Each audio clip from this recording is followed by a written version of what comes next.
Chicos, bien. A ver, ¿hay músicos en la sala? Sí. En 10 minutos empezamos, en 25, a 20, ¿vale? Vale, chequeamos. Abro puertas en 5 minutos. Chequeamos ya, por favor. Sí.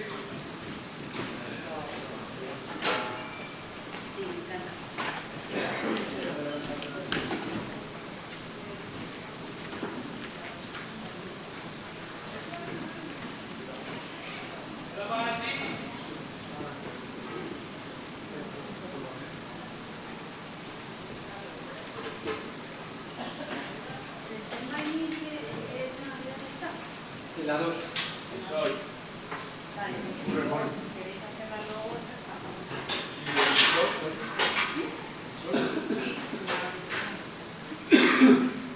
¿Seguíamos con Sani? Sí, además, probablemente tenemos que tocar más municiones más. Porque bueno, no tiene este hombre ahora desajuste el tiempo, ¿sabes? De conexión y de desconexión de... Claro, y ahora... ¿Y que el papel significa que es como más tarde? No. Para la hora de María es la sí, en todo caso más pronto. Lo que hay es como... Bueno, más pronto tampoco, porque queda mucho antes. Pero es como algo que para darse de vida, así para que coloquen a ese. Sí, sí. Ah, no, es un opinión.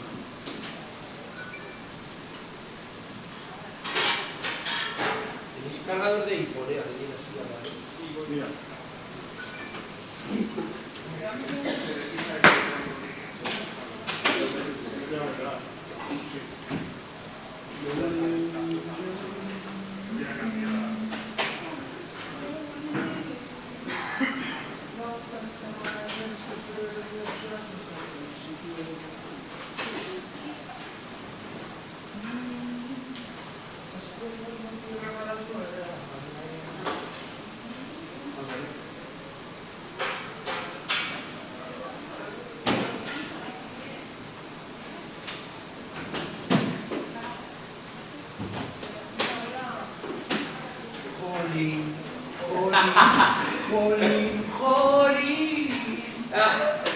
Dios, por favor.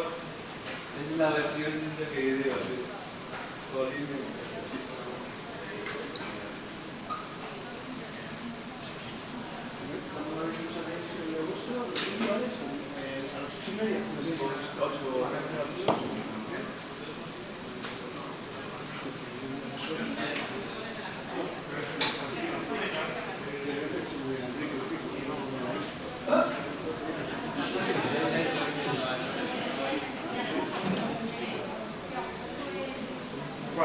¿Cuál?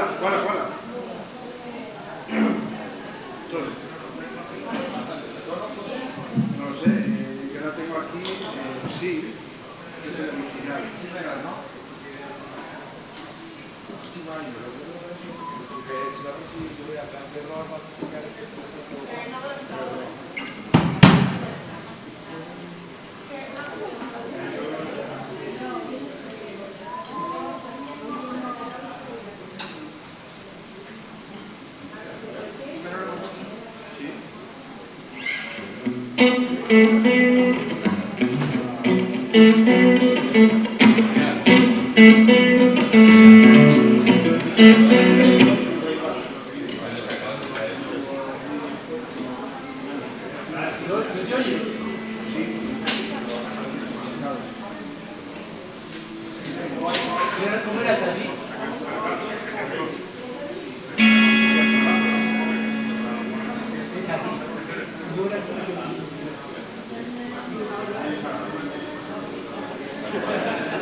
Oh, I'm begging of you, please don't take my man.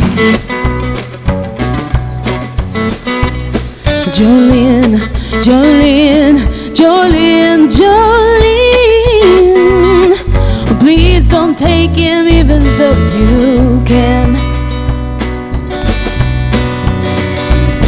Your beauty is beyond compare, with flaming locks of auburn hair, with ivory skin and eyes of emerald green.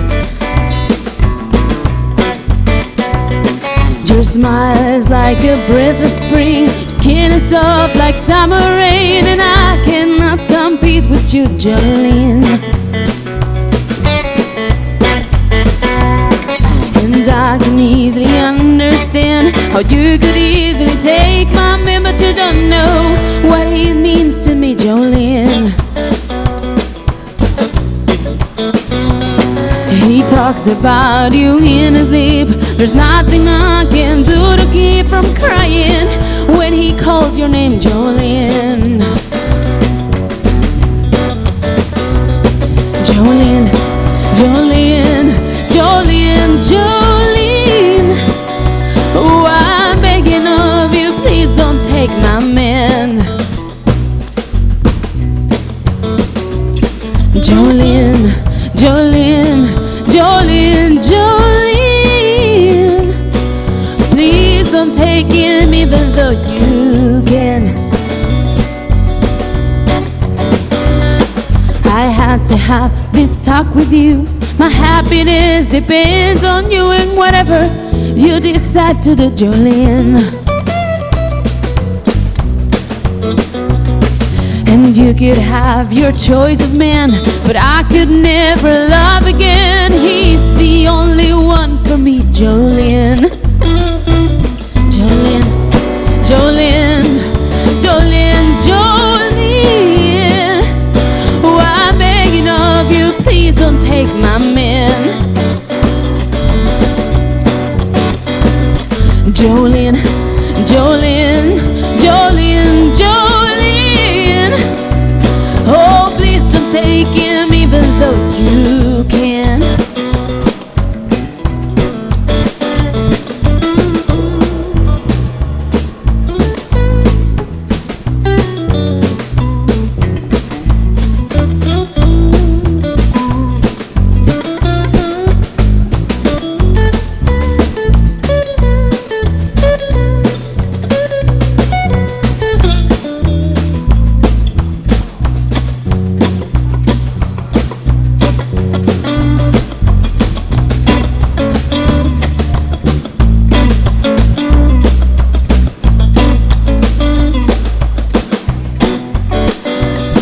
Jolene, Jolene, Jolene, Jolene.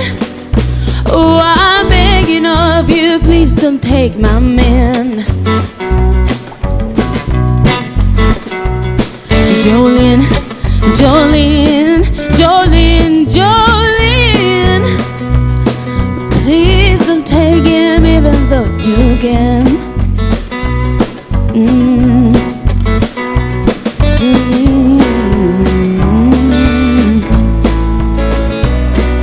Please don't take him even though you can.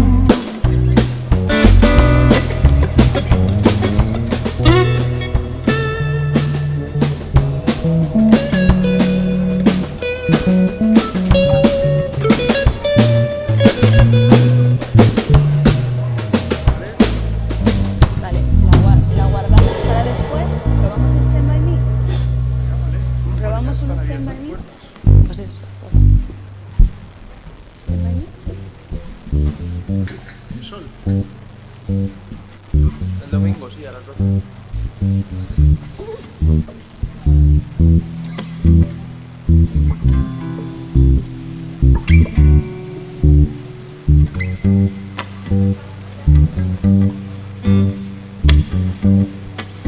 Mm-hmm.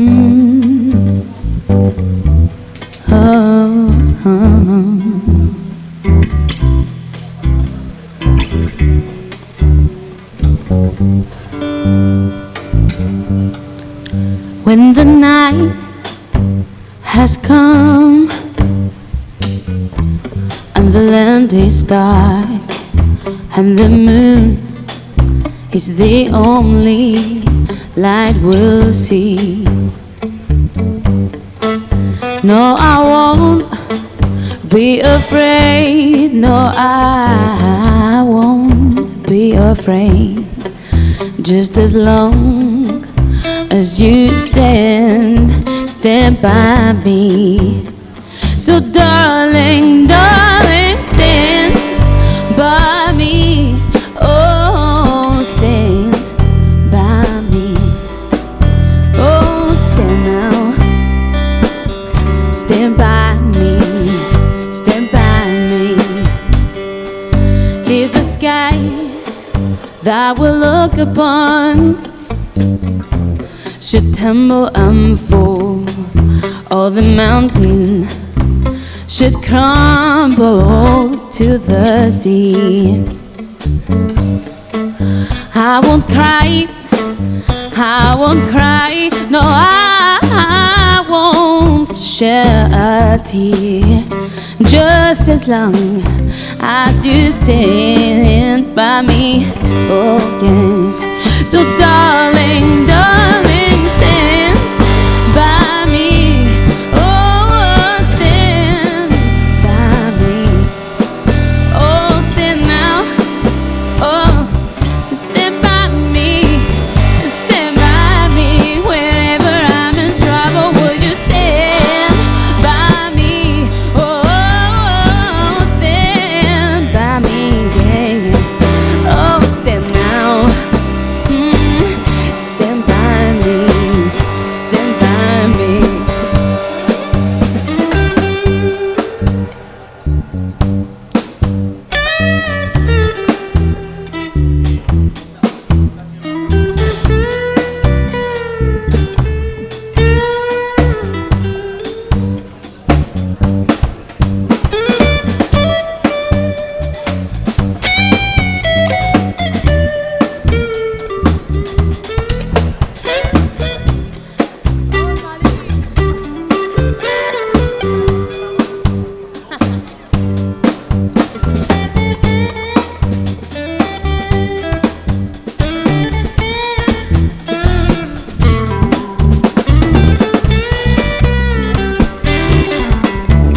Oh yeah, so darling, darling, stand by me. Oh darling, please stand by me. Oh, stand now.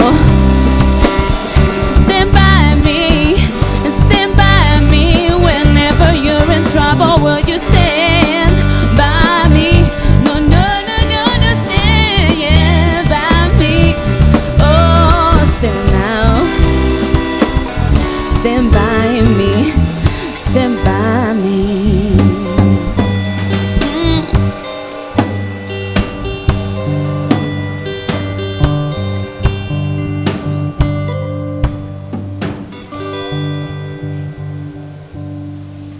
Yay.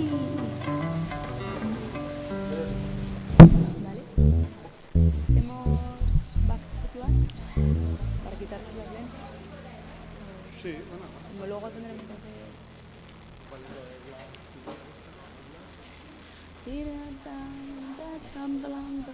To black. Back to black. Hay maestro de ceremonia. Me quedó a mí ayer coger el grupo, macho, no sé por qué. Gracias. Gracias, somos las de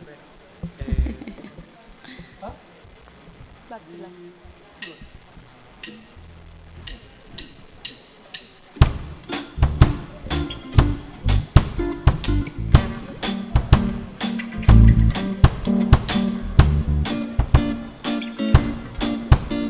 La. Vale, el doble.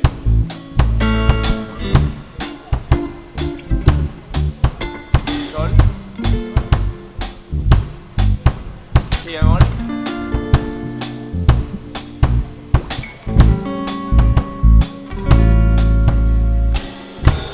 He left no time to regret, kept all that wet with his same old safe bed. Me and my head high and my tears dry, get on without my guy. You went back to what you knew, so far removed from all that we went through. And I dread a troubled track, my odds are stacked. I'll go back to black. We only said goodbye with words. I tried 100 times, and you go back to her, and I go back to. We only said goodbye with words. I died 100 times, and you go back to her, and I go back to us. I love you much. It's not enough. You love blow, and I love love. Life is like a pipe, and I'm a tiny penny rolling up the walls inside. Oh yeah, we only said goodbye with words. I died 100 times, and you go back to her, and I go back to black. We only said goodbye with words. I died 100 times, and you go back to her, and I go back to black. I go back to black, black, black. Oh, I go back to black, black. And I go back to. We only said goodbye with words. I died 100 times, and you go back to her, and I go back to black. We only said goodbye with words. I died 100 times, and we go back to her, and I go back to.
We only said goodbye with words.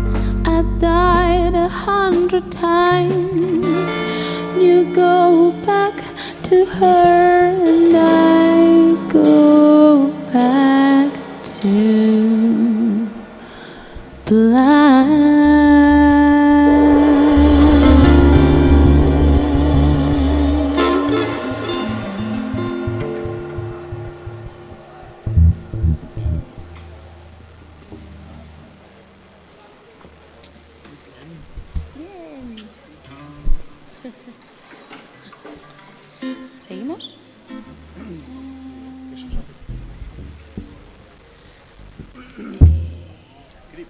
Venga.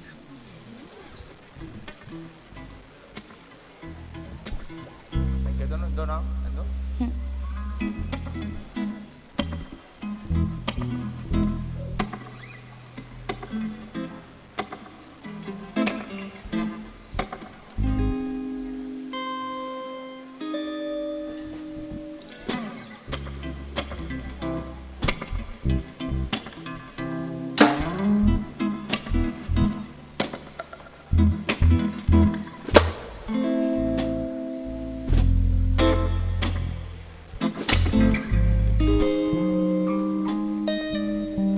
When you were here before,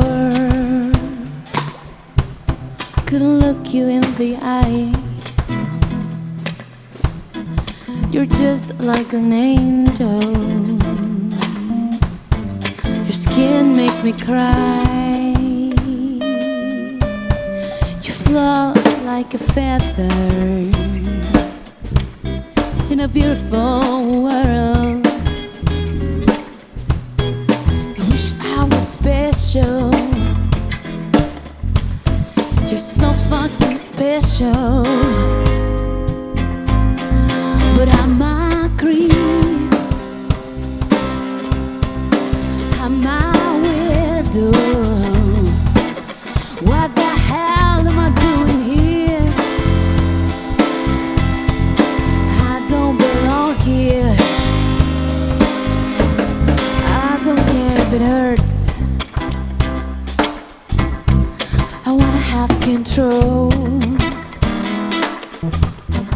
I want perfect body. I want perfect soul. I want you to notice when I'm not around. You're so fucking special. I wish I was special, but I'm a creep. I'm a weirdo. What the hell am I doing here? I don't belong here.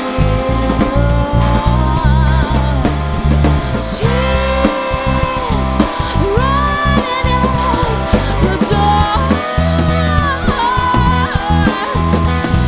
She's running out.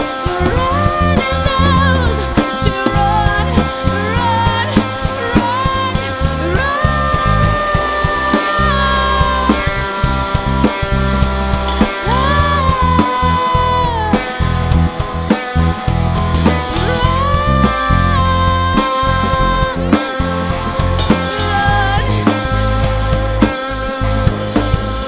Whatever makes you happy,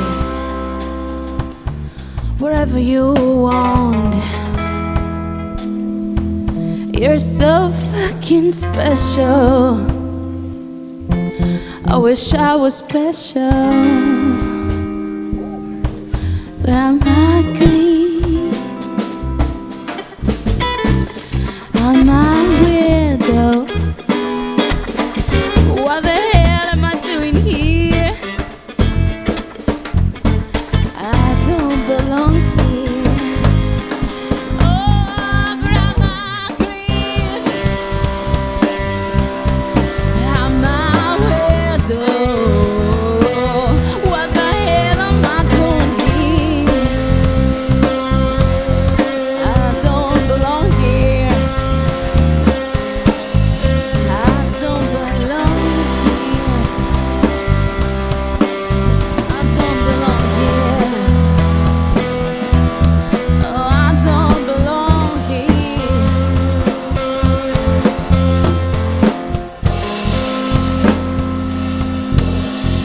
I don't belong here.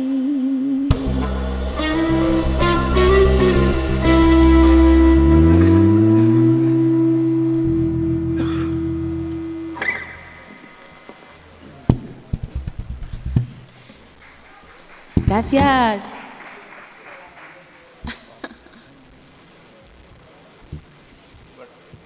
Última la noche en Madrid, ¿estamos? English? ¿Mismo? Sí. Luego la volvemos a hacer. Sí. Englishman.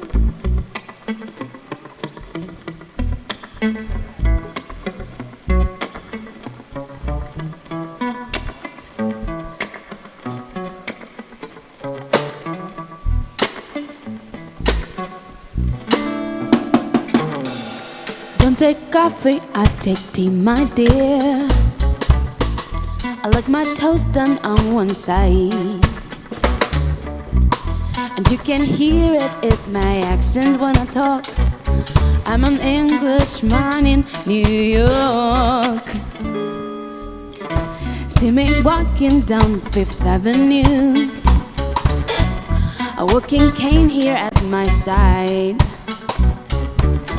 I take it everywhere I walk. I'm an Englishman in New York. Whoa, I'm an alien. I'm a legal alien. I'm an Englishman in New York.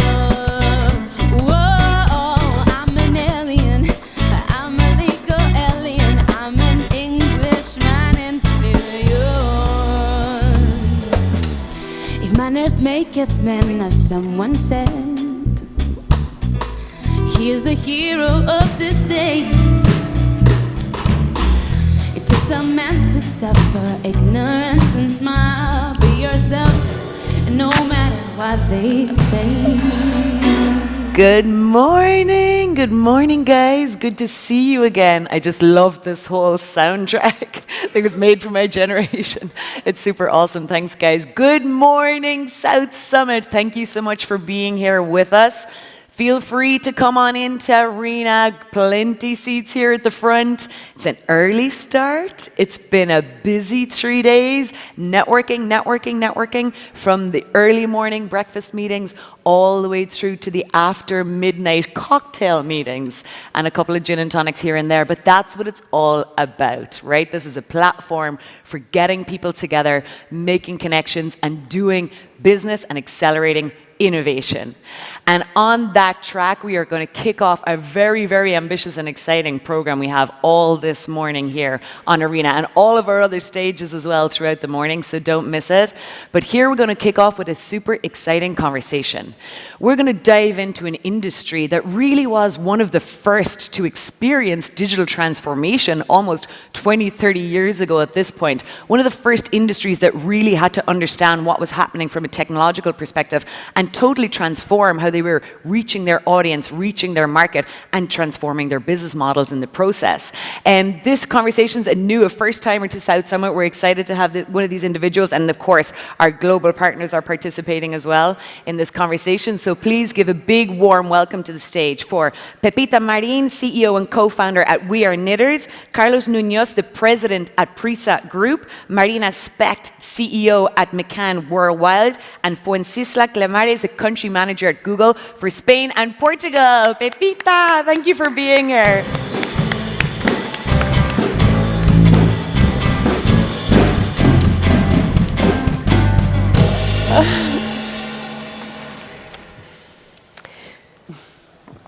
Bueno, pues muy bienvenidos a todos. Por ahora somos pocos aquí, igual la hora no ha ayudado, pero bueno, estamos yo creo que en uno de los paneles más interesantes del South Summit. Vamos a hablar de los medios de comunicación y no los medios de comunicación en general, sino de la transformación digital que están, iba a decir sufriendo, pero bueno, sufriendo no, la transformación digital que está ocurriendo.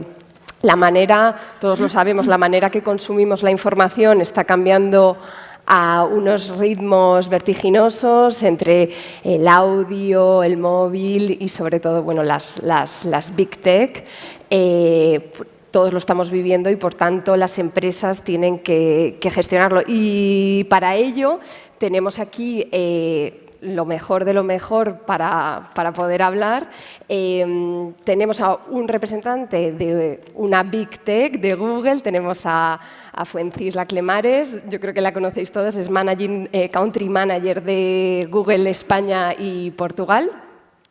Luego tenemos también la representación de un medio de comunicación y no un medio de comunicación cualquiera. Tenemos a Carlos Núñez, que es presidente ejecutivo de Prisa Media, que es el grupo de comunicación líder en español, no solo en España, sino España y Latinoamérica. Y que digamos que también para completar un poco, tenemos también a Marina Speck, que lleva más de casi 20 años trabajando en la transformación digital desde otro punto de vista, desde el punto de vista de la agencia, ¿no? Ella es CEO de McCann World Group y MRM también. Y entre los tres pues vamos a conversar. Yo he escuchado algunas veces a Fuen decir que Google lo que hace es organizar la información y bueno, tenemos aquí un creador de información. Entonces, bueno, yo la primera pregunta que os quería hacer, vamos a empezar por Fuen, es quiénes son realmente los ganadores y los perdedores en esta transformación digital de los medios desde tu punto de vista. Pues a ver, desde mi punto de vista, los ganadores son aquellos que saben utilizar todo lo que está pasando a nivel tecnológico para de verdad transformar su negocio en un entorno que es tremendamente cambiante, ¿no? Y creo que ahí quizá vemos para mí dos tipos de ganadores. Nuevos entrantes, que han sabido pues entender muy bien, ¿no?, cuál era el contexto del mercado, que por supuesto no tenían ningún legacy y que han diseñado, ¿no?, un nuevo modelo de información, de periódico, muchas veces online, ¿no?, bien dimensionado, con unos costes bien ajustados, ¿no?, y con un planteamiento que hoy por hoy pues les está funcionando muy bien y les está pues haciendo generar información de calidad y ser rentables, que yo creo que aquí es importante, ¿no? Tenemos que tener un ecosistema que sea independiente financieramente y que sea rentable, porque creo que esto es crítico para tener una industria fuerte. Y una salvedad, que sean ganadores hoy no quiere decir que vayan a seguir siendo ganadores, es decir, creo que algunos de estos jugadores online también tienen que tener en cuenta que este es un mundo que sigue cambiando y sigue cambiando y sigue cambiando y que la receta quizás con la que nacieron pues no va a ser sostenible en el tiempo y que tienen que seguir y tienen que ser capaces no solo de haber lanzado pues un proyecto innovador en su momento, sino de ser capaces también de seguir actualizándolo y seguir incorporándolo las novedades que vienen, que quizá luego comentaremos, pero que es muy dinámico. Y esto, el día que cuando esté lleno de emprendedores, ¿no?, para mí es un mensaje a los emprendedores. Quizás lanzáis un negocio que es muy exitoso y que está muy bien pensado para ese contexto del momento, pero ojo, que esto sigue yendo muy rápido, ¿no?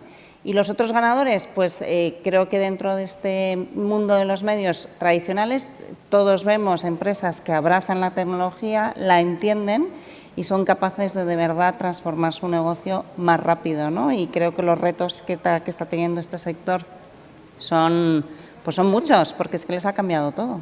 Tienen nuevas fuentes de competencia, antes eran prácticamente los únicos que informaban y ahora te informas de muchas maneras. Les ha cambiado completamente el modelo de distribución, el papel y el kiosco, ¿no?, eran la clave y ahora es infinitamente más complejo, y les ha cambiado su modelo de monetización. Pero creo que la tecnología permite lanzar nuevos productos diferenciales, multiplicar esos formatos y esa distribución y optimizarla, ¿no?, al nuevo entorno digital, y esos son los que vemos que están ganando. Y una última reflexión, diría también, para conseguir hacer esto, dos temas para mí muy importantes. Un cambio de mentalidad brutal de cómo se tiene que abordar esto, la velocidad, ¿no?, cambio cultural. Y creo que también hay un cambio en la forma en la que piensas en partnerships, por ejemplo, de esta industria. Yo lo he comentado muchas veces con Carlos. Esta industria le ha costado mucho juntarse para hacer cosas juntos, ¿no? Pero era obvio, por ejemplo, en el mundo de la imprenta, que había que tomar decisiones de este tipo. Entonces, ese cambio cultural en con quién generó alianzas, creo que es muy interesante pensarlo de forma y abordarlo de forma distinta, y para mí los ganadores están sabiendo hacer eso. Y cedo la palabra al resto, que si no me... No, pues Marina, igual, dinos tú un poquito de los perdedores. ¿Quién crees? Bueno, ganadores también, por supuesto, pero también vamos a hablar de los perdedores en esta transformación digital. ¿Tú cómo lo ves? Te digo, los ganadores coincido 100% y yo creo que todos coincidiremos en esto, pero es para añadir cosas nuevas. Para mí, el primer ganador es el consumidor. Un consumidor que nunca había tenido tanta variedad a su alcance de formatos y enfoques de contenido. Un consumidor que ha avanzado en sus skills digitales increíblemente en estos últimos 2 años, fruto de la pandemia, el cambio, etc. Un consumidor que es poco leal a todo, también a los medios tradicionales y a las plataformas, y un consumidor que va a seguir cambiando, ¿no? Un poco 100% de acuerdo lo que has dicho. Es decir, el cambio, si vamos a creer que hoy tenemos algo que conecta con el consumidor, eso pasado mañana sabemos que puede no conectar. El otro, para mí, gran ganador es el creador independiente, porque lo que estamos viendo gracias a la tecnología y a toda la explosión de ese ecosistema de redes virtuales, de demás, es la desintermediación y la capacidad de creadores. Pensemos en un pequeño ejemplo, es decir, 16 millones de personas vieron los Oscars, lo cual, por cierto, es una cifra récord para los Oscars, pero es que la Chia, la influencer que más seguidores tiene en TikTok haciendo vídeos de baile, tiene 137 millones de seguidores. 16 millones los Oscar, 137 mirando esto. Entonces, ese es el mundo, ¿no?, en el que estamos ahora. Ganadores. Perdedores. Para mí hay 2 cosas, obviamente. Los que no están en el cambio permanente, enfocado en ese conocimiento de ese consumidor que no para de cambiar, tienen peligro de ser perdedores. Pero añadiré 2 cosas que para mí son importantes. Marcas. Tener una marca fuerte es algo que históricamente ha ayudado a navegar las crisis, y por eso las grandes marcas como Prisa, por ejemplo, Media, y otros grupos que vienen de otro mundo en medios, y eso es cierto en los medios y en el resto de las marcas, capaces de conectar con ese consumidor. Si tienes una marca fuerte y sabes reorientar ese negocio y reinventarte constantemente, esa marca te va a acompañar. Y eso es muy importante cuidarlo, muy importante. Y lo último, en perdedores, bueno, para mí los que no estén enfocados ya en buscar formas de reducir el impacto climático, de cambio climático en la industria de los medios, la publicidad y las plataformas, no tendrá ningún mañana, porque creo que es un tema en el que tenemos que meternos todos. Bueno, Carlos ha hablado de marcas, que Prisa tiene El País, tiene grandes marcas, o sea que para ti perdedores y ganadores, ¿quiénes serían? Bueno, por resumir, porque yo creo que aquí vamos a tener poco debate, como decíais, y Sí. la verdad es que las ideas que tenía básicamente las he contado.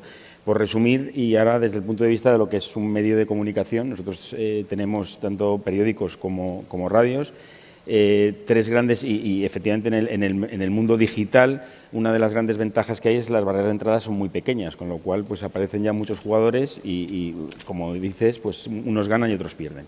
Para mí, desde el punto de vista de un medio legacy, tradicional, apalancado en marcas potentes, para mí hay 3 grandes elementos aquí que hace que alguien gane en el mundo de la información, ¿vale? Primero es producir, o sea, la información que produces, que tiene que ser veraz, independiente, potente, de calidad, tanto en el contenido como en el formato. Y tenemos que ir evolucionando a formatos más adaptados a las necesidades o a la demanda de consumo en función de cómo se produzca, ¿no? O sea, lo primero es la información, y necesitas obviamente periodistas para generar esa información. El segundo punto es que depender de ti mismo, ¿vale? O sea, uno de los grandes retos que tiene un medio de comunicación es si está apalancado en un tercero, y hay ejemplos, bueno, tampoco voy a comentar, pero el problema es si estás apalancado en un tercero, en función, si el tercero cambia, puede peligrar tu modelo de negocio. Entonces tienes que depender de ti mismo, y depender de ti mismo es tener audiencia recurrente por ti mismo, es tener suscriptores que paguen por tus contenidos por ti mismo, ¿vale? Y ese es un punto fundamental para triunfar. Y el tercer punto, lo ha dicho Marina, que es crítico para mí y es un cambio total de paradigma, es el consumidor, el cliente. Al final, la industria de los medios y mucho más en el ámbito digital ha girado de ser una industria mediocéntrica, donde nosotros nos mirábamos el ombligo y nosotros decíamos lo que tenía o lo que interesaba a la gente, tenemos que empezar a ponernos, o nos tenemos que poner, y los ganadores tienen que ponerse en la perspectiva de la gente. Eso no significa que nosotros prescindamos de una de nuestras labores como editores, que es jerarquizar la información, y nosotros decidir como editores qué es lo que creemos que es más relevante. Luego, obviamente, el consumidor, el lector o el oyente, pues decide, ¿no? Pero lo importante es ponernos poner la visión en el cliente. Y no solamente por el contenido, como decía ahora, sino también por cómo se consume. Porque el contenido ya no se consume cuando el medio quiere. Pensad en la televisión, pensad en la radio. Ahora ya se consume cuando el cliente quiere. Vamos a pensar en los podcasts, pensemos en... Sí, sí. No, desde luego. Y se ha hablado mucho en este South Summit, no solo aquí, de una palabra que no salía mucho, que es la palabra rentabilidad. Ser independiente también tiene que ver con ser rentable en algún... Y es verdad que aquí no se hablaba nada de rentabilidad y este año se ha oído tanto en las startups, en los medios, en todos lados. Supongo que también con la recesión que viene la rentabilidad se ha vuelto muchísimo más importante. Pero aparte de rentabilidad y demás, Marina, vamos a empezar por ti esta vez. ¿Tú qué activos crees que tienen que tener? Hemos hablado quiénes son los perdedores, lo habéis mencionado de manera, pero si tuvieses que decir un activo para tener éxito en esta transformación digital, con toda tu experiencia en la transformación digital, ¿cuál sería? Los medios de comunicación, ¿qué activo tienen que tener o qué activos o qué dos activos tienen que tener? Bueno, yo lo siento, pero no es uno. No es uno, no es uno. No. Yo creo que tienes que tener activos, capacidad de integración de data y de deducción de inteligencia de consumidor predictiva y en tiempo real. La única manera de estar completamente on top de lo que va a hacer el consumidor, el siguiente formato al que va a saltar el consumidor, es estar constantemente enfocado en él y viendo esos datos y traduciendo eso en inteligencia. Dos, tienes que tener el talento, tienes que tener, aparte de grandes periodistas, grandes data scientists, grandes personas que entienden eso y que entienden la transformación tecnológica. Porque imagínate la capacidad de construir, por ejemplo, universos virtuales de contenido, que es lo que ahora hacemos y en lo que todos estamos, pues eso requiere un tipo de skill muy diferente al que tradicionalmente había en los grupos de medios. Y por último, te diría realmente esa agilidad mental, es decir, esa cultura del cambio permanente, del no asentarte, de no pensar que porque algo está funcionando hoy va a funcionar mañana, lo cual es incómodo, ¿verdad? Porque el ser humano queremos que las cosas continúen. Y por cierto, cuando tienes mucho éxito, es cuando esto es más difícil, porque cuanto más éxito tienes, más la gente nos anclamos en, oye, ¿tú qué me cuentas a mí? Esto me ha funcionado, ¿tú qué me vas a decir a mí que esto no? Y ese es el peligro, que es que yo creo que si algo nos ha enseñado la pandemia es eso, ¿no? Es decir, todo lo que pienses que puede funcionar puede no funcionar mañana y además no hemos visto nada todavía. Entonces, esa agilidad mental que entiendo que es incómoda, nos obliga a todos a fomentar un cambio cultural en las compañías para fomentar esa agility, ¿no? De eso saben mucho las startups, pero cuidado porque hasta las startups tienen que fomentar eso de no me voy a apalancar en mi éxito de los últimos 6 meses. Totalmente. Luego hablaremos de talento, que se ha mencionado mucho, periodistas, talento. Para ti, ¿qué activos hay que tener para...? Bueno, sin duda para mí la palabra clave aquí es el talento, porque es lo que te va a marcar la diferencia. Pero fíjate que hablamos mucho de la capacidad del dato y activar el dato para conocer el consumidor. Creo que en el mundo de la rentabilidad también hay que saber pensar en cómo la tecnología te ayuda a ser mucho más eficiente. Y también hay que darle ese prisma, ¿no? Y estamos viendo en el mundo de los medios pues cómo ya empiezas a poder utilizar, ¿no? y la inteligencia artificial para que te ayude a escribir, ¿no? En parte esas noticias y que le sea mucho más rápido al periodista poder escribirla, o cómo la inteligencia artificial te puede ayudar a una noticia que tú has desarrollarla en distintos formatos para que se pueda distribuir más fácil y adaptarla. Entonces creo que también hay un activo no solo de la data, activar la data para el consumidor y para hacer ese producto más rentable, creo que hay otro que tiene que ver con esa operación eficiente. y que hay que poner mucho foco ahí si queremos ser rentables, y donde creo que el poder de la tecnología y del Machine Learning y Big Data en estos momentos, y además viendo cómo está evolucionando los modelos y viendo la capacidad que va a tener, ¿no?, la tecnología y la inteligencia artificial en términos de lenguaje, que es lo que más afecta, yo creo, que en esta industria, todo lo que se invierta ahí y se desarrolle ese conocimiento, ese activo, yo creo que va a ser una ventaja competitiva clarísima, ¿no?, por construirlo sobre lo que ya se ha dicho. Y creo que hay otro para mí importantísimo que hacía mención al principio, que es los partnerships que desarrolles. Sí. Yo creo que en estos viajes, estas compañías, y prácticamente cualquiera, da igual de qué industria hablamos, no pueden ir solos y tienen que elegir muy bien quiénes son sus compañeros de viaje, ¿no? Y yo, que al final trabajamos con toda la industria, pues veo empresas que saben abordar muy bien esa conversación de partnerships, que saben generar partnerships profundos y que realmente trabajan de forma muy colaboradora para transformar su negocio. Y sigo viendo otras empresas que tienen esa cultura del proveedor, ¿no? Este es proveedor, no es partner. Creo que en este viaje de transformación la capacidad de saber hacer esto y de elegir bien esos partnerships y construir esos viajes va a ser absolutamente también diferencial, sin ninguna duda.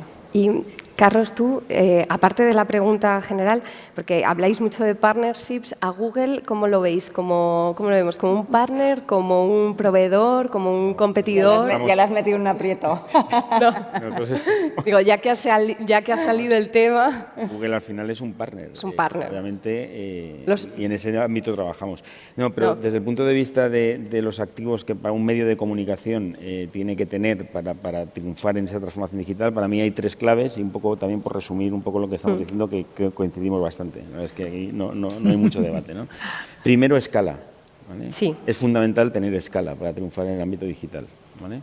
Y escala consigues, como he dicho antes, pues teniendo una audiencia recurrente y generando, segundo activo, producto. Teniendo un producto potente que interese a tu audiencia. Y ese producto, obviamente, tiene que tener un paraguas que es la marca, ¿vale? Pero tenemos que generar un producto potente que interese a la audiencia. Por poner un ejemplo y por concretar, nosotros lo comentábamos antes, hemos lanzado hace menos de 2 meses un daily, el daily hoy en el país, apalancando en todo el conocimiento audio que tenemos en nuestra división de radio y en el equipo transversal de audio que hemos montado, y es un podcast pues que en menos de 3 meses ha conseguido más de 5 millones de downloads, que al final pues es un elemento súper importante desde el punto de vista del éxito que tiene un producto de calidad, bien hecho, etcétera. Entonces, producto que interese a la audiencia, ¿vale? Y eso te permite tener esa escala que decía.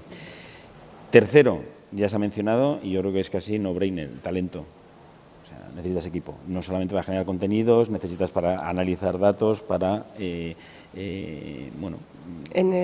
para gestionar y para elaborar y para evolucionar el negocio. Pues, ¿no? Y por último, uno que no menciono, pero porque es casi una condición sine qua non, que es la tecnología. Tanto el disponer de tecnología, que ya es que no lo veo casi como un activo, es una condición higiénica. También utilizarla y saber utilizarla, porque al final no es finalista por sí misma.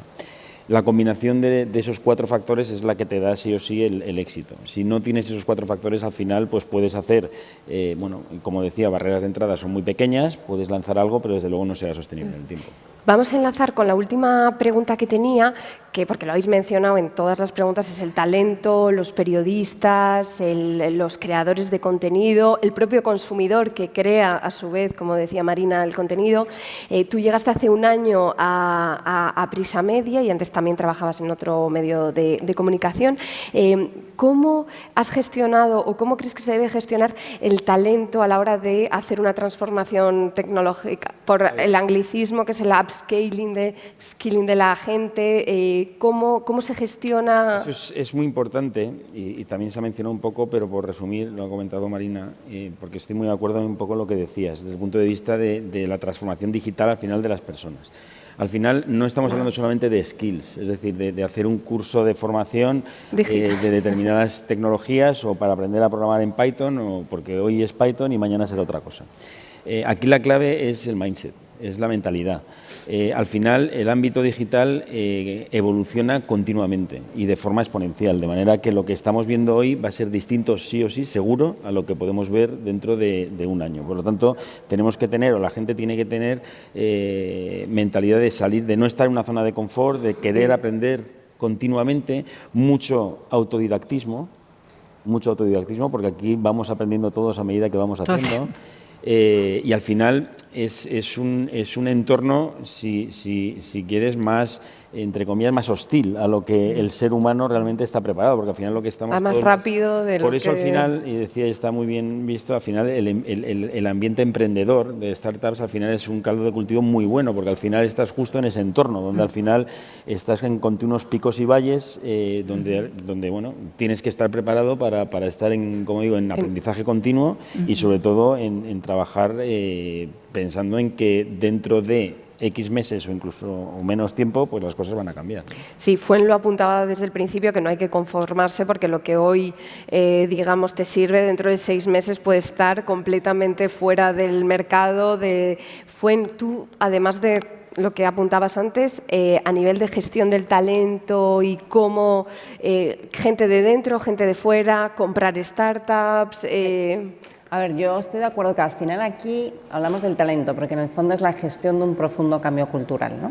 Pero sin duda también necesitas crear nuevas capacidades a la vez que haces esa gestión del cambio. Para mí la buena noticia es que, y trabajo con muchas compañías de muchos sectores que han abordado transformaciones profundas, he visto muchísimos casos de éxito donde eres capaz de hacer un upskilling real y de hacer ese cambio, ¿no?, cultural, y que la gente, cuando se explica bien, cuando se da la visión, cuando se pone y se cuenta la historia, ¿no?, el storytelling aquí creo que es muy importante, en interno, ¿no?, con la compañía de una forma positiva y sabes contar bien esa historia y subes a la gente al barco, la gente cambia. Somos, y lo hemos demostrado durante los 2 años de pandemia, el ser humano sabe adaptarse. En general, ¿no? Creo que también otro aprendizaje que me transmiten muchos de mis clientes es, bueno, hay que identificar quién no es capaz de subirse al carro, y no solo quién no es capaz de subirse al carro, quién pone palos en las ruedas del carro, que los hay que son especialistas, y esta gente que es como tóxica, pues los tienes que sacar pronto en el camino, porque es que si no, no te permiten avanzar, ¿no? Pero otra vez, la buena noticia es que cuando cuentas bien la historia, cuando la historia es una historia positiva, es una historia de futuro, la gente se sube al carro y quiere cambiar. Tienes que darle las herramientas, tienes que implementar los procesos y el upskilling que puedes conseguir es muy significativo. Y yo tengo clientes, consejeros delegados que me dicen, yo mismo estoy sorprendido del cambio que he conseguido en la compañía, ¿no? Sí que es verdad que luego hay capacidades muy específicas que te tendrás que ir al mercado a por ellas, que quizás son más técnicas, pero de verdad que creo que va a seleccionar muy bien dónde tienes gaps, dónde refuerzas, y utilizar a esas personas para formar, si es técnicamente, al resto del equipo, otra vez con la historia adecuada, con los incentivos adecuados, con el planteamiento adecuado, se puede hacer. Y luego insisto en los partnerships, que es otra forma de generar talento en tu compañía, que además es ese talento cambiante y que te permite ser mucho más flexible donde tú no lo tienes, ¿no? Y yo creo que esas quizás las 3 patas, las 3 formas de ver esto. De ver, súper. Marina, ¿tienes...? Para no, estoy de acuerdo. Estoy de acuerdo, no hay mucho que añadir. Voy a añadir quizás solo una cosa, y es la creatividad.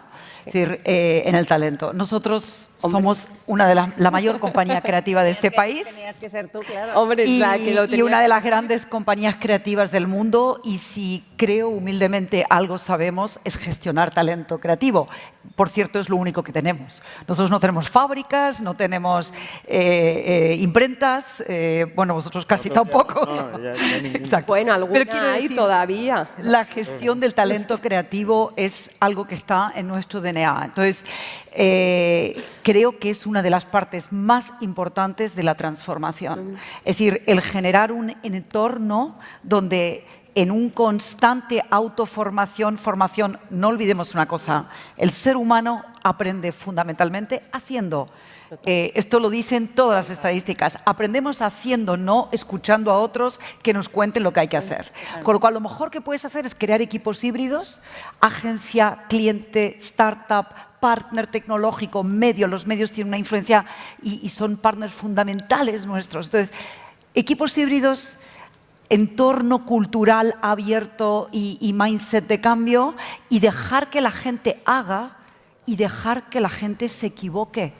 Es la única manera de aprender y lo que marca este tiempo de hoy, siempre hemos tenido que aprender mucho, pero hoy tenemos que aprender más rápido. Entonces, ese dejar hacer creo que es lo que acelera y la creatividad, insisto, es lo único que nos va a hacer sobrevivir. Pues, por supuesto, anclada en la tecnología, en el dato y todo, pero con creatividad. Ya nos ponen la música para ir bailar. Acabando, precioso, para ir acabando. Ha sido súper interesante, se ha hablado mucho, que me ha encantado, de talento, pero desde un punto de vista de autodidactas, de dejarles hacer, de ser creativos, no solo, digamos, de la manera tradicional que se habla del talento, lo cual me ha gustado mucho. Se ha hablado de rentabilidad, de escala, de lo importante que es para ser independiente y bueno, y luego se ha hablado mucho de los partnerships, ¿no? Que es verdad que solos, igual antes era un monopolio y lo que decía Carlos, se hacía lo que decía el medio de comunicación, ahora se ve que solos no podemos ir muy lejos y es en el conjunto de los partnerships y de las alianzas donde se va a poder crear el valor. Os doy las gracias a los tres, tenemos lo mejor de lo mejor aquí para hablar de este tema. Muchísimas gracias por haber venido al South Summit y muchísimas gracias a todos por estar aquí un viernes por la mañana. Thanks, guys. Thank you so much.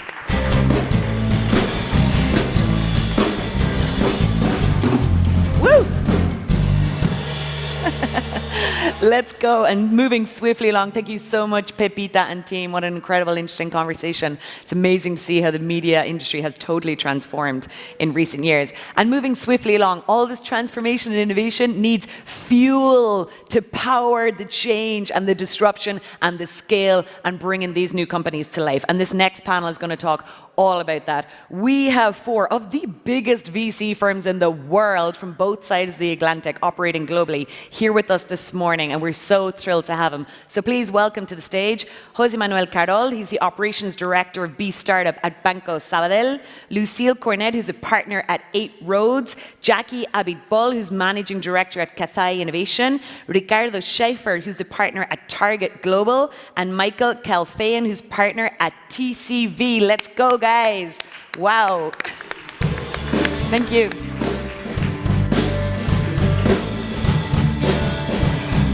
Oh, wow.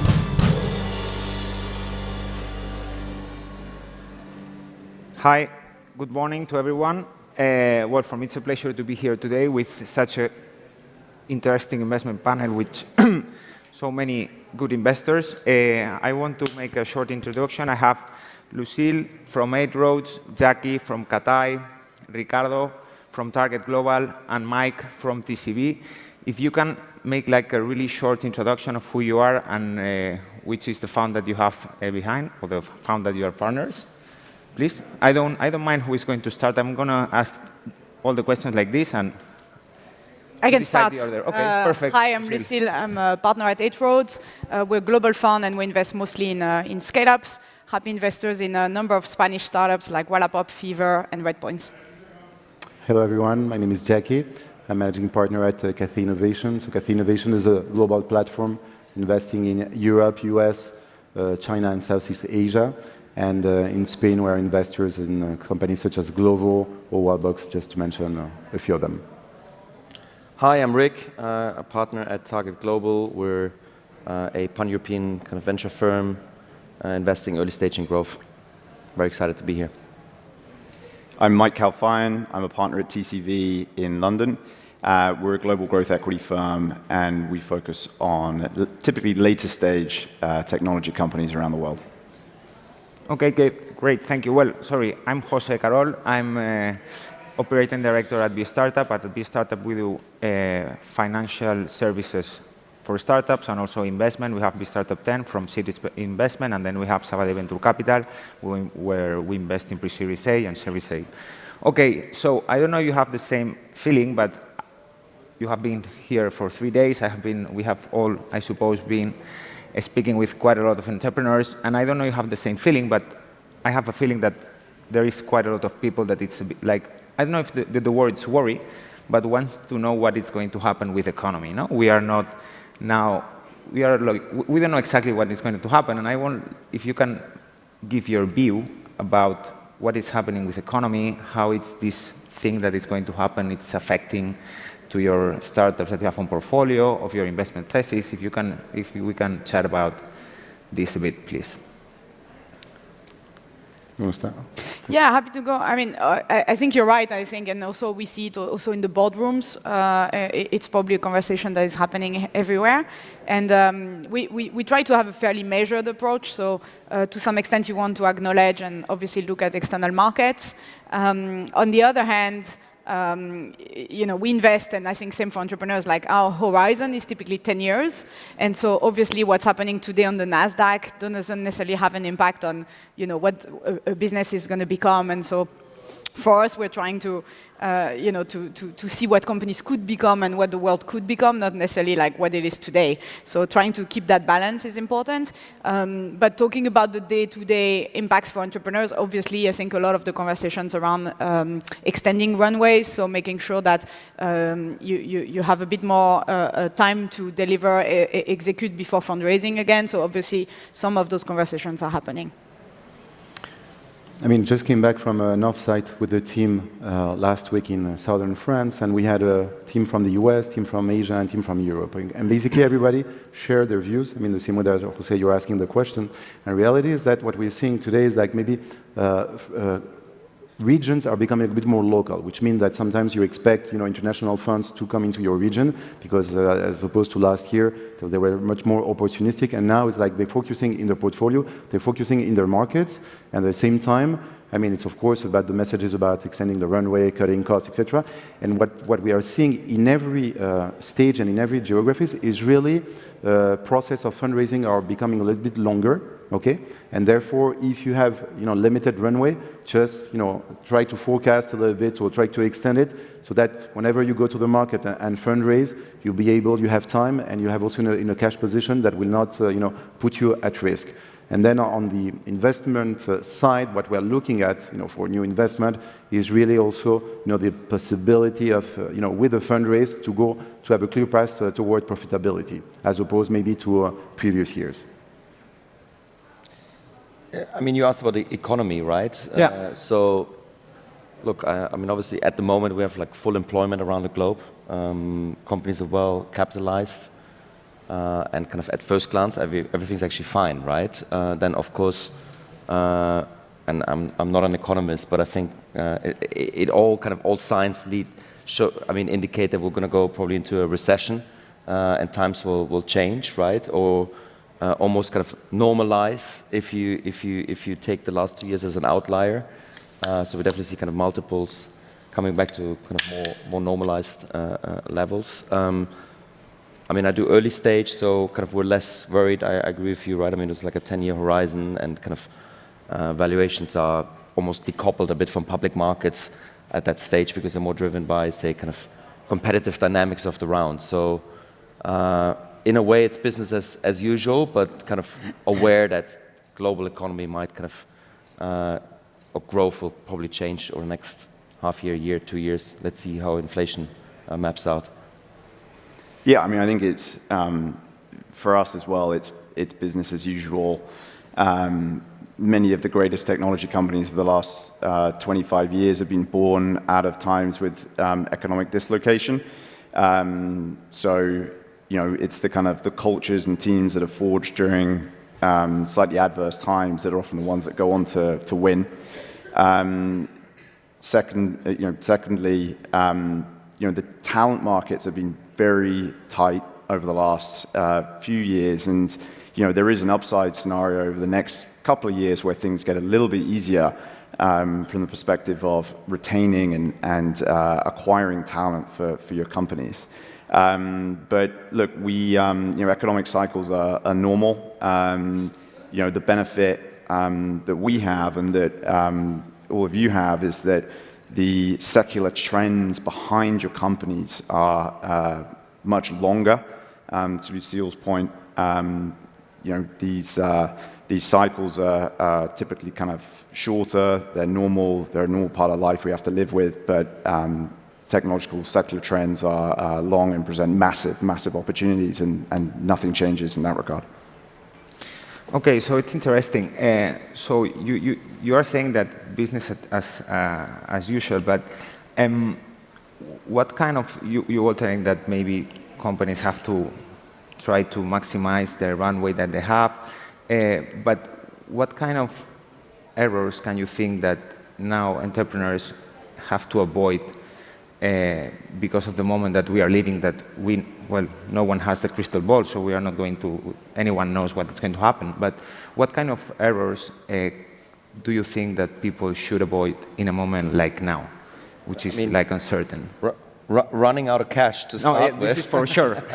So, but and if it's running out of cash or maximizing the runway, do you think that maybe this situation could affect on the growth? And if this situation is going to affect on the growth, maybe we're going to find less, I don't really mind about the word unicorns, but less companies that are increasing the value. We don't mind if they are unicorns or whatever, but less companies that are increasing the value because the growth is going to be like not so big or not so fast.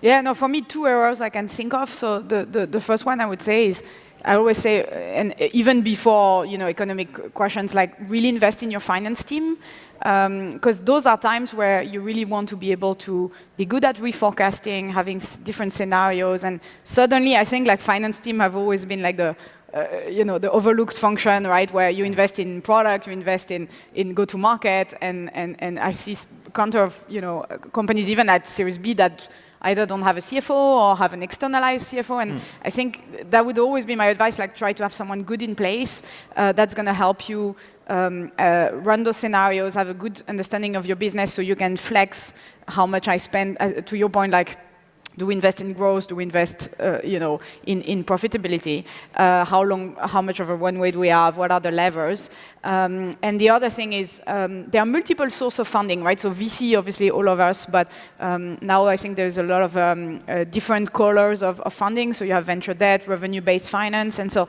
those are very good options as well for startups, I think, to extend like another year of runway. And again, like you'll need a good person in the finance team to help you navigate those different options. So to me, that would be one mistake, not to have someone like that. And the other thing I can think of is being too reliant on selling to other startups. And so that's one thing I think in my own portfolio, are we very exposed, I call like, VC tech for VC tech, or like, are we only selling into other VC-backed companies? Because if suddenly we're selling to companies and they have less funding, like do you have a compounding effect on you? So I always try to say, like, let's try to diversify your customer base so you're not selling only to tech companies, because if that changes, then maybe we can sell to more like real economy SMB that might be less impacted. Real companies. Real companies.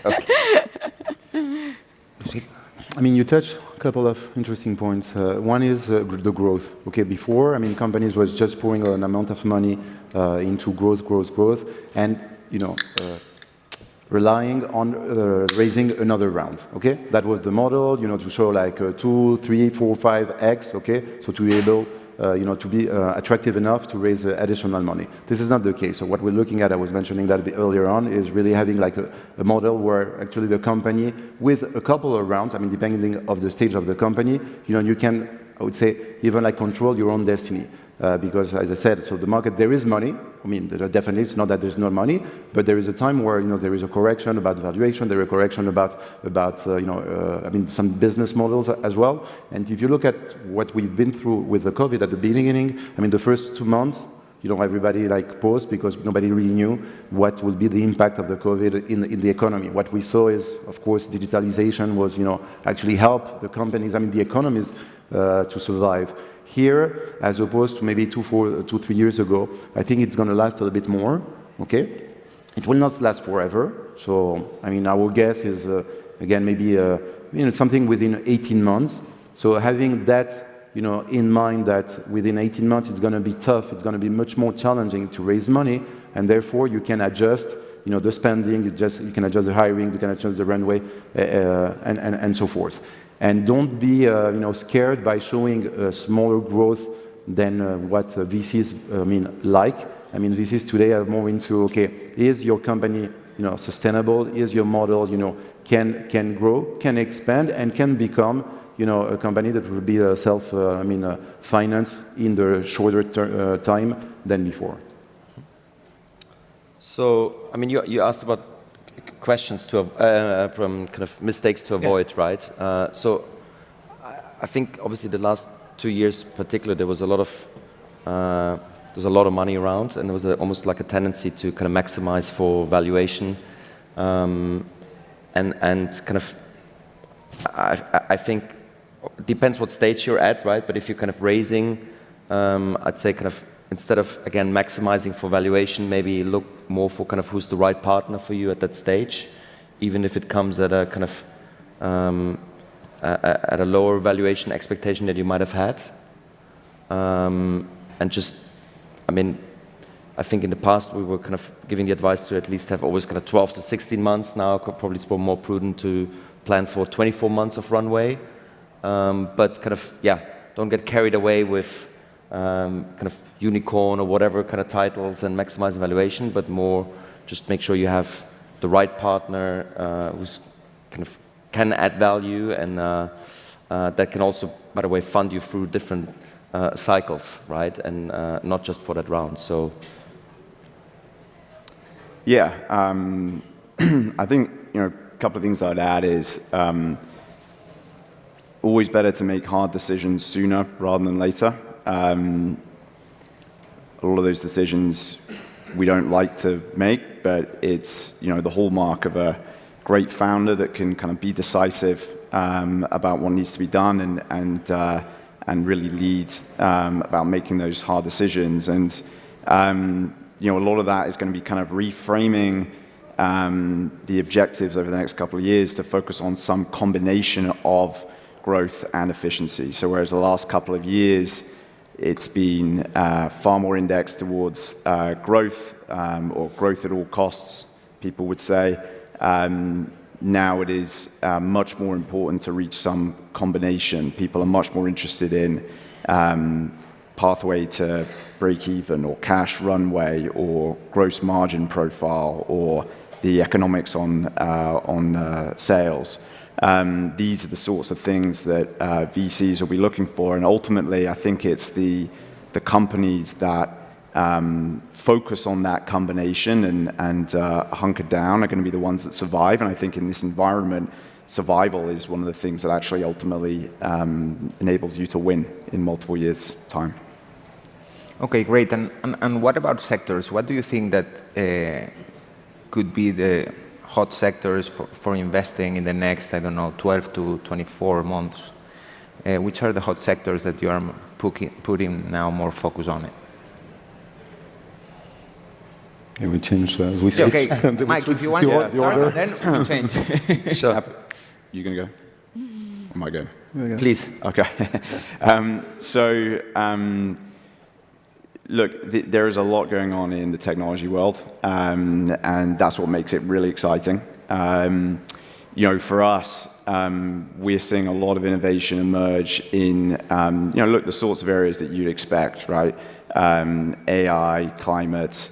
We're seeing the technology that's penetrating SMEs or micro businesses increase all the time. We're seeing the financial services markets get uprooted and digitized.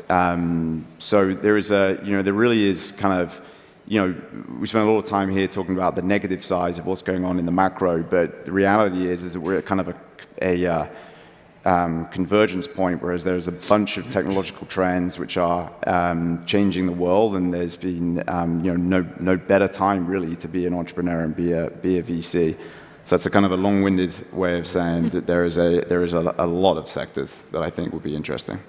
Which is interesting, right? Because 10 years ago, if we would have had that conversation, and then everyone would have had great assumptions about the future, AI and environment, and actually the biggest companies were kind of produced in payments, the most boring sector in a way, right? So kind of looking to the future is always difficult, but I mean I think 100% of GDP is in the process of being digitized. So in theory, the whole economy is kind of interesting as a whole. Kind of, if we look at different sectors, you can build big businesses and kind of across all verticals, right? So, and then of course health. I mean, I would add maybe kind of is difficult, but in a way needs innovation, particularly now after kind of 2 years of pandemic. And kind of environment is the other that you mentioned, ESG, right? But yeah, those are the two that I think we're still yet to see, at least in Europe, like really big companies emerge. So when we started 7 years ago, we said, okay, we wanted to do investment in tech, digital. Okay, we were like a little bit more sector agnostics, and slowly also because our model we onboard and we have as investors some large corporates in different areas. So we've been working very closely, and actually in the past couple of years, so we have at least clear what works on our side and what are the areas where we are most active at. And for me, it's digital health, fintech. We touched that, sustainability, smart energy, renewables as another one, and then retail consumer. Okay. And one of the reasons, besides, of course, the technology is embracing all these sectors and also helping these sectors, is also the corporates. Because at the end, for the startup, I mean, you have the B2C model, but you have also the B2B. And the B2B, what we're seeing, especially during the pandemic, is that these large groups being much more interested in collaborating, in working with startups. And it's not like, okay, let's do a pilot because my innovation team is telling me, let's test new things, but really it's changing the way these groups are doing their businesses. And therefore, this is where we are focusing. I would say, and maybe the last one is Web 3.3. I mean, this is one which is, kind of very 2021, even a little bit before. So you have the emergence of some kind of technology around, I mean, blockchain and so forth. And actually this week, a couple of days ago, we announced a fund dedicated to Web3. And this is where, I would say, 5 categories or 5 verticals where we have been investing massively and will be investing in the next coming years. I was waiting for someone to mention Web3.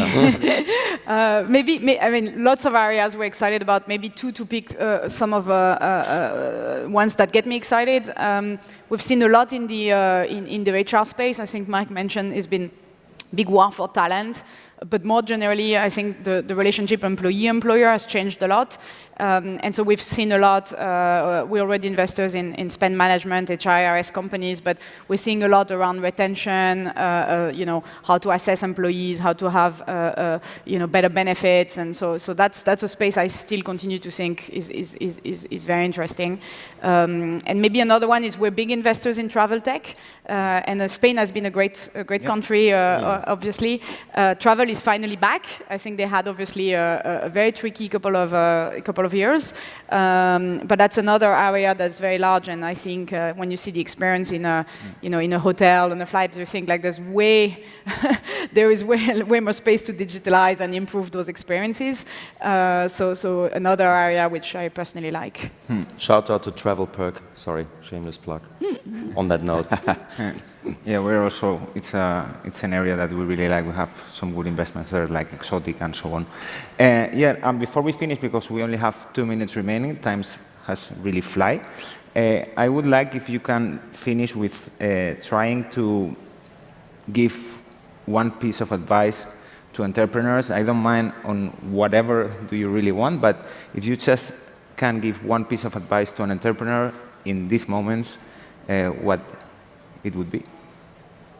I'm happy to start. It's a bit fluffy, but I wanted to use that one. A lot of people say it's a marathon, not a sprint, and I like this expression because I find, like, especially last year, and we're talking about unicorns, and sometimes it gives the impression that it's easy, and it's not easy. Like, we all know it, and I found like this. You read the news, like this person raised 150 million, this person is worth 2 billion, and I think a lot of entrepreneurs, they think, wow, like, what are they doing that I'm not doing? Like, the reality is, like, it's difficult for everyone, right? It hasn't been quick. A lot of those companies took 10, 15 years to get there. And of course you have the occasional hop-in or companies that raised in 18 months. But the reality is, if you look at great companies, it took a long time, and they were up and downs. I mean, if you look at companies in our portfolio like Wallapop and Fever in Spain, they were really like, roller coasters, and they've built great companies. So, as a founder, don't doubt in yourself and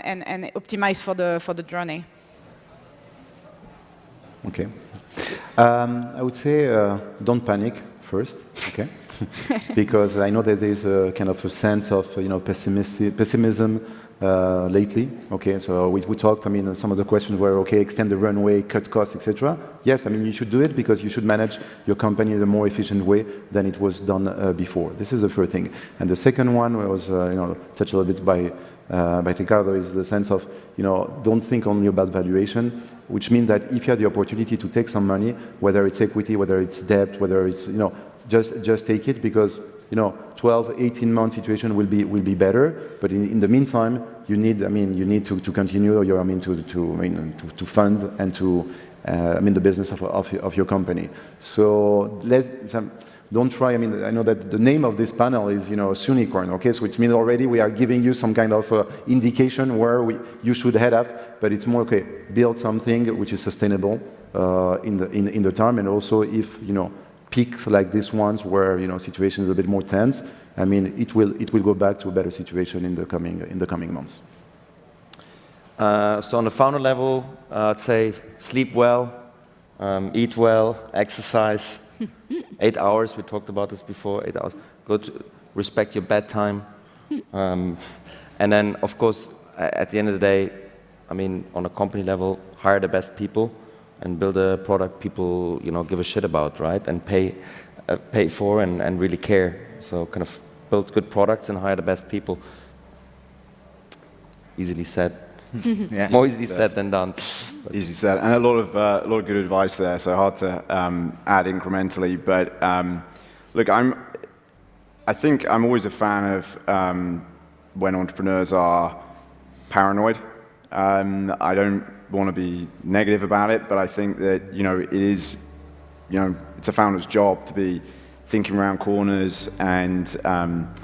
Ultimately, those founders are the ones that adapt, and the ones that adapt are going to be the ones that survive in this environment. I would adhere to a lot of the comments that people mentioned here, but then also, be cautious and paranoid. Okay, so guys, Lucille, Jackie, Ricardo, Mike, it has been a real pleasure to be with you. The time was really fast gone away. So please give a huge round of applause to this incredible panel. Thank you. Thanks, guys. Thank you.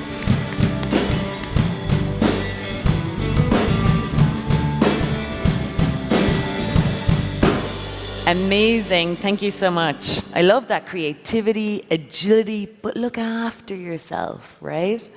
It's a marathon, not a sprint. Or a marathon of sprints. But yeah, we got to look after yourself, right? Super, super important. I love this entrepreneurial world. You got to work hard. You got to make a difference. You got to be the best in your field. But you got to look after yourself, right? So if you're not eating well or sleeping well, you're not really going to get very far. So I love that. I think it's really important advice, of course. So our next discussion is continuing the discussion around Sunicorns, how to build companies at scale with huge impact. And delighted to have one of our global partners here join us to facilitate this conversation. Please welcome to the stage Roberto Albaladejo, who's Head of Banking and Growth Companies and Entrepreneurial Ecosystem at BBVA, and Jaime Bosch, CEO and co-founder at VoiceMod.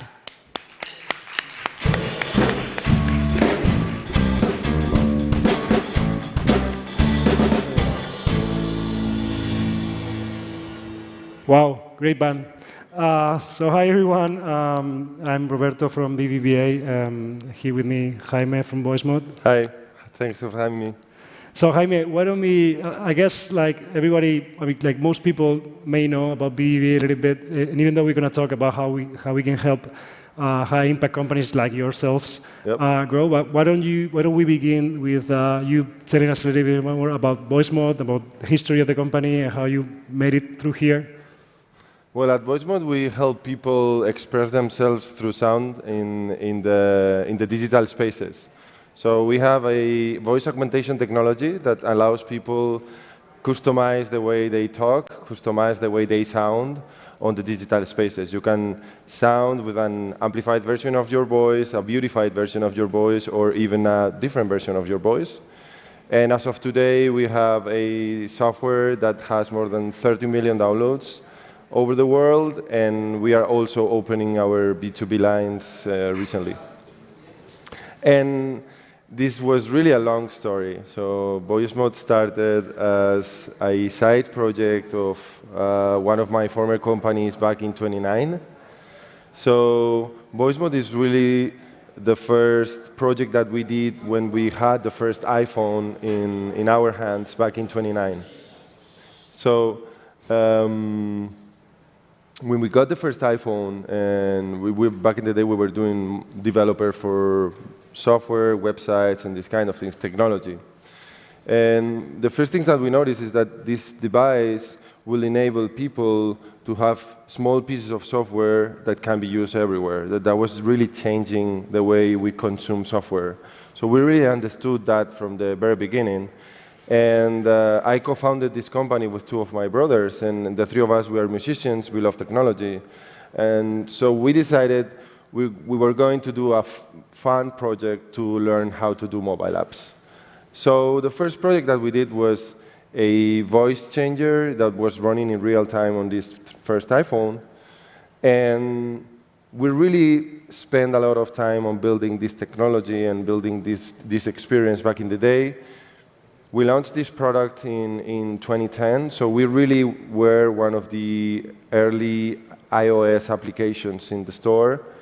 And basically, since then until today, a lot of things have changed. So we born as a mobile-first company, but we found the product market fit when we export our technology and our products to the PC. So we were moving from a generalistic entertainment approach towards a more vertical, identity-focused approach. So also, the society evolved a lot, the digital environments evolved a lot. And what we find today in our user base, in our customers, is that they use these solutions in a very, very different way as we intended to create them 12 years ago. So one of the things that I would say we learned through these years is that we should be asking and receiving feedback constantly from our customers and users, because at the end of the day, the tools and the technologies you create can be used in a very different way or with a very different approach that you first intended to have when you created them. So yeah, more or less that story.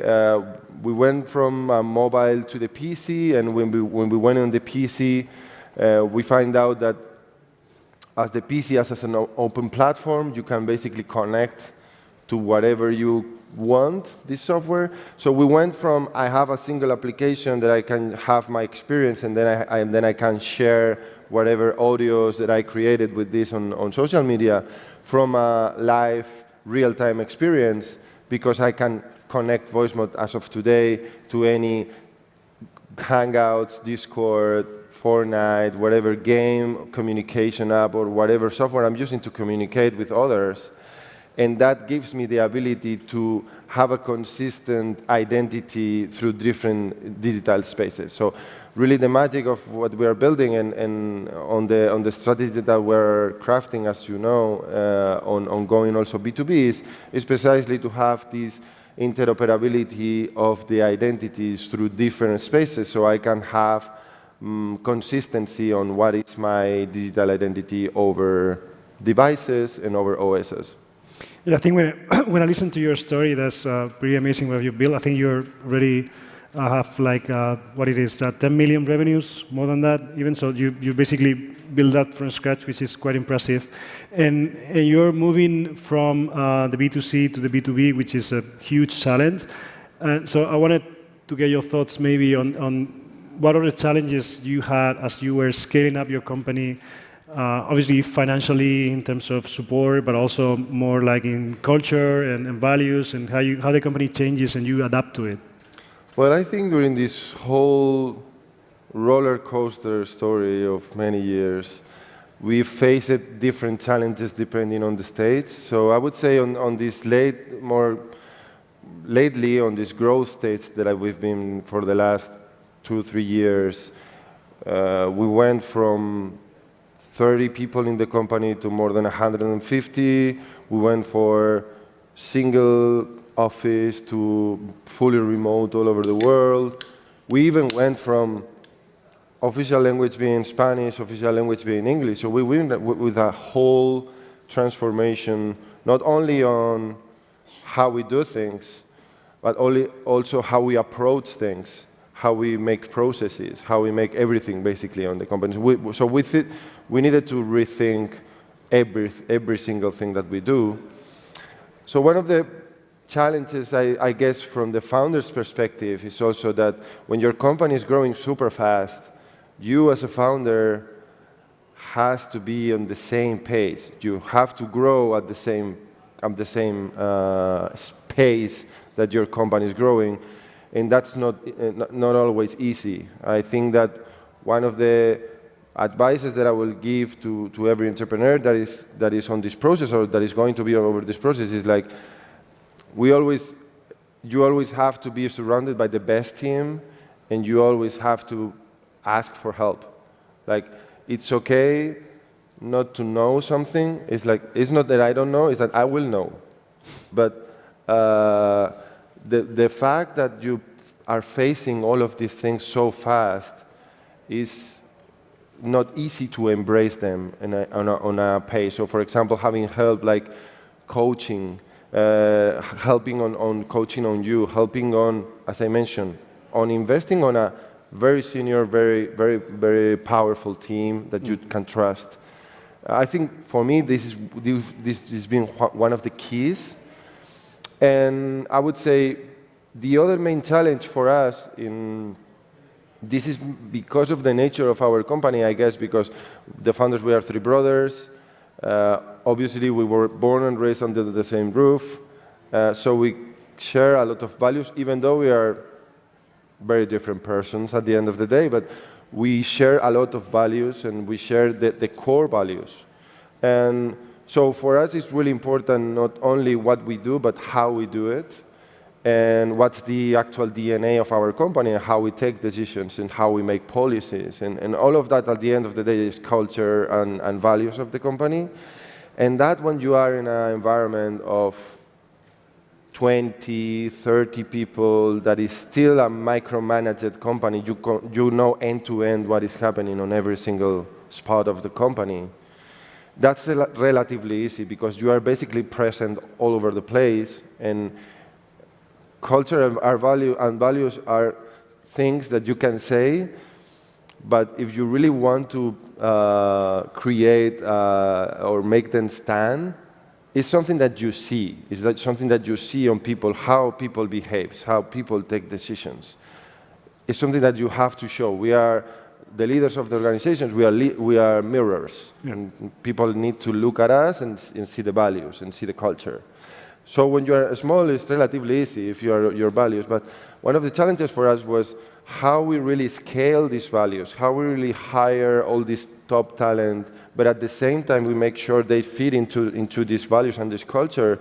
So when we are not showing up on every single meeting or every single interaction on this company, because it can't happen anymore, we make sure that this culture and these values are maintained over time. So I think this has been, and it is as of today, and I think it will be in the future, a challenge for us, definitely. Yeah, no, that actually resonates in my mind because we're building this new unit, and of course it's very difficult when it's very different when you're building something from a big organization such as BBVA. So not trying to compare with in any ways, everything is easier for me, but when you're building something new within a big organization, there are some things that resonate in my mind, like trying to go to new countries or trying to hire the right talent. So why don't we talk a little bit also about the financial support and what's your experience? Maybe I can talk also what we're doing at BBVA. So what's your experience? Well, my experience with financial support, it's been as the challenges changed differently on the States. So at the beginning for us was super tough to raise money in Spain because the nature of our business, we were making entertainment mobile apps in 2014 in Spain. That wasn't really a easy market to raise money.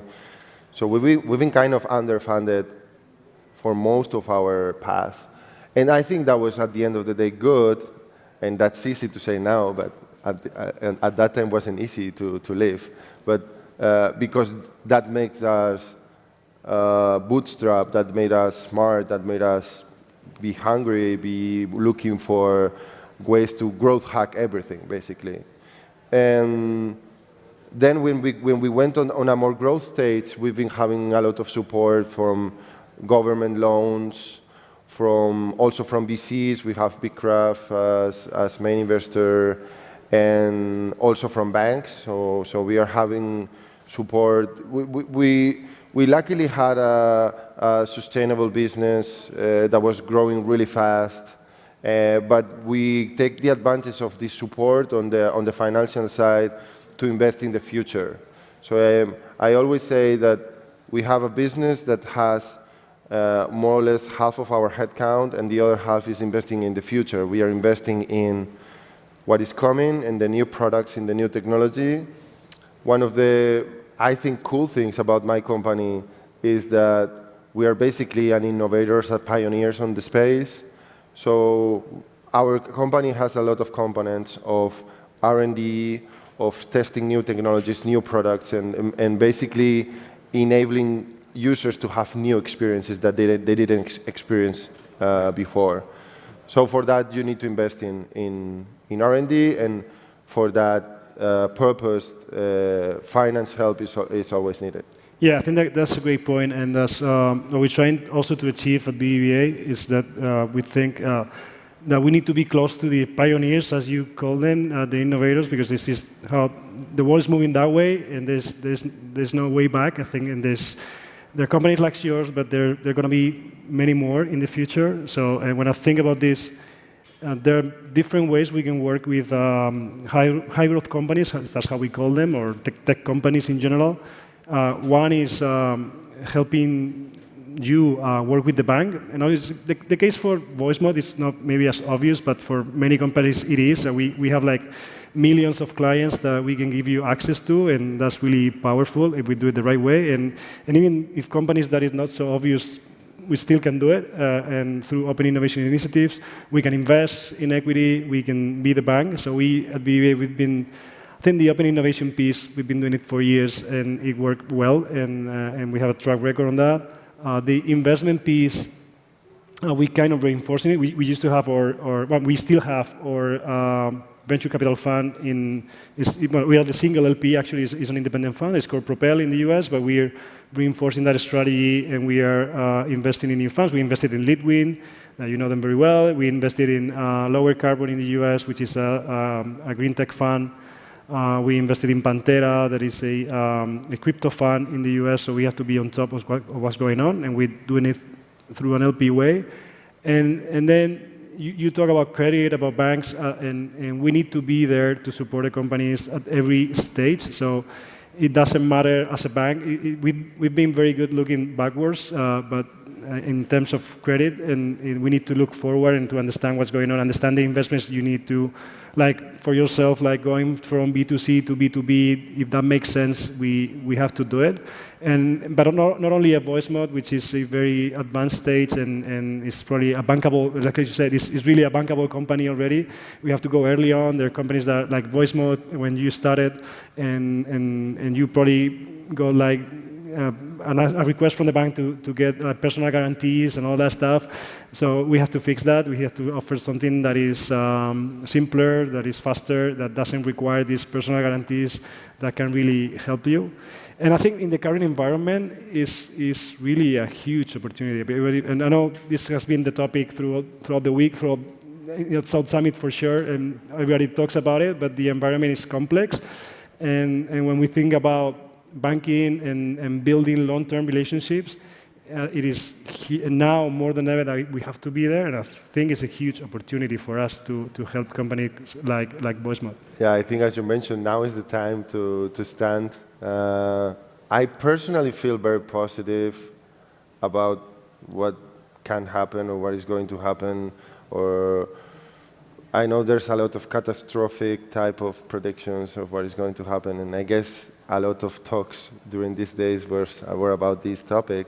But in my opinion, I think it was about it's about our uncertainty for the founders, for the leaders of the companies, and that is precisely when in the spot when financial help is needed in order to, let's say, grab food for the winter if the winter comes. We don't really know, but looking at the environment, I see more like a correction and a post-COVID effect on what is happening in the market, rather than a super catastrophe. But let's see. I don't know. I don't have a crystal ball, but that's how I feel about it. Yeah, really nobody knows. But even if it is bigger than we think, still I think innovation is going to be there, and good companies are going to be coming out. And of course, I think capital has been a little bit irrational over the last few years. And yeah, this is why I think it's about correction. It's about being more capital efficient, thinking about bringing more value to the customers, and really having real businesses doing real revenues. And I think that's good for the industry. So that's why I feel positive about it. I think it's going to bring us good things, even though it's going to be tough. Yeah, and everybody internally is telling me, no, but you're launching a new unit to support startups and scale-ups in the midst of a crisis, and I'm like, no, this is a huge opportunity. Like, we have to be there. The bank debt has to play a role, and I'm sure we're going to make it. I think so. So I think we have to go. I see Liz there looking at us, so I think it's time to go. Well, that was it. Thank you very much. Thank you. Awesome. Thank you. Thank you. Well done.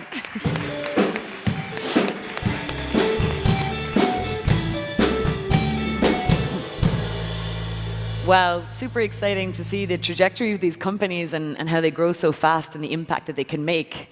So moving swiftly along, we're going from Soonicorns to actual unicorns. Our next conversation is a panel of Galacticos, as they say here locally. We have four founders from 3 different companies that are making a huge impact globally, and all born in Madrid, born internationally, and born here at South Summit. So these are also South Summit finalists and friends of the family. So please give a big warm welcome to the stage. We have Maria Fanjul, co-founder at Tansley and president at Chambery Valley. Juan Urdiales, the co-founder and co-CEO at Job and Talent. Iker Marcaide, the co-founder at Zuby Group and Flywire. Felipe Navio, co-founder and co-CEO at Job and Talent. And Olivier Pailes, co-founder and CEO at Aircall. Guys, thank you for being here. Woo!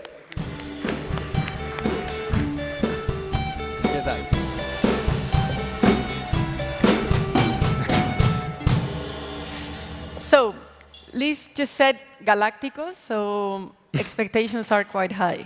So it's not a good way to start a conversation.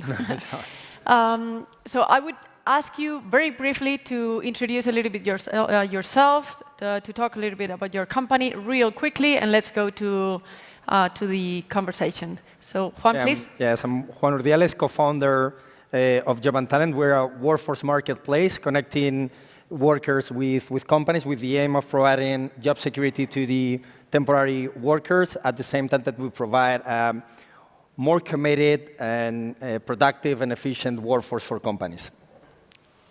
Iker. Thanks for having me. So I'm Iker Marcaide. 12 years ago I founded Flywire, which is the company that actually the first Spanish company with Spanish origins that started trading in NASDAQ. And then since 2014, I'm focused on Zuby, where essentially we try to use the company as a tool to solve some of the social and environmental challenges that we live. And we have a venture builder where we create companies from scratch together with co-founders and entrepreneurs. We have a network of schools, and we have eco districts and projects on reinventing cities, as well as Zubi Capital, which is our investment arm, where we actually make, we have investment strategies, we have different funds, and so kind of taking a very broad perspective, and we would see ourselves as impact investors, impact entrepreneurs, working on very different themes, climate change, creating a more circular economy, poverty, etc. Super interesting. Having a business mindset in all these areas is, I think, it's really, really important and interesting. Felipe? I'm Felipe Navillo, the other side of Job and Talent. I feel kind of in between. Yeah. It's like in between of something good. It's strange. It's the first time that we are in the same panel at the same place, no? So it's a magic moment. But started with Juan 13 years ago. Have gone through many different, moments, and really excited to be here. Thanks. How many times have you been bankrupt? Sorry? How many times have you been bankrupt? 3, or about 2. 3, 4 times probably. 4 times. Technically, legally, technically 3, 4. Legally, none, because I think I've been a bit of a resilience story. That is also something very important for everybody starting their own business. That it is an ultra Ironman. Yeah. Building a company. That's important to keep in mind now when we discuss about unicorns. No? What it takes to become a unicorn. Yeah. Oliver? So I'm Oliver Payes. I'm one of the co-founders, CEO of Aircall. What we do is a contact center software for small and medium businesses. We started in 2014, and we're pretty international. So I started from Madrid, Paris, New York, and now Australia. Okay. So my first question to all of you is it really that important to become a unicorn? What is it good for? Is it just for ego? Is it for other things, Felipe? I mean, being honest, our way of thinking on unicorn probably is not the same as is on the press, no? Because at the end of the day, we have been going through so many years, so many things. We have seen so many ups and downs that like if you start thinking of yourself as you have achieved something, no? I believe companies that have achieved something is Facebook, Instagram, that they really changed industries, Amazon, and we still have a lot of way to go, no? So probably in the past was not that bad, and right now is not that good. So you need to keep on looking, to the end goal that you have, and it's always good, obviously, to go up in valuation, be able to attract talent, and build a team that is probably the money is typically for that, but we don't tend to say that to ourselves, being honest, no? We see ourselves much more as a less sexy animal that is a camel. So probably a camel that has become, after a lot of resilience, a unicorn, so it's more like a camel corn or something like that, Yeah, especially now that, maybe you used to be a unicorn some months ago, but now with all these, adjustments in valuations, etc., now it's completely different, no? So how do you see, Iker, how do you see in your perspective, unicorns post this inflation or crisis that we are starting to see? So I would say, I think for me there is a general theme which is, you live the life for yourself, not for others. I think that applies also to entrepreneurship and when you start companies, right? I think it's, I think many of us that we started companies, you start companies because you're obsessed with a problem that you want to solve and you want to do your best. And then over time, you're kind of in a situation, right?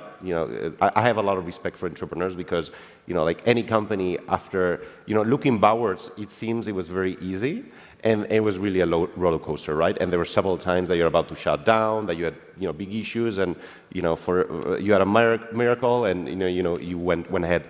So I think it's kind of every day focusing on kind of what matters to you and maybe even purpose, I would say, and trying to do something that's meaningful, that you feel proud of, and that will take you to good places, whatever the terms or the coins or where the public markets are or how the market evolves.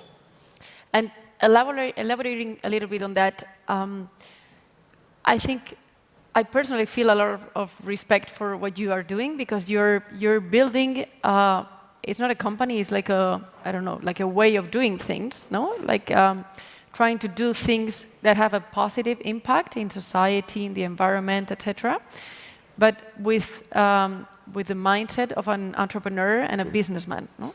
So how do you think a company can, at the same time, have both legitimate interest of being a business and being good for the planet and for the society, but also scale? No? Because I think now with technology you can maybe be profitable, but it's not that easy to scale. No?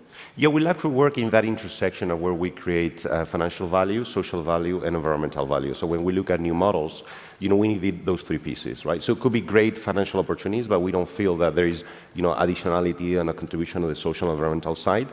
And I like to say that, everything starts small that can be big, and everything big started small, right? So I think sometimes it's more the mindset, right, that you're having when you're starting these projects. And it's true that our kind of tagline is solving challenges for a better future, and we do that very broad on purpose because the themes can be very different, very broad. And when people think about impact investing, some people assimilate it to like sub-market returns, and from market returns to philanthropy, there is a big spectrum, right? So in our case with Thubi, we look for market returns. So we, the funds, the venture debt fund or the angel fund we put together, all these different initiatives, we need to achieve market returns because that's our way that we think we can mainstream this, right? Because it's as comparable and even better than other things. And this is possible. I mean, we see our capital as catalytic capital, right? Maybe the one that takes the initial risk, when maybe the projects from the venture builder, we put together the teams, we make the investment company, and then people come in as co-investors, and the same with the funds. Sometimes, put the team together, we make the anchor investment, and then other people come along, right? When maybe things are a bit more tangible or people can understand the project. So, but we do that in a way that enables our co-investors, which are an essential piece of our equation, market returns, so they can really mainstream and scale this up. Yeah, super interesting. And so, Oliver, how do you see in your company, you're connecting like consumers with companies, no, through voice, no, and you're kind of like taking an important piece of the market of a more like traditional companies. So how do you see the relationship between companies and consumers?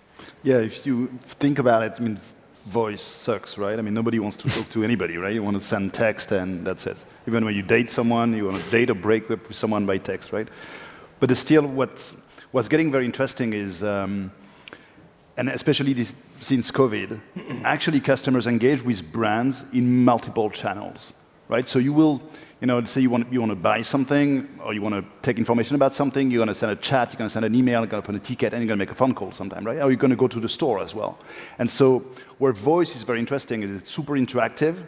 It's really, when it's critical, when it's urgent, when you need really deep information, you want to call, you don't want to chat.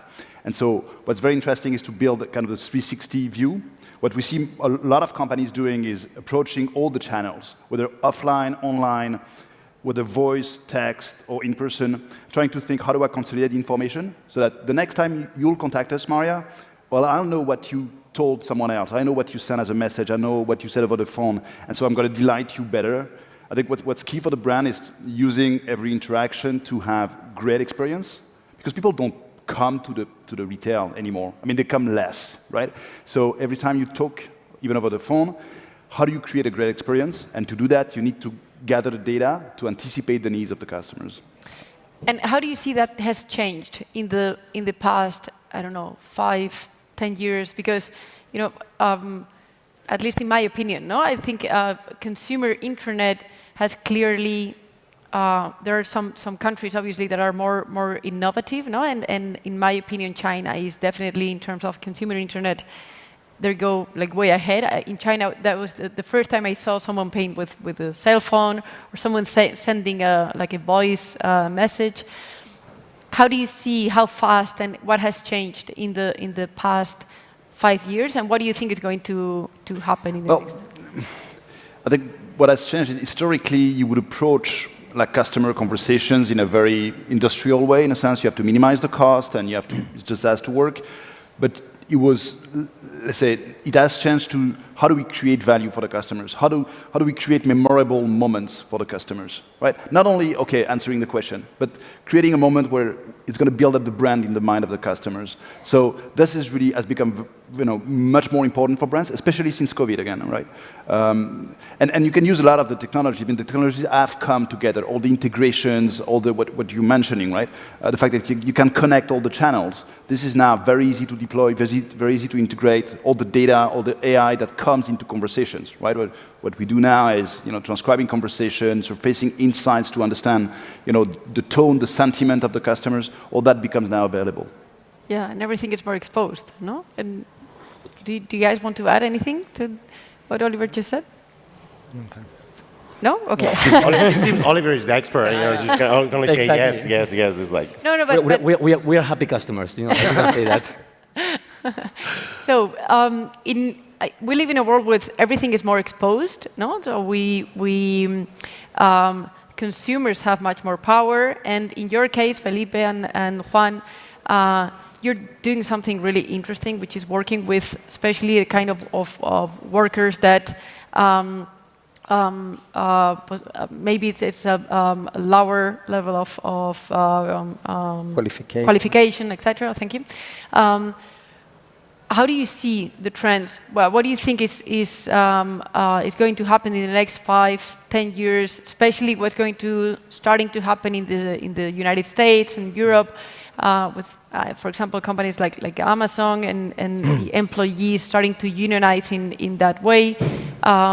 Talking about the empowerment of consumers or the ability to technology to empower people. No. So what do you think?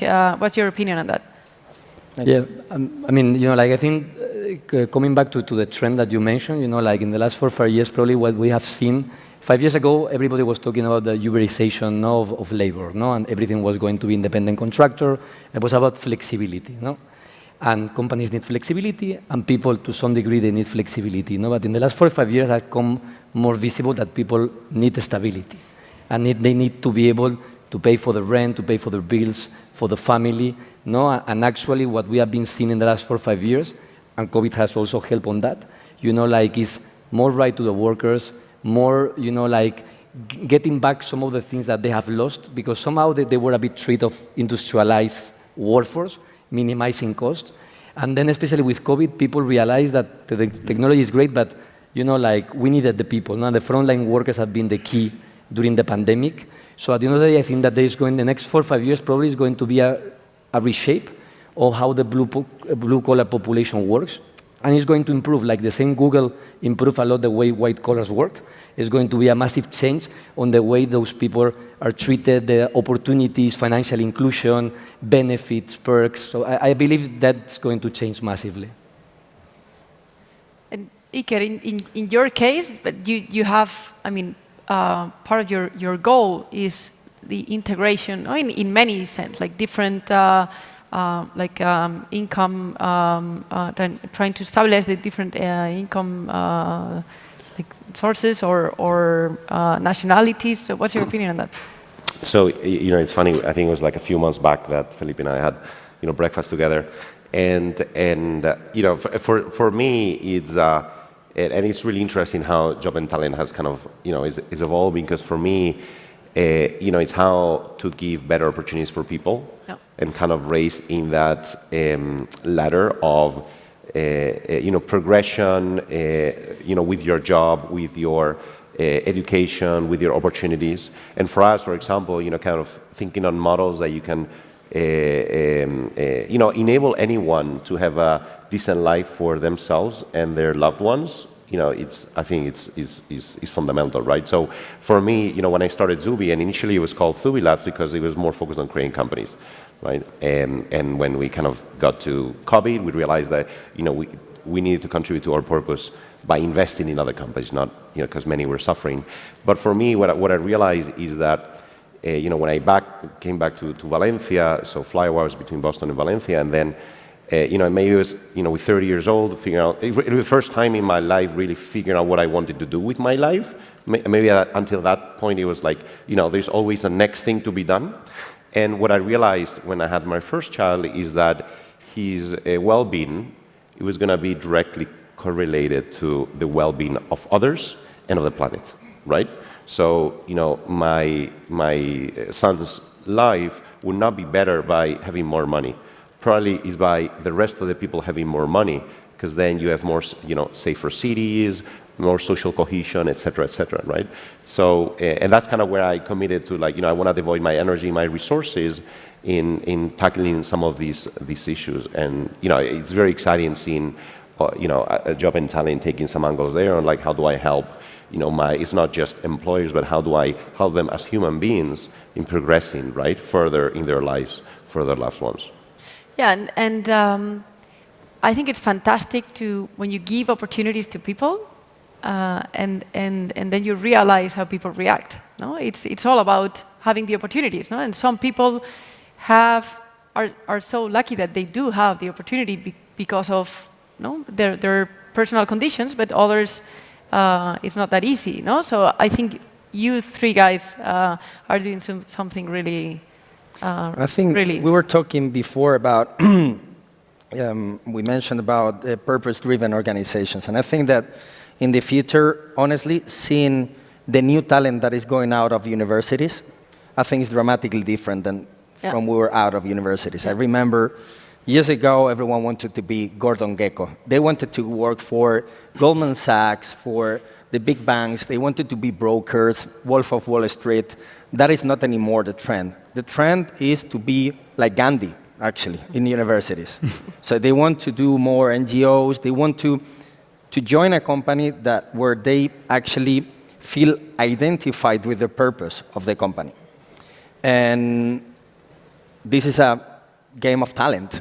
So if you don't have a clear purpose as a company, you're not going to be attracting the top talent right now out of university and society. So in my opinion, I think that in 10 years' time, it's like all the companies will need to have this purpose and this consciousness, because otherwise you won't survive as a company. You won't be capable to attract the people that you need for your business. Sure.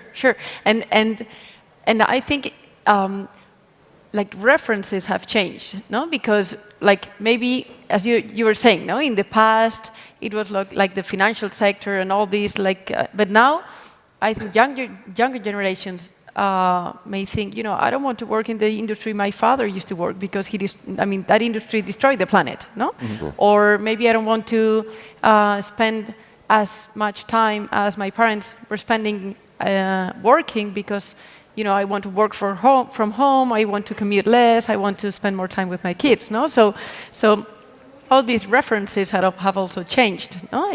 I wouldn't just say, younger generations. My perspective is, for example, we talk a lot with serial entrepreneurs, people that have set up companies, maybe exited, and say, you know what, the next one I want to do something with a real purpose. Yep. And you guys seem to be, the guys to start a company with. As guys, driven by sustainability and impact. What potential ideas, could we work on? So I think it's kind of across the board. It's attracting new talents, it's younger generations. Those that maybe kind of check the box is like, okay, I did a company, went well. Now let's maybe do something that kind of matters a bit more or that syncs to my specific motivations. You know what happened to us years ago when we started with Job and Talent? We remember that we were evangelizing a lot in the labor market about the conditions of the workers. And many times we were visiting companies that they were saying, I really want to hire those workers for independent contractor model. Yep. Why paying so much or giving so many rights to those workers? I want them to be as cheap as I can. Yeah, it's a cost perspective. It has been a dramatic change in the last years. More consciousness on the companies. I think that the world is clearly more moving towards a bigger consciousness, especially on the big corporates, because they start to have those type of ESG rankings, and those things are starting to pay off actually right now. It's like, yeah. So as it usually happens, then first it comes the entrepreneur with the purpose or the idea, then the entrepreneur creates a business. Now we're seeing that we can actually create businesses with purpose and that can be businesses that, profitable businesses that scale, and then the money comes, no? The investors, and there's a lot of investors now investing in these kind of companies. So talking about investors, Oliver, how do you see now the investors? How do you see what is happening with valuations, companies, public and private companies with important cuts in valuations? I don't know if you want to say if you're now in the process of raising or not, but in any case, how do you see it? Yeah, so luckily we raised money a year ago, so we have plenty of runway, so we don't have to raise, and we're not planning to. Maybe before I answer your question, I was thinking about the unicorn, the very first unicorn question you had. I think one of the mistakes people made, and the journalists made, is they considered unicorns means $1 billion valuation. That makes no sense, right? And now you see it, because then valuation go up like crazy, like last year, and then they fall 70% like this year. Does that change, does that mean something for a unicorn? No. Like if you think about Airbnb, has it changed your life? Yes, it has changed hospitality. Uber has changed mobility. Spotify has changed music, right? These are unicorns, whatever the valuation, right? So the question is, let's say Aircall will be a unicorn the day we change customer interactions, the way people engage with brands and customers, right? This is the meaning of unicorn. So more than valuation. And so to your point, of course, most of the unicorns of last year are dead, right? Last year there was one new unicorn per day. Makes no sense, right? Now, all the valuations are down. Interestingly, there's a little bit of, not panic, but many investors are not very sure what they should do. Again, we're not raising, but obviously I'm constantly talking to investors, and I'm sure you all are. And some of them have gone very, very pessimistic and really rebased the valuation on a 7x revenue, something like that, which for SaaS, for a startup, fast-growing company, that's good, that's historical level. Some others are still in the 15x, which is a bit crazy, right? Nobody is in the 40 times revenue that was last year. That makes absolutely no sense. How do you pay back 40 times revenue? So I would say, I think this year is going to be return to the normal. But it's actually not bad. Last year was the anomaly, and 2020 was the anomaly. Today it's just normal. We're back to normal level, and in the end, a startup is like any other company. You have to get your money back if you're an investor. So 7 times revenue for a fast growth company, that's good. Right? So, I feel last year we raised at over $1 billion valuation. Maybe we will have that now. And that's fine. That's really fine. It doesn't change the fact we're building a great company, creating great customer interactions. And that's what matters, right? Yeah, I agree. I think this is a great moment for entrepreneurs, really bad for the investors, okay? It's great for entrepreneurs because when the market is open, now it's closed, but when it's open like it was last year, somehow you're forced to raise some money, to bring some cash to the company as also a defensive move against potential competition. You don't want to be seeing how a smaller company, a worse company than you, raise much more money than you, and then they can hire more engineers, more team, and then they can build a better product than you. So now the good thing is that cash is what it is. It's on the banks of every company, and now it's a matter of executing and creating. And that's the moment for entrepreneurs. This is why we created companies. We do not create companies for raising money. It's we create to really work on a 10x user experience on both, in our case, on both sides of our marketplace for workers and companies. And now is a perfect moment to be focused on that. So the only thing is that you get the investors very nervous right now, of course. It is. They will need to explain to the LPs, their stories. It's not really our issue. Our issue is, and our focus is to create great companies, and this is a better moment for that. It's also an opportunity. A big trend I'm seeing is a lot of companies on that moment raising, pushing for growth, just start lowering the quality bar on recruitment, on product, on everything. And most of the companies, are reshaping that. And actually, obviously it's going to be painful, but I think that is going to be a better outcome because those companies will be better and will have a higher chance to deliver that 10x experience. So that's a trend we are seeing across all the startups we're speaking with. Yeah. Hunger is always good. It's good, no? To increase quality, to increase efficiency. So we only have a few minutes left. So I wanted to make one last question about IPOs, no? And so in the last months or years, it seemed to be like, you know, Europe was a little bit behind in terms of innovation, valuations, and, you know, the US was a much better market in terms of like public companies, public tech companies. Now we've seen that the correction in valuations and stock prices have dropped. I mean, has been much higher in the US than Europe. So it seemed to be like, you know, Europe was not as bad as maybe some were thinking.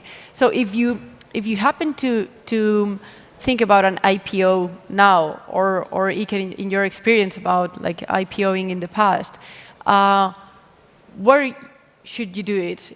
Is it Europe? Is it the US? What are your opinions on this? I think timing. So it's like, you know, I think what you can control as an entrepreneur is doing a great job every day with the customer, solving real problems. And then there's going to be a bunch of stuff which is going to be macro and markets and IPO, and like, especially on growth and near IPO, pre-IPO, that's going to be very influenced. I would say that, you know, that's the investment market that is kind of, you know, with a lot of spreads in terms of valuations and term sheets and stuff. I think on the angel side and early stage, you know, it's a bit more stable because it's longer term. But I think it's really hard. Like, I think is when you're considering that point, it's like you do the deep dive, right? And you know, at different points in time might make sense.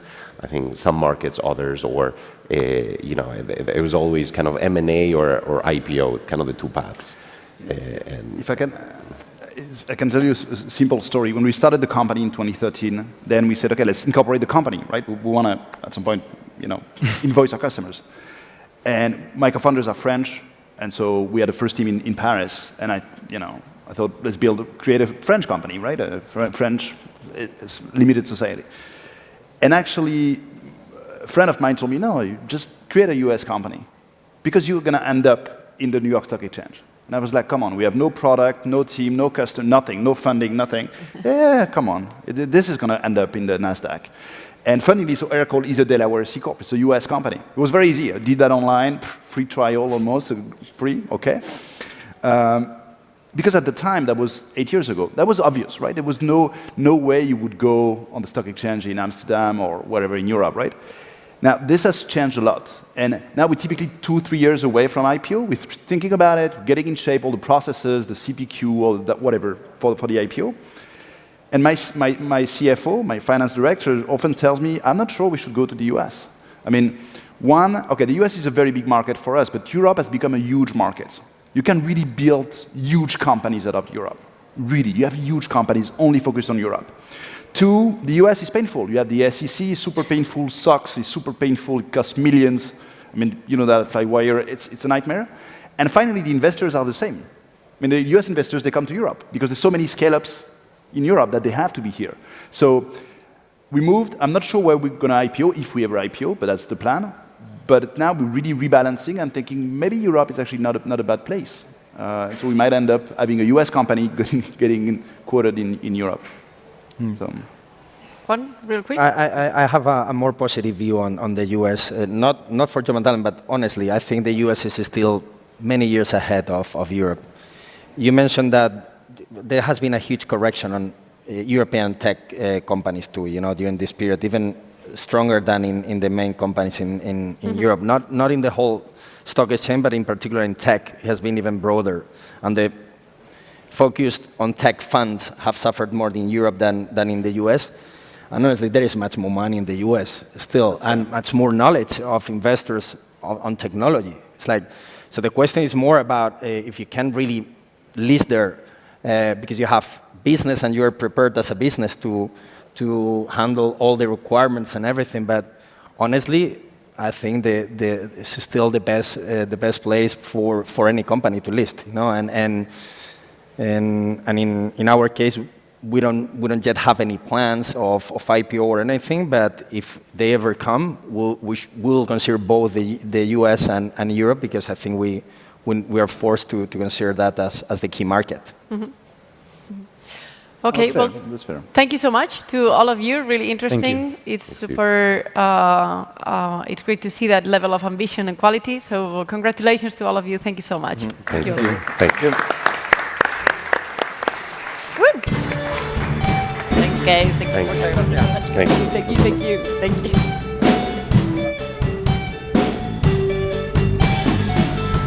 Woo! Wow, so much to learn, just so much experience in the one place at the one time. That is mind-blowing. Can I please ask you to come on in, take your seats? The front 3 rows are blocked for now, but please come all the way down to the 4th row, grab a seat, because you're not going to want to miss this next session. Super exciting. We have our founder of South Summit coming on stage. We have the chairman of Mutua Madrileña, and we have the mayor of Madrid talking about how to build the future of the city. They're coming up right now in 2 minutes. Bear with us. Enjoy the wonderful music and the musicians, and we'll be right back. Don't go anywhere.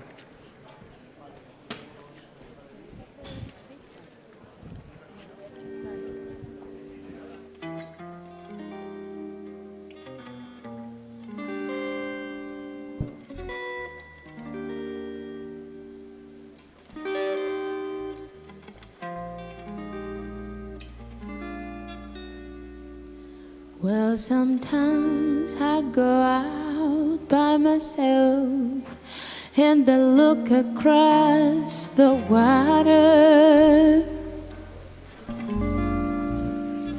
and I think of all the things that you're doing. Extraordinario.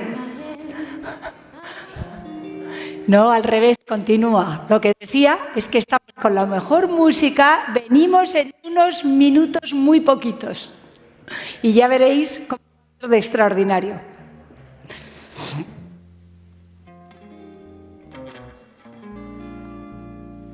Well, sometimes I go out by myself and I look across the water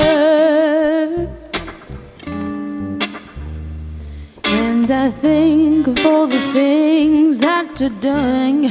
In my head I paint a picture,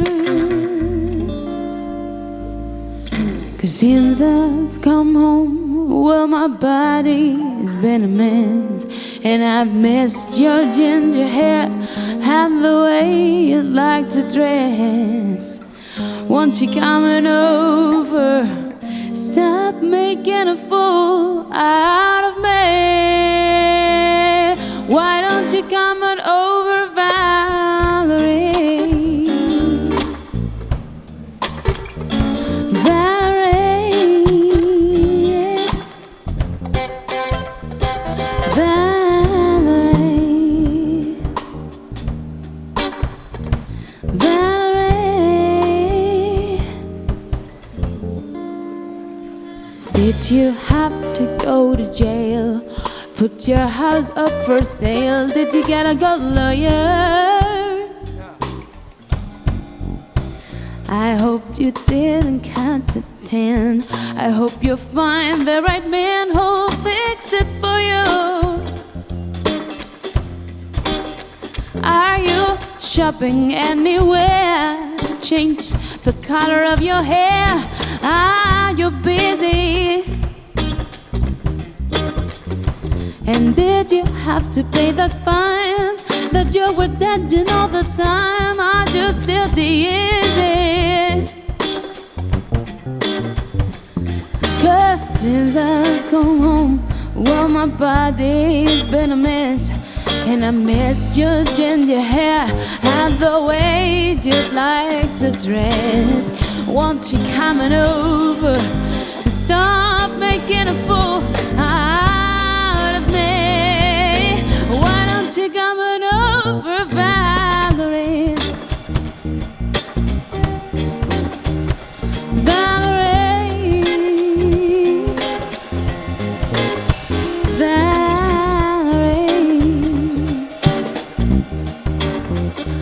Valerie.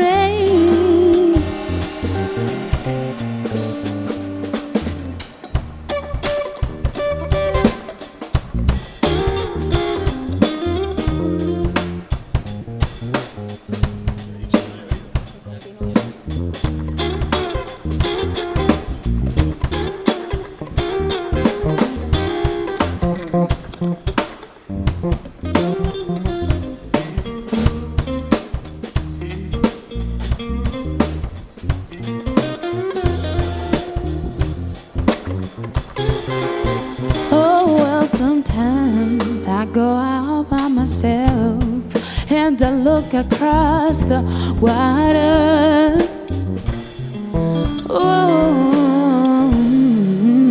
Wow, amazing, guys. Thank you so much. I love it. I love it. It gives a sense of calm, tranquility, good vibes on this Friday morning, the final day of South Summit 2022. Very excited to introduce the next conversation. What a luxury to have three incredible individuals that have shaped so much how and what the city is like, and now we can hear from them what the future of the city might be. So please join me in welcoming to the stage our own founder and chairman of South Summit, María Benjumea, the mayor of Madrid, José Luis Martínez Almeida, and the chairman at Mutua Madrileña, Ignacio Garralda. Woo! Woo!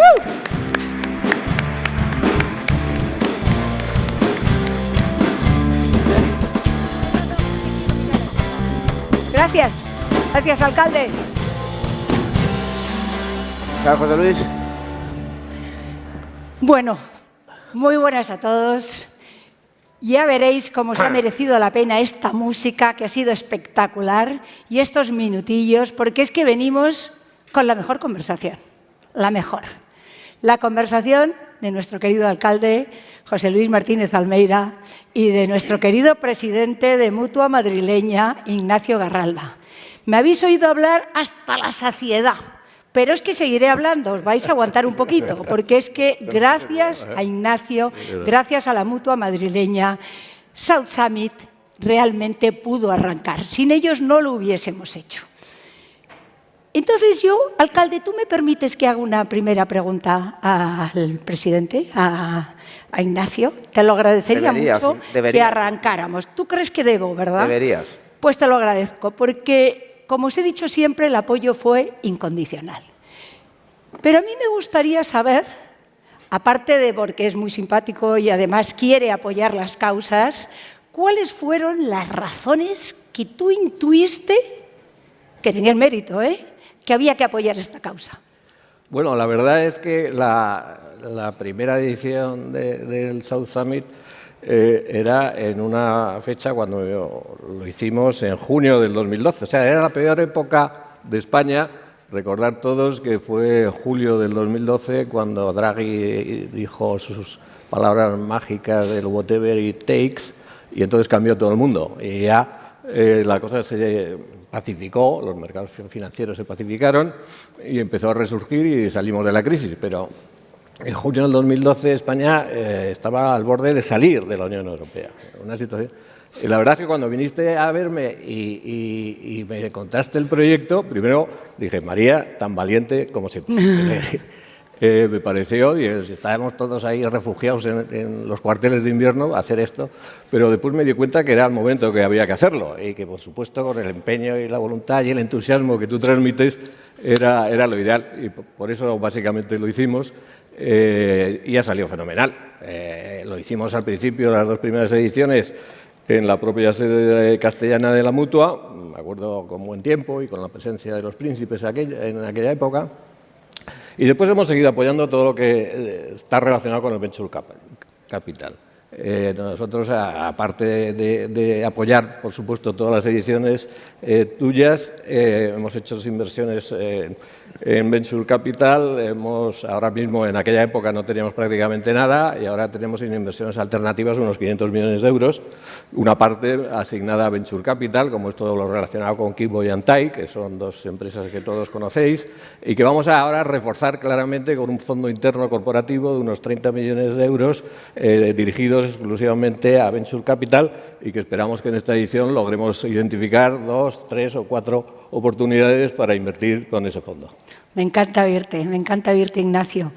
Bueno, la verdad es que apostaste por un ecosistema, no por un South Summit, sino por un ecosistema verdaderamente espectacular. Y durante estos 3 días, de nuevo, en esta 11ª, que es nuestro 10º aniversario, lo hemos visto todavía con más fuerza. Es decir, y además Madrid es una atracción para los inversores internacionales, para las corporaciones en búsqueda de innovación bestial. Fijaros, solo un dato para la pregunta. Hemos pasado de octubre, que hicimos nuestra última edición, que vinieron los inversores con más de 138.000 millones de euros, a que en esta 240.000. Es decir, el ecosistema está boyante. Pero yo quiero preguntar, y voy a empezar contigo, alcalde. ¿Cómo notas el cambio, la transformación de Madrid? ¿Qué está suponiendo todo esto para Madrid? Desde el punto de vista de posicionamiento, de evolución y además para nuestra competitividad.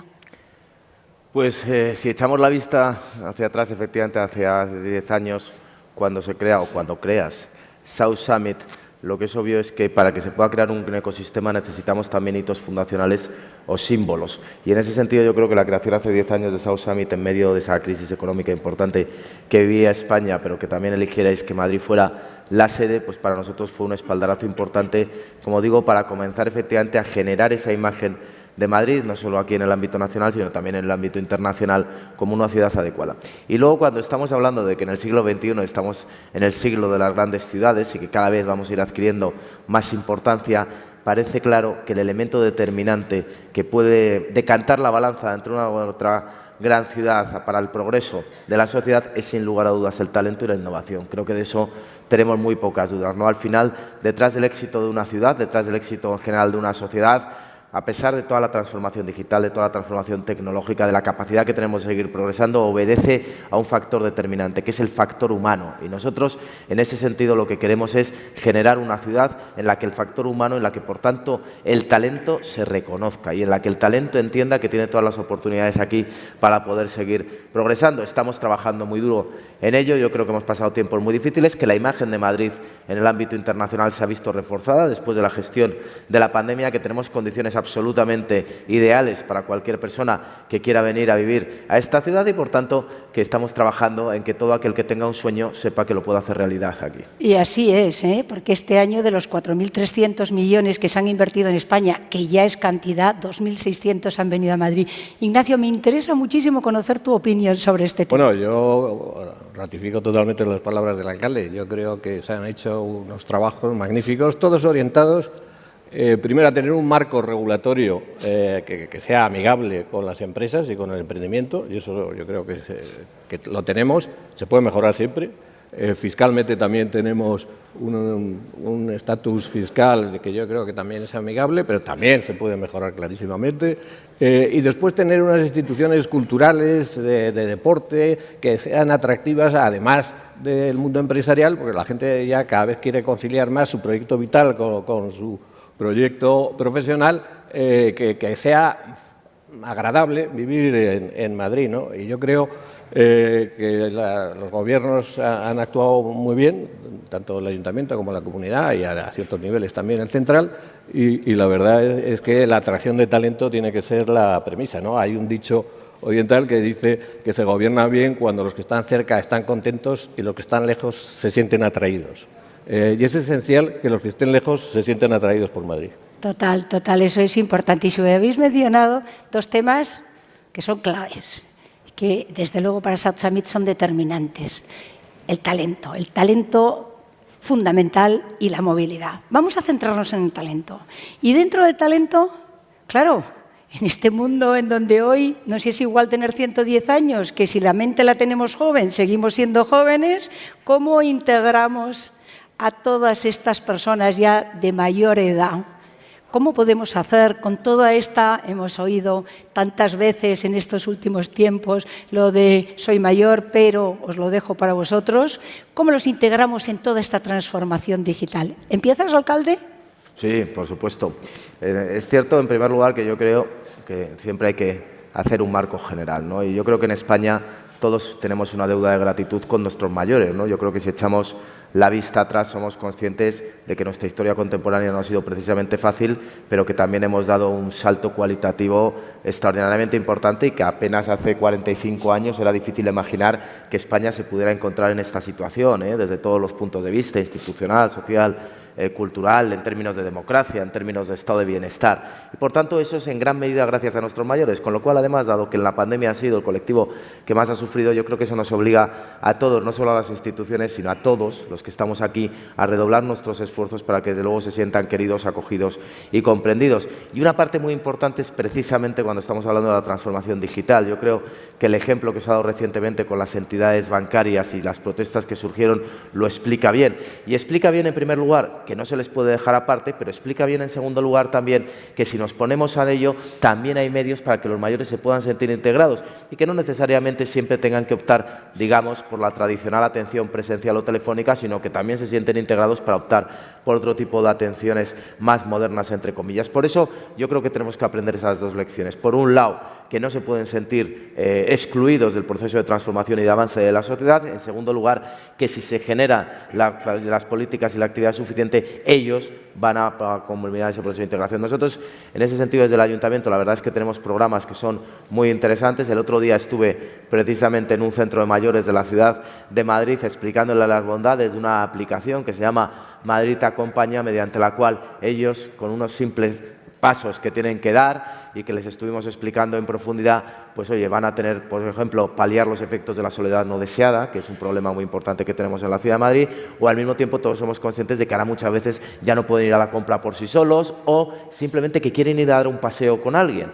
Y en ese sentido, pues mediante ese tipo de aplicaciones y, lógicamente, también atendiendo a las limitaciones que pueden tener y, por tanto, facilitando el acceso, pues yo creo que como sociedad, sin lugar a dudas, mejoraremos con nuestros mayores a los cuales tanto debemos. Estoy convencida, Ignacio, con lo que os preocupáis por toda vuestra comunidad. ¿Cómo lo abordas? Bueno, nosotros tuvimos un acto muy concreto en plena pandemia, que la gente mayor que estaba en residencias pues no podía ser visitada por sus familiares, y llamamos al ayuntamiento e hicimos una llamada en el sentido de que queríamos regalar 1000 iPads a las residencias para que a su vez los repartiesen entre la gente que estuviese ahí acogida. Y la verdad es que funcionó fenomenal. Enseguida tuvieron una cierta agilidad con los iPads. Con eso le quiero decir que yo creo que la pandemia ha sido horrible para todo, pero para el salto digital o de mayor cercanía a las técnicas digitales por parte de los mayores, pues ha sido un adelanto. Lo que pasa es que yo creo que ha habido determinados sectores, y no quiero echar la culpa al sector bancario, pero claramente es el que quizá ha sido se le ha ido un poco de las manos el trato más humano con los clientes, como consecuencia un poco del propio proceso de consolidación bancaria, que ha obligado a hacer eficiencia de costes, sinergias de costes, y las sinergias de costes es reducción de personal, y la reducción de personal es menos contacto con las personas más necesitadas, que en este caso son los mayores. Esto yo creo que se ha corregido ya, se han dado cuenta. En los demás sectores yo creo que hemos sido más equilibrados, por lo menos en la parte de seguros yo creo que sin duda. Y yo creo que ese proceso irá ganando y se podrá encontrar el punto de equilibrio de relacionarse con las personas mayores a través de un uso más digital, pero siempre sabiendo que las redes sociales no es su ámbito natural y ellos prefieren lo táctil, el abrazo, el estrechar las manos y el ver a un empleado delante, y eso será inevitable. Me encanta. Como tenemos poco tiempo y tenemos varios temas fundamentales que tocar, voy a ir directa. ¿Qué pasa con algo tan importante como la sostenibilidad? El Madrid 360. Sostenibilidad, Madrid Verde. Vamos a ir rápido porque este tema es clave. Es muy sencillo, o nosotros somos capaces de implementar políticas de sostenibilidad o no somos capaces de generar las condiciones de calidad de vida que se merecen todos aquellos que viven o que quieren venir a vivir en esta ciudad. Y por tanto yo creo que es uno de los principales, sino el principal reto de futuro que tenemos todas las ciudades, y las políticas de sostenibilidad que empiezan por cada uno de nosotros mismos, que tienen un carácter transversal al conjunto de actividades de toda una ciudad como Madrid, que es cierto que tienen sectores que tienen mayor relevancia, como por ejemplo el tema de la movilidad. Al final, en una ciudad como Madrid se producen 10 millones de desplazamientos mediante las diferentes formas de desplazamiento que hay, en el cual nosotros lo que entendemos es que esos 10 millones de formas de desplazamiento se tienen que hacer de la manera más sostenible posible y, por tanto, replicar un conjunto de alternativas que haga que todos aquellos que siguen utilizando el vehículo privado lleguen a la conclusión de que es la alternativa más gravosa en términos de tiempo, en términos económicos y la menos comprometida con el conjunto de la sociedad. Por tanto, nosotros tenemos muy claro políticas de sostenibilidad como seña de identidad de la Ciudad de Madrid, con carácter transversal, enfocadas también a la cuestión de movilidad, porque es propia de todas las grandes ciudades, pero sin lugar a dudas yo creo que es el principal reto que las grandes ciudades afrontamos en este momento para el siglo XXI y, por tanto, todas las exigencias derivadas tanto del proceso de descarbonización como de los distintos compromisos que hemos ido adquiriendo, entre ellos, por ejemplo, que en la Ciudad de Madrid ha asumido un reto de descarbonización del 60% para el año 2028, si no me equivoco, y desde luego estamos poniendo todos los medios para poder lograrlo.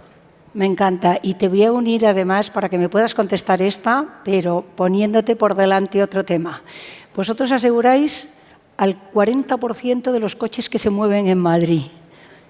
¿Cómo me unes todo esto en la movilidad, en la sostenibilidad? Porque sé que estáis haciendo un gran trabajo. Sí, no cabe duda de que nosotros, al tener el 40% de los coches de Madrid asegurados, que es una cuota muy grande y tratamos de mantenerla, y están ahí y siguen ahí básicamente porque están contentos, ¿no? Y satisfechos del trato que les damos. Pero eso es perfectamente compatible con llevarnos o apoyar al máximo todo lo relativo a la sostenibilidad. Y el programa del Ayuntamiento de 360 grados es una fiel muestra de ello. Nosotros sabemos que cada vez los jóvenes tienen menos apetito por comprarse un coche. Y eso es desde el punto de vista de una aseguradora de coches, pues es un peligro, ¿no? Existencial casi, porque si no se venden coches, no hay seguro de coches. Entonces, lo que estamos haciendo es, sabiendo que vamos a seguir asegurando coches, ir a un programa de movilidad mucho más integral. Porque la necesidad de moverse, esa no va a desaparecer. Desaparecerá la propiedad del coche de cada uno, que eso es diferente. Pero sabiendo que esa es la tendencia, nosotros tenemos un programa de movilidad bastante ambicioso. Sabemos que los coches eléctricos están yendo más lentos de lo que hubiese sido aconsejable de su venta, porque son muy caros, porque no hay redes de recarga, etcétera. Pero nosotros tenemos ya programas de micromovilidad con Movo, de patinetes y motos, y ahora vamos a lanzar en el tema de car sharing, nos vamos a involucrar, que hasta ahora no estábamos, y en Navidades, y ya se lo digo al alcalde, vamos a sacar una flota de 1000 coches totalmente eléctricos de car sharing, que va a estar lógicamente al uso y disfrute de todos los mutualistas, y creemos que con ese impacto todo lo que sea ayudar a la electrificación de la ciudad pues irá por buen camino, ¿no? Aparte de eso, tenemos también una serie de edificios que también tratan de ayudar a la sostenibilidad. Nosotros, la Mutua es el primer propietario de la Castellana, tiene 8 edificios, desde la Torre de Cristal hasta las Torres de Colón, que están ahora remozándose. Todas tienen la máxima certificación de eficiencia energética, y el de las Torres de Colón pues va a tener consumo casi cero, con lo cual todo lo que sea, sabiendo que son mayores inversiones, pero todo lo que sea reducir el consumo energético, pues ahí nosotros estaremos siempre en los primeros de la lista. No me puedo quedar con las ganas, para terminar, de aprovechar la audiencia que tenemos a nivel internacional, porque no solamente esta maravillosa audiencia que tenemos aquí, sino que nos están oyendo desde todo el mundo. Inversores, startuperos, los empresarios tradicionales, nos están oyendo todos los que generan negocio. 30 segundos, te dejo 40. ¿Qué les dirías para atraerles a que vengan a vivir, disfrutar, trabajar e invertir? Yo les diría que Madrid es una ciudad abierta y que eso es una garantía de muchas cosas, ¿no? Primero, de disfrutar de la vida, que la conciliación de la vida profesional y personal en Madrid es máxima. Hay pocas capitales europeas que puedan tener lo que da a Madrid, y esa capacidad de disfrute es perfectamente simultaneable con la de prosperar profesionalmente o empresarialmente, y disfrutar personalmente y prosperar profesionalmente y empresarialmente, yo creo que es el sueño de todas las personas, ¿no? Alcalde, termíname tus 30 segundos de gloria. Pues les diría una cosa muy clara. Podríamos hablar de datos que justifican que estamos una de las mejores ciudades del mundo, que tenemos un índice de calidad de vida difícilmente igualable, que al mismo tiempo tenemos una serie de servicios públicos extraordinarios, que tenemos un marco normativo y un marco fiscal amigable, que al mismo tiempo pueden disfrutar de unas alternativas de ocio que prácticamente son inabarcables en la ciudad de Madrid en estos momentos, que más del 50%, el 50% de Madrid son zonas verdes, pero sobre todo les diría una cosa. Esta es la ciudad en la que pueden cumplir sus sueños. Esta es la ciudad en la que pueden encontrar las oportunidades que ellos quieran tener en su vida.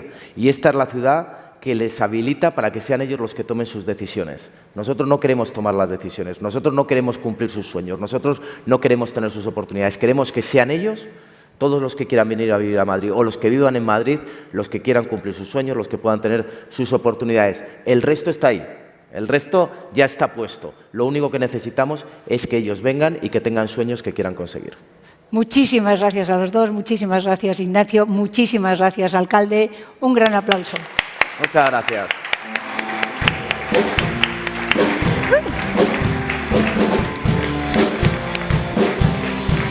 Wow. What a luxury. Don't go anywhere, because you're really, really, really not going to want to miss what's coming up next. We have on our next session, two incredible serial entrepreneur and investors. These two individuals have together and separately built multiple unicorn companies and invested in numerous unicorn companies, many household brands at this point. They have such an incredible and unusual story that if their lives were a movie, you literally would not believe it. And coincidentally, these two individuals are not only brothers, they're twin brothers. For this first time ever, I believe in the world, we have these two powerhouses of Silicon Valley together on stage, and we are so privileged to have them here at South Summit 2022. So please join me in giving a huge warm South Summit welcome to Ali and Hadi Partovi.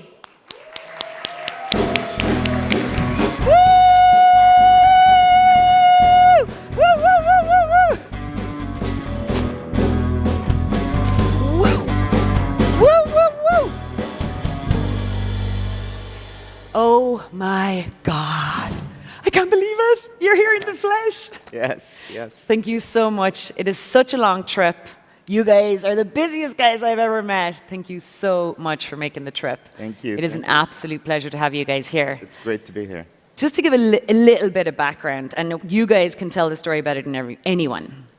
These individuals can talk about how maybe they arrived in the US and their original beginnings, but taught themselves computer science, graduated from Harvard University, founded multiple companies for the last 25, nearly 30 years, exited them, continued to invest, and are now put so much time and effort and resources into bringing on the next generation. So really just want to applaud this kind of story and dive into how you got there. There's an interesting trend here, which is success, after success, after success, and you seem to kind of have a magic touch, both of you. So what's the secret? Guys, let us in on the secret.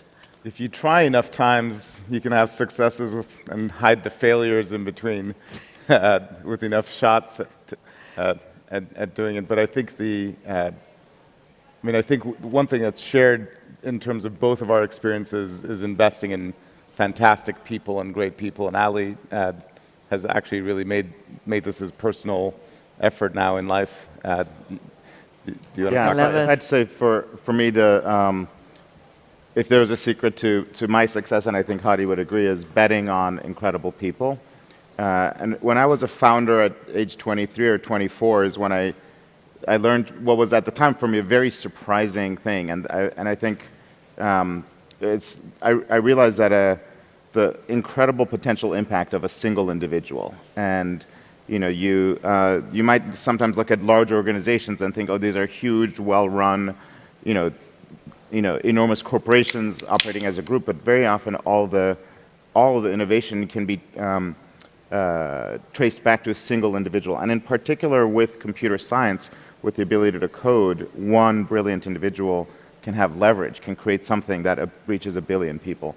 And so identifying incredible individuals and betting on them has been, whether for the people that you hire if you're building a startup or the people you invest in as an investor. That's super inspiring that you're saying that you've seen and lived that one person can make a huge difference, and have a huge impact. And what it sounds like is you're saying that computer science can be a motor, a channel, a platform, a way to amplify that individual's impact. Exactly. That's incredible. So how did you guys find computer science?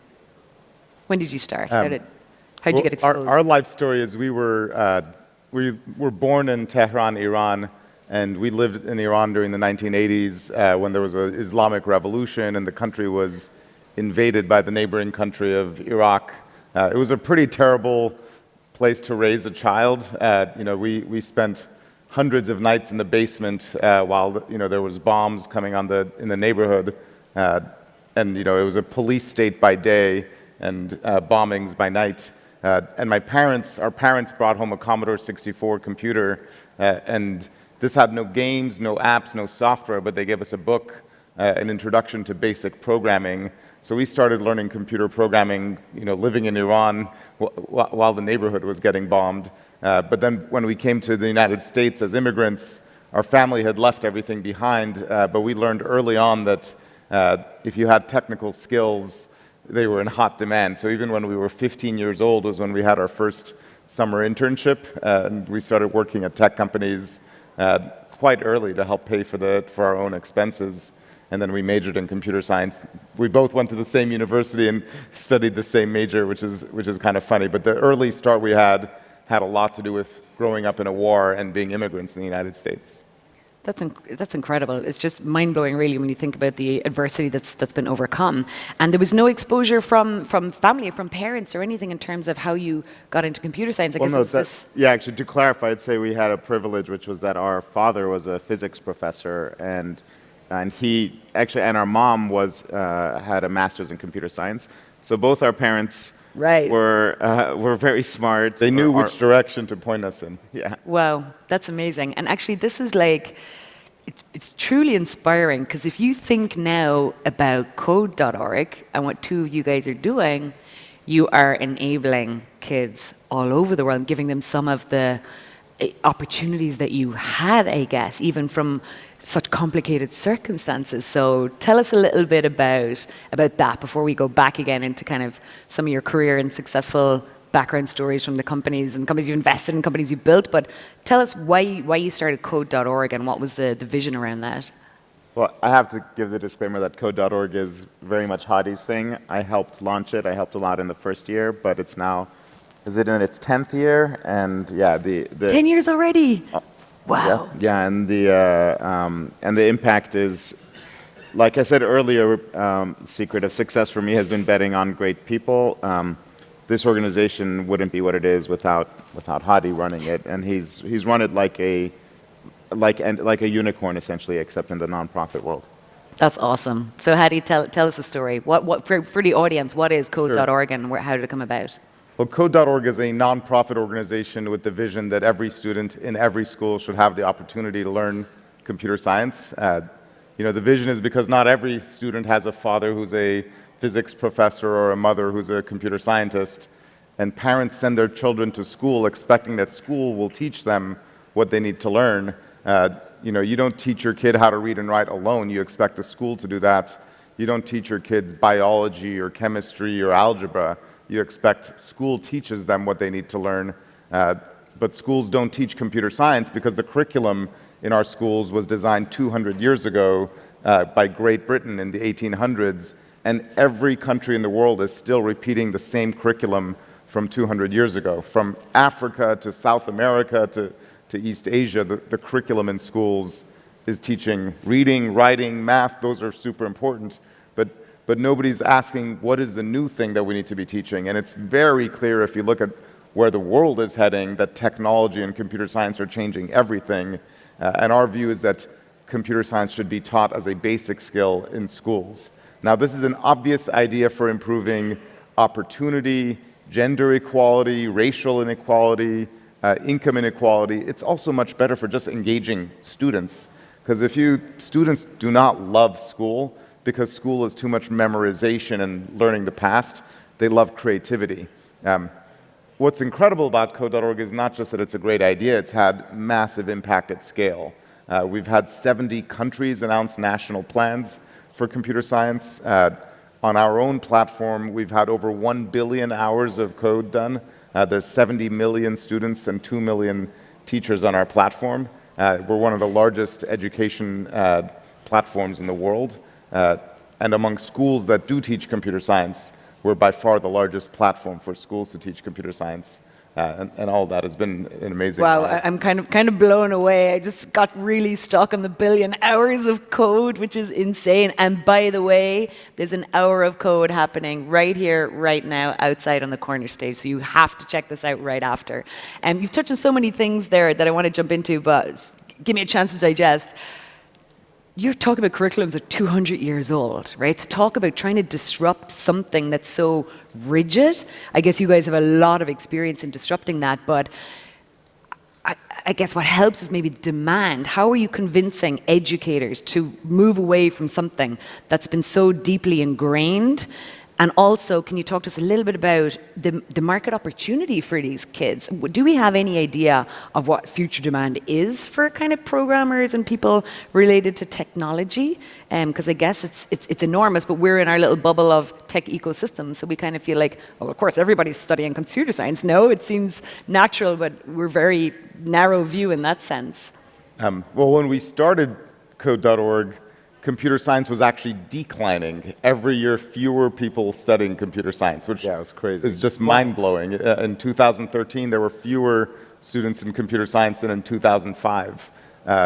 And a lot of our effort has been to show that this is the most important thing somebody can learn, not just because of the jobs as programmers, data scientists, cybersecurity experts, but future farmers, doctors, nurses, lawyers. There's no field that isn't getting disrupted by technology. And if you think about what we teach in schools, what are the things every student is going to need to know no matter what industry you go into? Understanding digital skills, how technology is created are fundamental. The question, though, is can you change schools? Changing curriculum, there is nobody in any country whose job it is to make this year's curriculum. They just use last year's curriculum. And so we need to convince every level, teachers, parents, school administrators, governments, and so it's a multi-level thing, and businesses. So, and for example, in Spain, what we're doing is we have all the largest corporations in support, whether it's BBVA or Telefónica or Santander. Yesterday I met with the president, and he's here to join us for the Hour of Code right afterward. Are we going to get him coding? Yep. But we have thousands of teachers who've been trained by Code.org to begin teaching computer science so that the teachers have their own experience in the classroom. That's the most important because every teacher struggles. The hardest thing in education is inspiring a student. Socrates once said that education isn't like filling a pail with water. It's like lighting a fire. If you spark the inspiration, the student will learn on their own. But today's classrooms are all about students asking, why are we learning this? And students don't know why are they learning it. But when you ask students, what app do you want to create? Or what game do you want to create? They don't say, why are we learning to make a game? That's not something any student ever asks. They're like, I want to make a game about, it's their creativity that comes out. And that's missing in schools. And when you channel student creativity into creating apps and games and websites, they will learn on their own. And that's the experience we had in our own childhood as well. And the job of the teacher really is to just show them that path. That's awesome. Yeah, for us, it was, I remember, I had no idea that learning to code was a career or would help me make money. It's just fun and creative. But it's also foundational. And one of the things that we've said from the beginning, and that, as Hadi alluded, is that learning to code is not just for coders. It's something that is foundational for everybody. That's incredible. That's amazing. And it's really about perspective and exposure and what your original relationship is with that material, that subject, you know, your approach. It's funny, you're talking about languages, right? It's funny, but just on personal experience, I never thought about like studying or working in Spanish and languages. I loved traveling as a kid and be taken on holidays. I was fascinated with other people speaking other languages and always wanted to learn and copy. And then when I grew up, I realized I can study Spanish at university. How awesome. Oh, I can go live in Madrid. Wow, who knew? You know, and here we are. So I think it's just wonderful how you position it.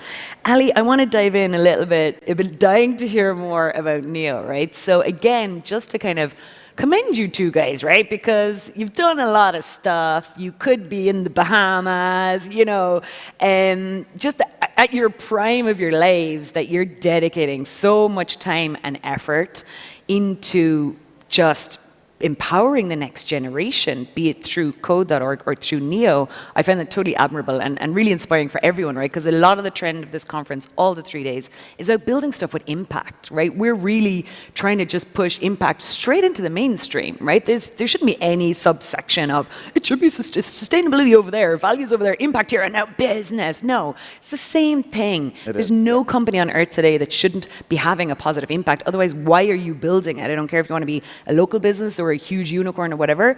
So I just love to have you guys here and share those stories because it's something we're really trying to push here. So diving into Neo, what's this all about? I've read a little bit about it. I'm excited to see what you guys are doing. You have a phenomenal track record as a founder, which must be a huge resource to any next stage founders coming through, but you also have a ridiculous track record as an investor. So what's the focus with Neo now? What's new? What's different? What are you so excited about with it? Well, so to tie it back to what Hadi was saying about code.org, computer science is, so like we said, it's not just for a job, it's not just for work. However, having said that, there is an incredible shortage of computer scientists and shortage of computer programmers, and the biggest tech companies are generally desperately competing to hire them. And also, the biggest companies are generally started by computer scientists. And if you think about it, look at all the founders of the most successful companies in the world. Bill Gates studied computer science. Steve Jobs studied computer science.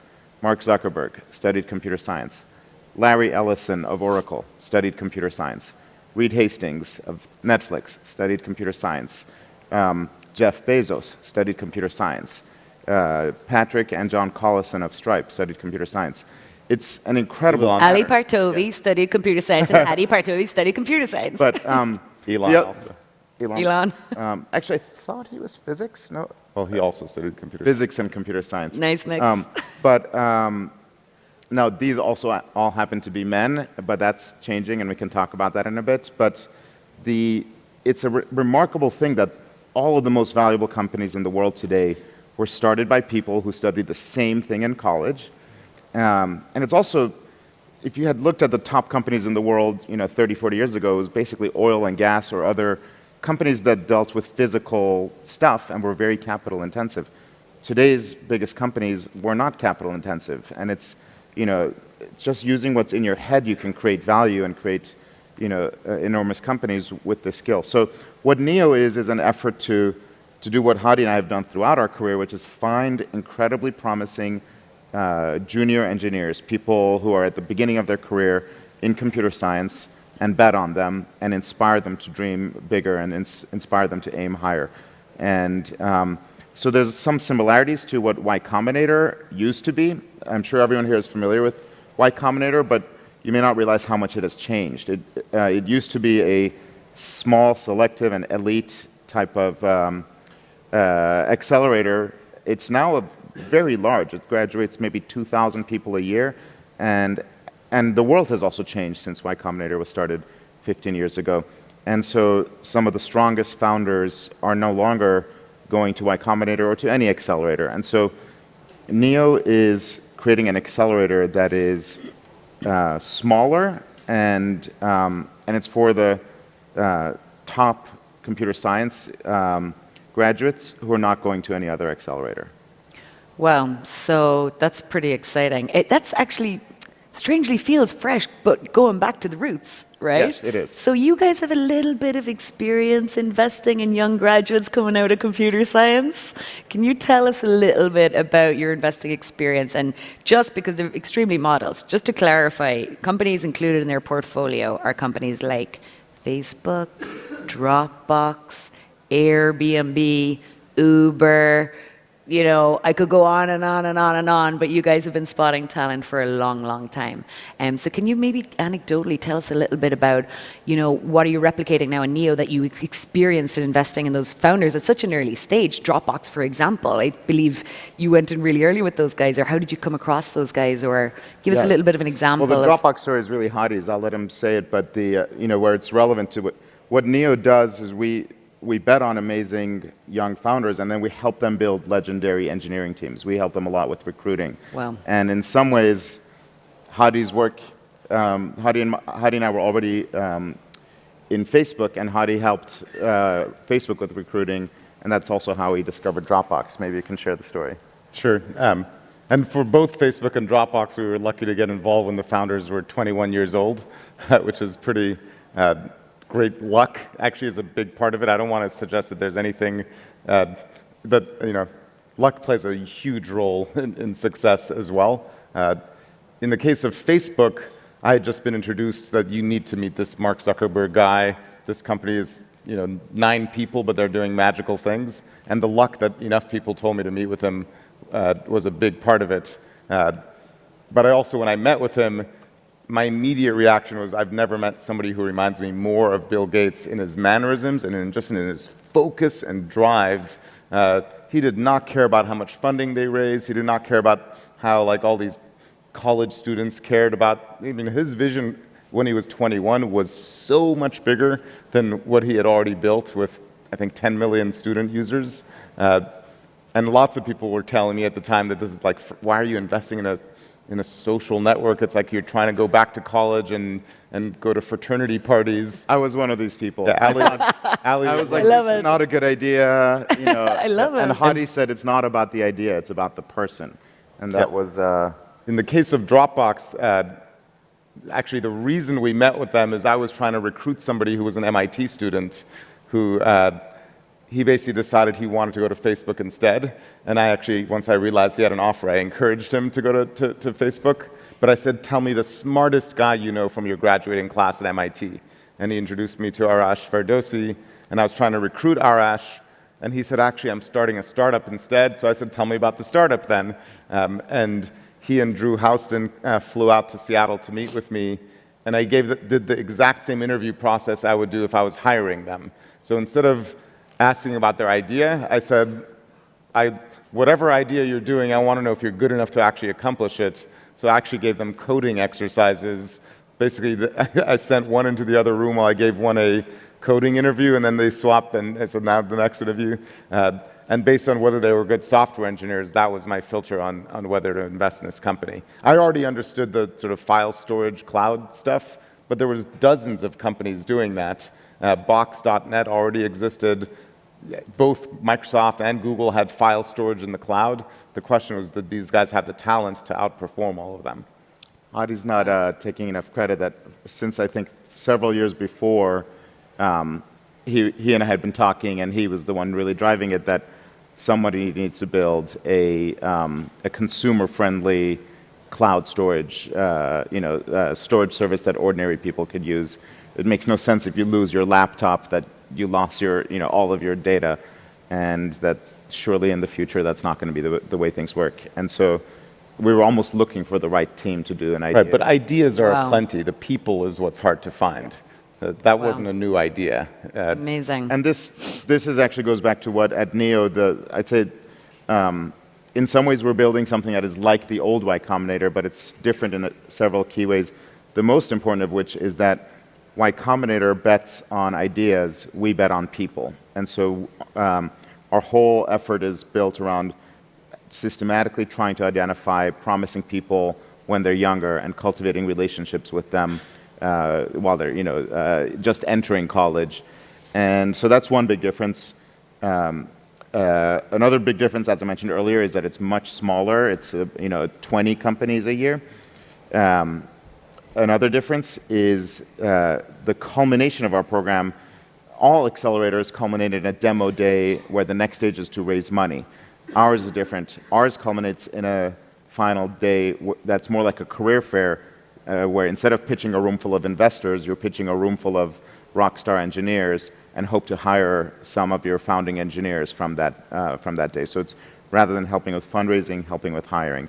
And then the last difference is that we have a real serious focus on diversity and on helping make sure the next generation of companies is more diverse than the last generation. So this I want to dive into, right? Obviously I'm pretty, excited about this topic. So, and just kind of summarize. So you guys have proven track record of investing in computer science graduates, proven track record investing in people, right? Because you're really talking about scale of vision, creativity, and I guess focus. There were some of the things you mentioned about the people, incredible individuals you've invested in. And you're also talking about, computer science is for everybody, right? So you're stretching out the net so much wider and giving people access to computer science, right? So obviously you're stretching out the net for talent way wider, for opportunity, your pipeline. But all dudes you mentioned were white American dudes, seriously, right? I mean, even you guys have lived through this in terms of being immigrants, growing up in another country, being outsiders.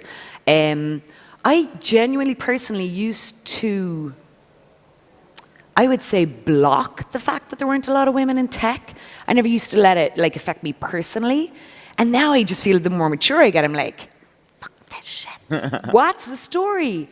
Maria Benjumea, force of nature. We have 80% women in our team. And we're driving an industry that is still, again and again, my entire career has been in tech and early stage investing in ecosystem building. And it's still pretty miserable. So it's getting there. But how are we going to crack this nut? Seriously. It's worth noting that computers were invented by white men living in America. The internet was invented by white men living in America. Social networking, white men living in America. E-commerce, the smartphone. So much of innovation in our world has been limited to a minority, especially if you think geographically, but also gender and race. And the reality is talent is everywhere. Opportunity is not. And so the question is, how do we create a world where the talent that is global by geography, by gender, and by race has the opportunity to create, to innovate? How much further can the human race progress? And also, what are the amazing companies that will be created by women or by Black or Latino or Native or Asian inventors in any country? For Code.org, this starts at the education system because every student goes to school. If you think of school, there's 1.5 billion students every year in the public education system globally. And they are learning, but the things they're learning are math, reading, writing, science, history. If we add computer science into that, suddenly who can become a founder, who can become an inventor, expands to 1.5 billion people. But that's if we can get schools to adopt computer science. And what's fantastic about the work of Code.org is, unlike what you look at in the tech industry, in Code.org, 47% of the students are young women. And in fact, the girls outperform the boys. They do better than the boys on Code.org, slightly, but it's still notable that they're actually better coders. And half of our students are effectively not white or Asian. They're from races that are underrepresented in technology. And it's because the education system is diverse. The tech industry is not. And if you want to change the incoming group, education is how to do it. Now, investing in founders it also requires diverse work, which Ali has. Well, what I was thinking as listening to Hadi and what you were bringing up, that list of names I mentioned earlier, in our case, we didn't learn computer programming in elementary school or in middle school. We learned it because we had parents who gave us access. And I'm pretty sure if you looked at every single one of those names I mentioned, the reason they succeeded was not because they learned computer programming in school, but through some access from their parents. And so access, as Hadi just said, is a key aspect. Now, having said that, because the people who had that access 30, 40 years ago tended to be all white men, we have a culture issue in the tech industry. You know, once you have leadership that is predominantly, looks or part of the same small group, people who aren't part of that group may feel excluded and may feel like they don't belong. And I think to solve the problems with representation in the tech industry, a huge part is what Hadi just talked about with improving the pipeline, so there are more candidates with access. But the other critical part is the culture. And culture is a difficult thing to change.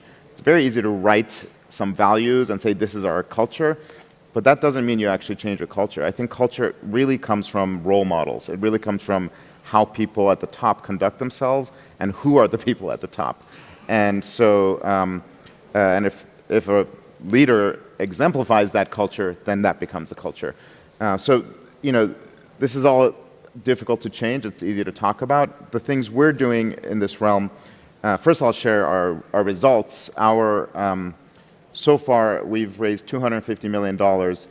We haven't deployed it all, but of all the capital we've deployed, 49% has backed CEOs who are women or underrepresented minorities. And so, Whoa, hang on a second now. Sorry. Please, 49% of your investments already. Yes. And we are going to dive straight into that in a lot more detail.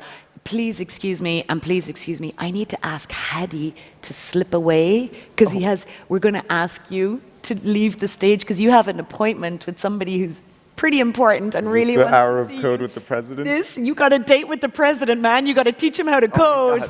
All right. And we're going to stay here, Ali, and finish the conversation. All right. Does that work? All right. Thanks, guys. Thank you, Hadi. Thank you. Incredible. Thank you so much. Thank you so much. All right. So sorry for jumping that on you guys. You know how we are at South Summit. We're agile and constantly shifting and getting organized. No. So Hadi's going to teach the president to code. So I actually, no, genuinely, I didn't know this, and this is phenomenal. So I can't believe you've raised $250 million already. That's incredible for a new and a first-time fund, essentially, in this regard, no? And 49% of your investments to date are capital, yeah. Yeah, so most people who talk about diversity talk about the number of companies, whereas I think the amount of dollars you've invested is what matters.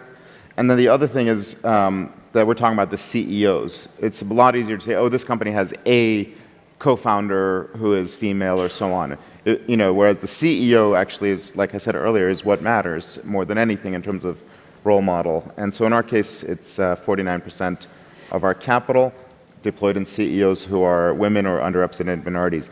Now, this is not an accident, but it's also not, we don't have an investment criteria tied to that. We just try to invest in the strongest people. However, there are several things that have led to us having this diversity, and it starts from our own team. Our own team is diverse, meaning my employees are just diversely represented, both women, men, different races. And then we have about 20 or so mentors who are part of our accelerator. Half of them are women, and there's a diverse representation of different races there. If you compare that, for example, to Y Combinator, I think Y Combinator also has about 20 mentors for a much larger number of companies, and one of them is female. One of their group partners is female. And then we also have this veteran community of, essentially it's akin to an alumni community of people throughout the tech industry, and we intentionally curated that to be almost 50% female. And so as a result, the role models in NEO are diverse. And the importance of a role model cannot be overstated, especially to a young person who might be insecure, who might feel like they don't belong, or they don't look like the other people in the industry. All it takes is to see one person that looks like you and feel like, oh, that person became the VP of engineering at Twitter, a black man, or that person is the CEO of a unicorn. And that's enough for somebody to think, oh, if they did it, I can do that too. And a big part of what we try to do is to elevate role models who exist in the tech industry, who are women or Latino or Latina or black, and put them on stage or host events where the next generation can interact with them and be mentored by them and be inspired by them.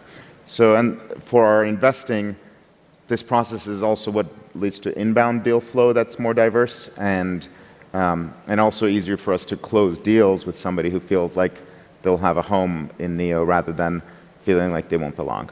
Or feeling like they're filling a quota or something. Yeah, exactly. Yeah, incredible. I love it. So you're really making the change happen in the market and in a much broader scale eventually, I guess, by doing it internally, right? So, I mean, you guys are role models and you guys arrived as immigrants and now, as you're saying, how you're hiring out through the Neo team, and that's wonderful. That's wonderful to see. And I'd love to, related to that, I'd love to just touch and go back into something you mentioned that I think is phenomenal, right? And it's something that I've kind of been considering as well, because so by opening up and making everything more inclusive and making everything more diverse, you're reaching out your access to the talent pools, we talked about what you're doing, and geographically, culturally, everything else. But you mentioned culture, right? Yes. So one thing, opening the talent pool, that's an obvious increased size in market and increased size in opportunity. What is the opportunity that you see in changing the culture? Like, if it's been so kind of white male oriented for decades and decades, and from the beginning of the industry, to be fair, what's the opportunity there to actually have a leadership shift or a culture shift in these companies that are being built and scaled? So assuming they're all amazingly talented, they can all scale and build disruptions, what's the extra value you think is there of having a change in culture and leadership style? Maybe what are the pitfalls we might avoid, or what are the opportunities we might open up?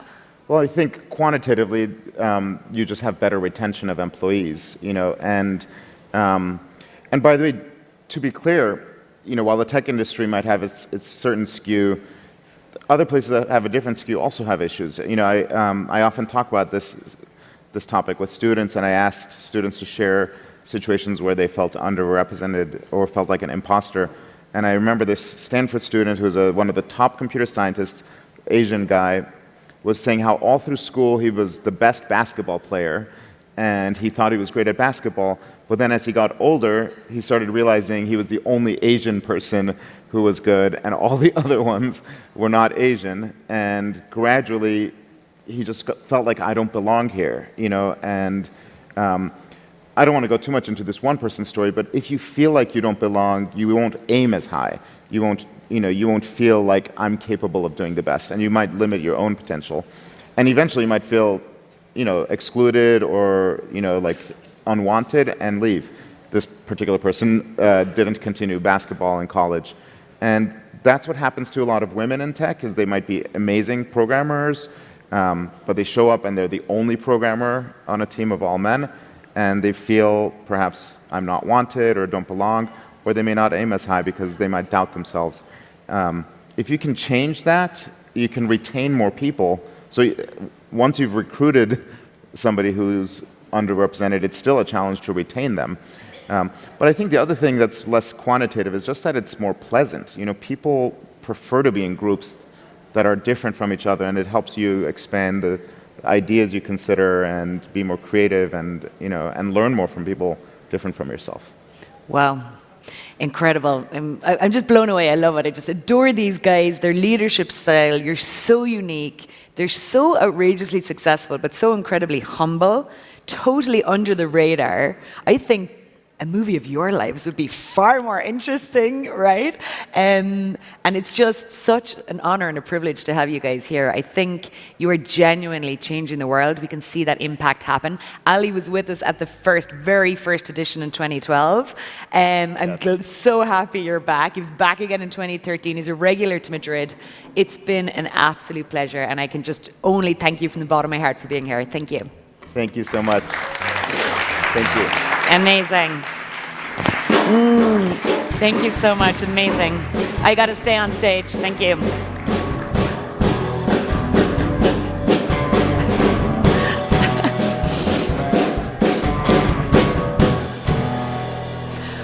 Wow. I just need to take a breath. Stay with me. Oh, that was just so exciting. Bucket list ticked. Thanks, guys. Thank you so much for putting up with me. Hope you enjoyed that as much as I did, as much as they did.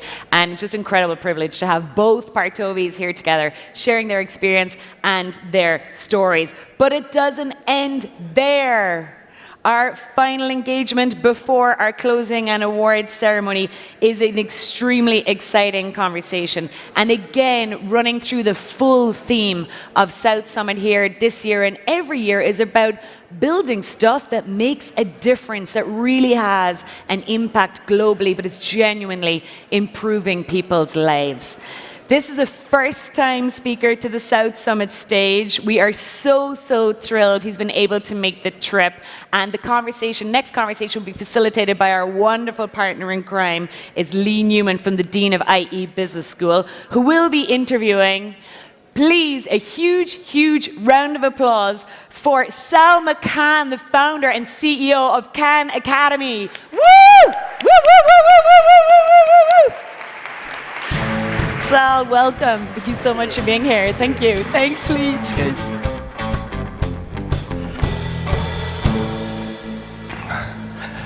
Well, what a pleasure to have Sal Khan here with us.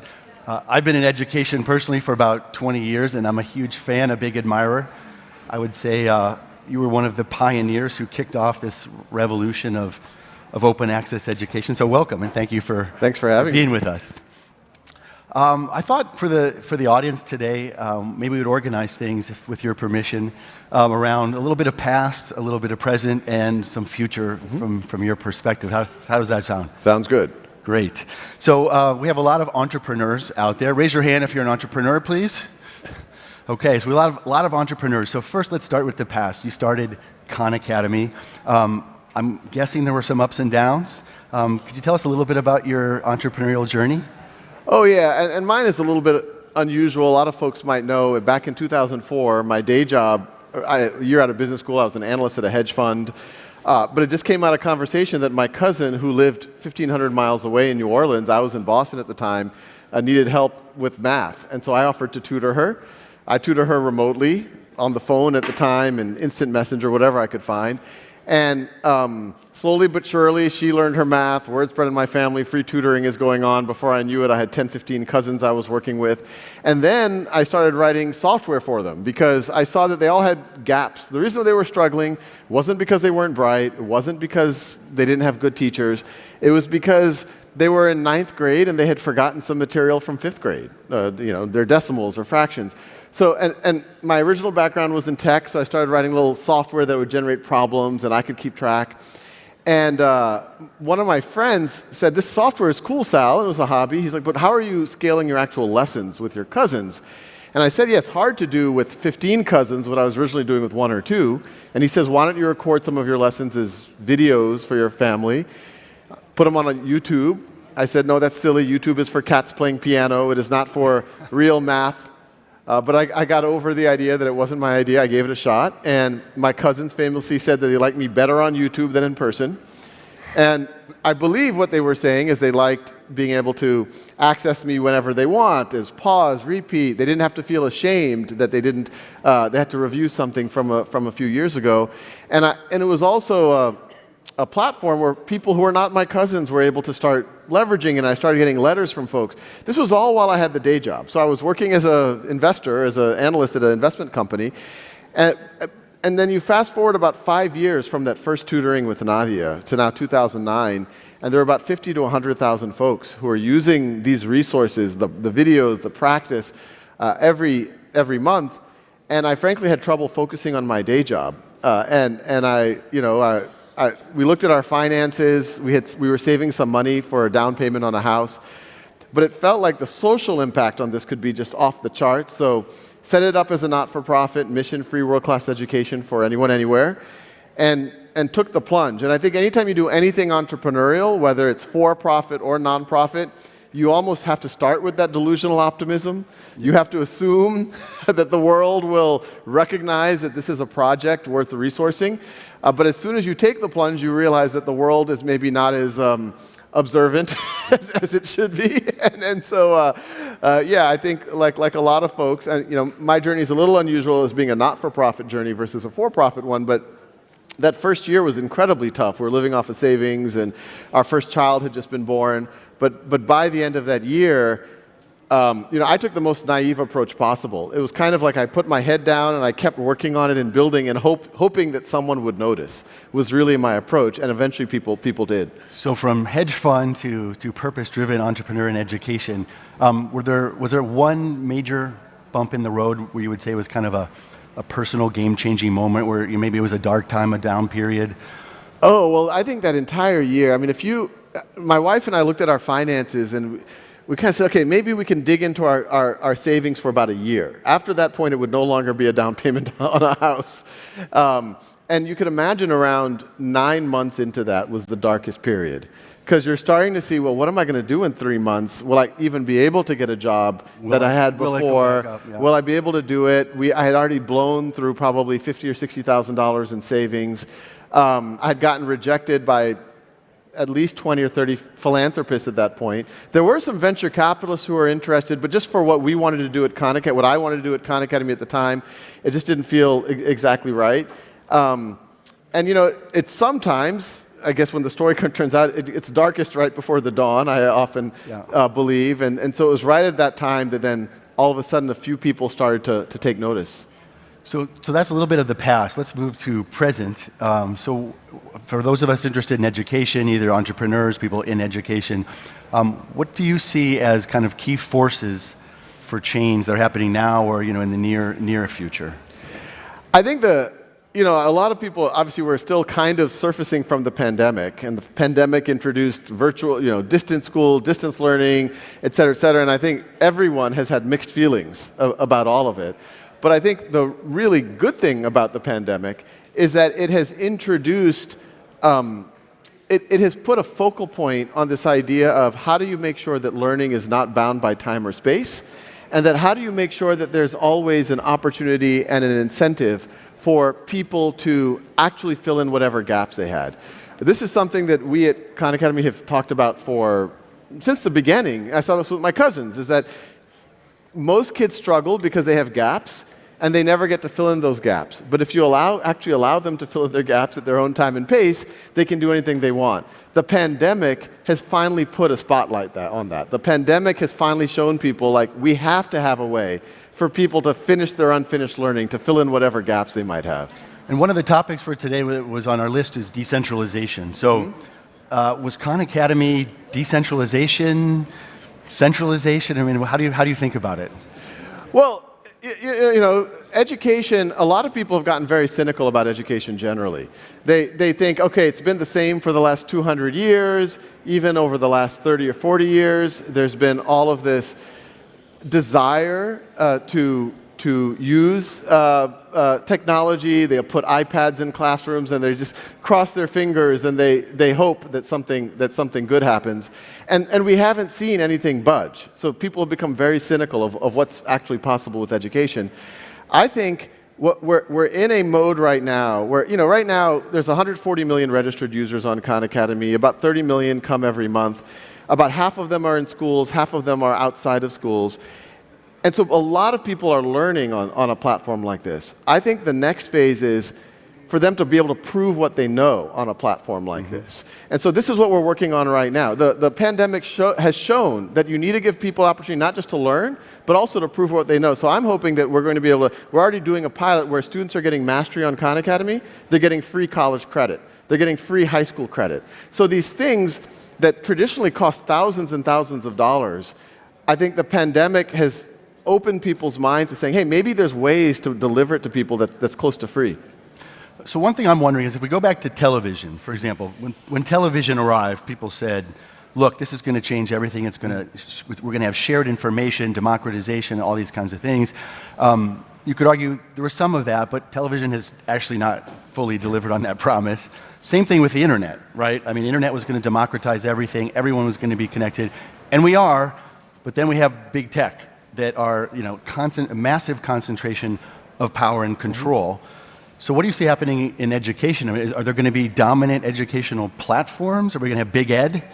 Or are we going to have blockchain that's going to decentralize many things about education? Well, I think there's two things. I think you're absolutely right. When the radio first came out, people were saying, oh, the radio is going to transform education. We'll put the best lecturers on the radio, and then everyone will have. Obviously, it didn't happen. No. When the TV came out, people said the same thing. It did happen a little bit. You had some educational programming, things like Sesame Street and other things that did help on the margin, did use the distribution.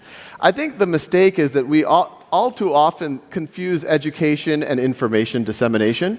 So radio and TV is great for information dissemination, but the real learning happens by people interacting, by people getting practice, by people doing feedback, and et cetera, et cetera. And so that's where the internet's interesting, because it's the first mass media that's two-way. It's the first mass media that's actually interactive. Most of Khan Academy, even though people associate us with the videos, most of our resources are on the interactive side of things. How do you give practice? How do you give assessment? How do you give data so that teachers and districts can keep track of what's going on? And then how do you use that assessment eventually to give credit? Mm-hmm. Now the question about who's going to be able to, you have big internet, big social media, big all of this. Look, this is one of the reasons why I set up Khan Academy as a not-for-profit back in 2007, 2008. It was delusional back then. I was one guy in a walk-in closet. But I said, maybe this could be a new type of institution. The same way that you have your great universities of the world, in the physical sense, maybe the internet could use institutions. I remember even when I was one guy in a walk-in closet, I had done the math. Even back then, I had reached more kids than Harvard had in its history. And Khan Academy is 100 to 1,000 times bigger today than it was then. So the opportunity for scale, but I think a lot of people in Silicon Valley don't think about institutions. Don't think, just as you need libraries and parks and museums and hospitals in the real world, what are the equivalent in the virtual world? Mm-hmm. And I'd like to think Wikipedia is an example. I'd like to think Khan Academy is an example of real institutions. So to your question about big tech, and everyone's afraid of social media and polarization and fake news and young kids getting depressed looking at their feeds, I think this is where the not-for-profit sector is interesting. I wonder if you had a social media platform that was not-for-profit, how would its motivations be different? What if it had a different bottom line? Instead of saying, we want to raise our stock price, if it said, our bottom line is we want to increase the amount of interaction or happiness in humanity, they would do different things. Their algorithm would not give the most polarizing piece of information to keep you watching more ads. Instead, it would give what's... So this is why I think it is important. There's a lot of very positive things that happens in for-profit ed tech, but I think it is important. There's certain pieces that you want it to be independent of. Look, I worked at a hedge fund. That's the most for-profit thing you can do. And I saw people's motivations. Even good people, at the end of the day, when your share price is, when your earnings per share are not doing what they need to do, you start making compromises to make it happen. And that's why I was, somewhat ironically, wanted this to be a not-for-profit venture, because I do think it's going to be a central institution going forward. And you mentioned the internet as an interactive tech. So for those of us interested in ed tech, can you give us any clues as to whether extended reality, the metaverse, is going to play a role in the future of Khan Academy? So people are surprised because a lot of folks associate me with technology, but I'll be the first person to say is you should never lead with technology. But you studied math and computer science, if I remember. I studied technology. I'm a technologist, whatever. But I always say you should lead with what the problem you're trying to solve is. We've seen this in education. We've seen this in everything. People say, oh, let's drop an iPad into a classroom and cross our fingers and hope something. Nothing. The iPads are going to sit and gather dust. And things like this have been happening for the last 40 or 50 years. You have to start with what are the goals you're trying to solve. So for us at Khan Academy, there's a goal of access. How do you make sure that someone, I was telling a journalist earlier today, there's a gentleman in the US who was in prison for 15 years. He gets on Khan Academy. He's able to learn, and when he gets released at 31, he knew enough he was able to transfer to Stanford University. So how do we give access to 1 billion people like that so that everyone has access to the best learning in the world? Another question, every teacher in the world knows Hey, I have 30 kids. They're all in different places. They all have different needs. How do I personalize to their needs? How do I give them all the opportunity, the incentive to master their content? That's another pedagogical goal. So how can you do it? Well, maybe technology can play a role here. So, people ask me about machine learning and the metaverse, and I say, okay, let's put the pedagogical goal first, and then think about what the solutions are. So, there are interesting questions. If you're creating an edtech platform like Khan Academy, how can you give the right nudge to the student at the right time? Maybe machine learning could play a role there. So maybe we can detect when a student is about to give up and say, give them a motivation right then. That's cool. We've been talking to the folks at Meta, brainstorming what we could do, but we started with the pedagogical. I was like, well, in physics, you learn Newton's laws. And when you learn Newton's laws, you learn about, an object will stay in motion? Well, but wait, that doesn't happen on Earth. Well, because of air resistance and friction and all of this. But what if you're able to put yourself in deep space? And you have a game where you have to float that way. So you throw an object this way, and you're just like, oh, look, now I'm drifting this way. That would give kids intuition. I was suggesting, let's create an Oculus app where the speed of light isn't 3 times 10 to the 8th meters per second, it's 30 meters per second. And so you can conceptualize, you can live in a relativistic world. You can start to see relativistic velocities. So I think there's applications, but we shouldn't force it. It should come from a place of need as opposed to technology first. I'm smiling because before you said that your friends told you they liked you better in video than in person. So I wonder in the future if they're going to say they like you better in Meta than on video. We'll see. You never know. Never know. We'll see. So let's turn to Crystal Ball. So let's go out a bit though. Let's not go 5 years. Let's go maybe 10 years out. Okay. And I would love to know. I think we'd all love to know what if I'm a learner who cannot afford premium education. Okay, so I don't have the funds to access it. What is education going to look like for me, do you think, in 10 years? I know that's far out, but... No, 10 years that's the right time frame, I think, to be thinking about. Khan Academy right now, we're reaching 140 million learners. There's 55 localization projects around the world. There's 55 languages of Khan Academy. But as we know, the need is we're talking about billions of folks. So if we go 10 years, and I don't think this is a prediction, I think this is what we're working on. This will happen. In every major language in the world, you will have all of the core academic material from pre-K through the core of college. That one, hold me accountable to that. Hopefully other people do that too. And the Khan Academy is much more than me now. We're a big team. But that is going to happen, for sure. It's already happening, but in the next 5, 10 years. On top of that, when you get mastery on a platform like Khan Academy, it's going to result in credit. And I think this is the big deal, because we're already doing pilots now where students are getting mastery on Khan Academy, and they're getting college credit for free. And so I think in the next 10 years, you will be able to get your core of college for free on a platform like Khan Academy. And I'll also argue, if you can actually master your first 2 years of college, so your biology, your chemistry, your history, your English, or your writing, or your Spanish, whatever it might be, and you've mastered it, not just sat in a class, you've mastered it, you are actually you're more educated than most people who sat in a lecture hall for 4 years. And if you gave them the test, they might forget a lot of the material. So I actually think that is going to be one of the hopefully, major changes. The other one is we have another platform called Schoolhouse.World, which is about free tutoring. And the way we're able to give people free tutoring over Zoom is by leveraging volunteers. And I think the credential of the future is going to be your reputation as a tutor. Already, universities like MIT, like University of Chicago, they're admitting kids based on not their scores in calculus or in statistics, but how good they can tutor other kids in calculus or statistics on Schoolhouse.World. Because if you can do that, you know the material, but you also can communicate, you can empathize, you have patience, you're giving to other people. And if that becomes the credential of the future for college or for internships, I think we're going to be in a good place. And so, just to add to that, so you and I, we missed each other at MIT by 2 years. We were lucky to have access to premium education from top universities. I'm at IE now. You went to Harvard Business School as well. So these are great schools, right? And so is that prediction that you made, does that change for what learners are going to experience 10 years from now who are able to go to top universities? I think that there will be, for sure, a place for in-person, place-based education, but it needs to focus on the human interaction. For too much, they focused on the big lecture hall, one professor giving a lecture to 300. They have to say, and the pandemic taught us, when human beings are in the room together, make them integrate, make them interact with each other. You know, our best memories of college weren't the lecture halls. Our best memories of college were sitting in the dorm room, talking to our friends, daydreaming about what the world should be like. Don't make that the sideshow at the university. Make that the centerpiece, and then these universities will be just fine. So it's all about the experience. It's about the experience. Okay, so we're just about out of time, so I wanted to ask you one last question, just for those of us interested in education, working in education. So if you had to capture it in just a few sentences, for you, what is the mission of education? The mission of education is to empower humanity, make sure as many people as possible can actually fulfill their potential and can contribute and lead a happy life. It's that simple. And that's what we've seen you dedicated That's what hopefully we can play a part. So thank you for that. And thank you to Sal Khan. Thank you.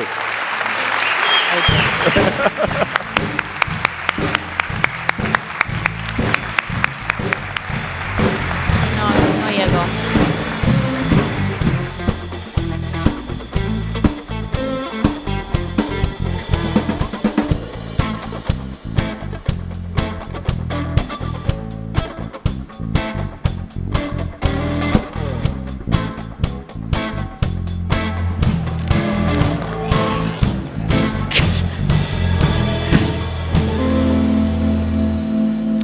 Wow. Oh my goodness. What a morning. And it's just getting started. We are so glad you're all here. What an exciting moment. It's the award ceremony.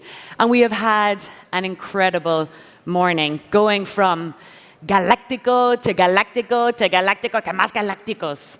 This stage has been jam-packed all morning, starting with international investors, funds that have come from all over the world, some of the biggest venture capital firms in the world we had on the stage this morning, super disruptive companies from all over Spain, Europe, and the world, teaching and sharing their knowledge about how they're scaling up. We had a whole panel of soonicorns, which is a new phrase that I love, companies that are scaling so fast and so strong, they're almost the coveted unicorn.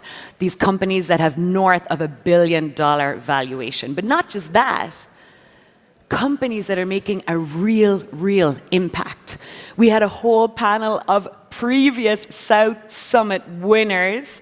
We had 4 South Summit unicorns on stage this morning.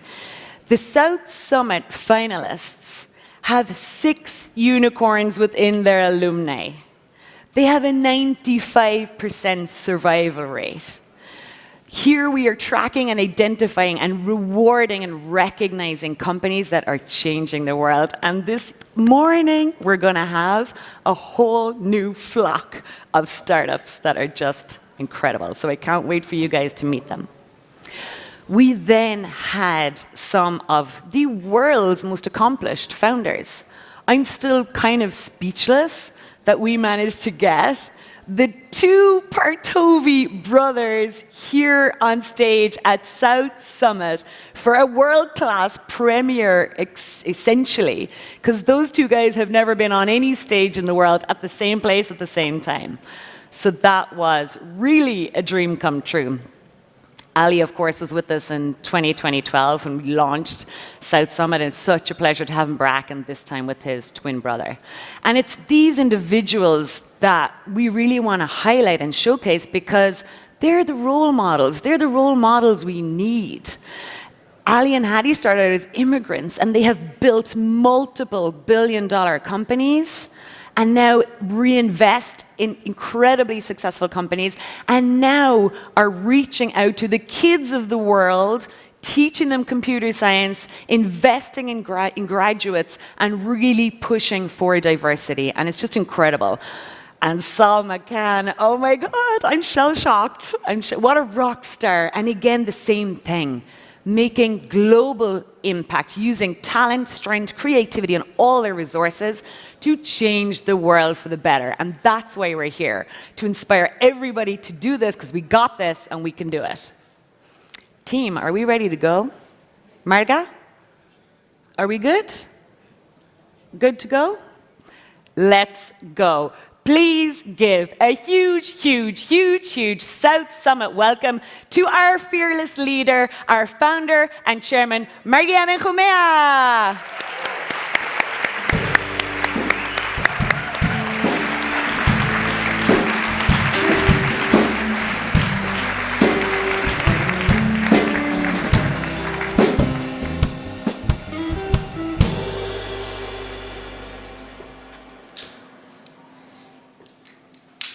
Muy buenos días a todos.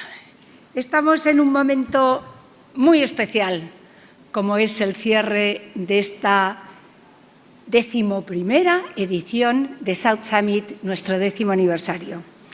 Presidente, autoridades, amigos todos, my dearest friends,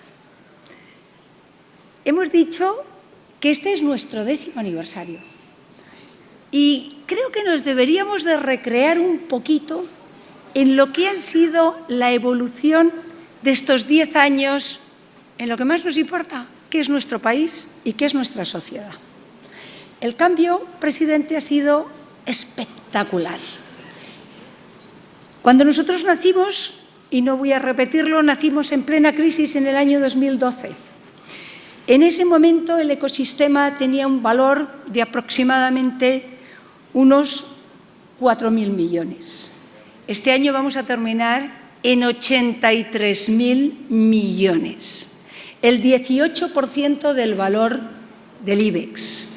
El IBEX en ese momento estaba aproximadamente en unos 8.000 y pico y en este momento está en el mismo valor, mientras que el crecimiento ha sido absolutamente espectacular en todo este contexto. Las startups españolas en ese momento recibieron 126 millones. En este año 2021, el año pasado, en el año 2021, recibieron 4.300 millones. Es decir, es que la multiplicación es absolutamente espectacular. Y me gustaría además decir una cosa que creo que nos caracteriza a este país y que no puede ser más positiva para todo nuestro territorio nacional, y es la capilarización en la creación de ecosistema. Hay dos grandes ciudades, Barcelona y Madrid. El comportamiento de Madrid en estos 10 años ha sido espectacular, tan espectacular como que de las 11.000 startups que en este momento existen en España y que es el cuarto país en generación de startups en toda Europa después de Reino Unido, de Alemania y de Francia, más de 3.500 están en Madrid. Pero lo que es más importante, aparte del incremento de fondos de inversión, el incremento de todo lo que es la parte de innovación abierta, de los 4.300 millones que se han invertido en España, 2.600 se han invertido en Madrid. Son buenísimas noticias porque no solamente tenemos Madrid y Barcelona, es que tenemos un Valencia que está pujando muy fuerte junto con Bilbao y Málaga. Pero todos ellos juntos, las 5 ciudades, no suman más que un 75%. Si eso lo comparamos con que Berlín acapara el 80%, igual que Londres y que París, del ecosistema, yo como española me siento enormemente orgullosa. Y sobre todo después de estos 3 días de ver el talento, la creatividad, la pasión, la energía, las ganas de hacer negocio que entre todos tenemos aquí. Por eso me gustaría también hacer un repaso a lo que ha sido South Summit. Empezamos en la Mutua, esta mañana le daba las gracias al presidente, a Ignacio Garralda. Empezamos siendo muy poquitos, siempre con una idea, cómo hacer, convencidos de que el emprendimiento y la innovación son claves en ese momento para la reactivación y siempre para el desarrollo económico, qué hacer para lo que nosotros consideramos, ¿me oís?, más importante, grito si hay un problema o me dan un micrófono. Desde allí me oís, aunque yo hable grande y alto hasta que se solucione. ¿Me oís? Sí. Gracias.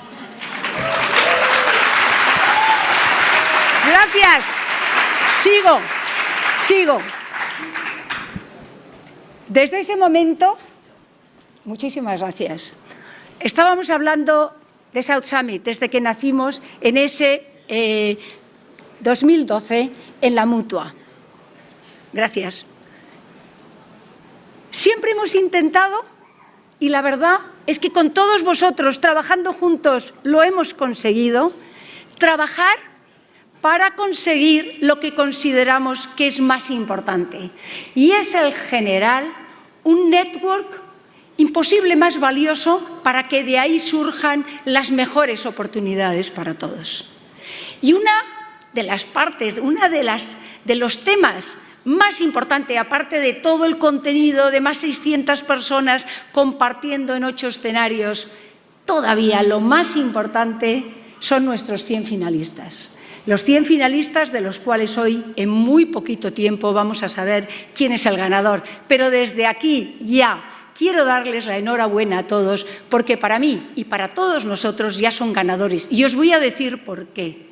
De la suma de los finalistas que hemos tenido en estos 10 años, y os voy a dar un dato muy concreto que lo podemos medir, pero hay muchos más, han levantado más de 9.000 millones de dólares. Y digo que todos son ganadores porque algunos de los que han levantado rondas muy importantes no han sido los vencedores de la edición, pero son claramente ganadores porque están llenos de innovación, de buenos proyectos, de talento, de muchísimo talento, que es lo que necesitamos compartir con el tejido tradicional para su transformación y para todos juntos responder al ritmo trepidante del mercado. ¿Y qué hemos hecho en este 10º aniversario? Que es muy importante para poderlo celebrar. Hemos querido estar muy activos. Sabéis todos que nuestra última edición fue en octubre. Aquí lo celebramos llenos de mascarilla, pero con toda la ilusión de que nos volvíamos a ver y que podíamos volver a hacer negocios juntos. Fue una experiencia espectacular. Pero ya empezamos a preparar 2 cosas. Una, nuestra nueva edición. Otra, algo que ha sido absolutamente espectacular, como ha sido South Summit Brasil.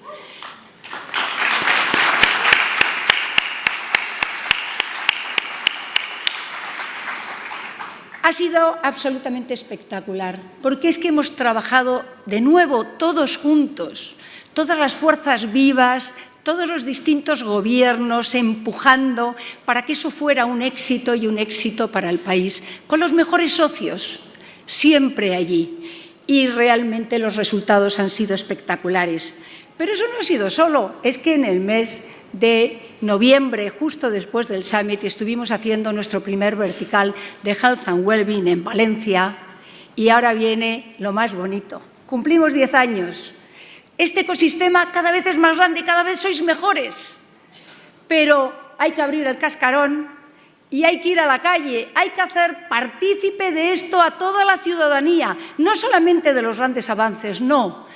Tenemos que escucharles, porque como dijo Einstein, todos somos genios y, por tanto, con la confianza que sabiendo que las ideas que tienen son buenas, estoy seguro que vamos a multiplicar esta audiencia, este ecosistema por muchísimo. Y de ahí surge, presidente, que desde aquí te invito para que vengas esta tarde a la primera Noche de las Ideas, con la que estamos realmente ilusionados, trabajando muy de la mano con la comunidad y con el ayuntamiento para hacer de Madrid no solamente esa ciudad altamente innovadora, sino que la innovación sea inclusiva y se extienda a todos nuestros ciudadanos.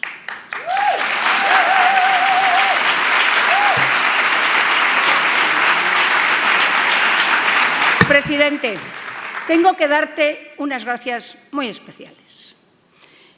Yo recuerdo la primera vez que viniste aquí, que tuvimos la gran suerte, recién nombrado presidente, de que viniste aquí. Y yo me quedé maravillada, porque dijiste una palabra mágica. Yo voy a hacer una ley de startup. Y recuerdo además tus palabras. Dijiste, ¿qué es la parte que más duele y más difícil, la fiscal? Pues me voy a meter en la parte fiscal y vamos a sacar una ley de startup. Y yo te lo agradezco porque tus palabras han sido una realidad. Y además por otra cosa, porque de nuevo hablamos de ciudadanía y la has escuchado.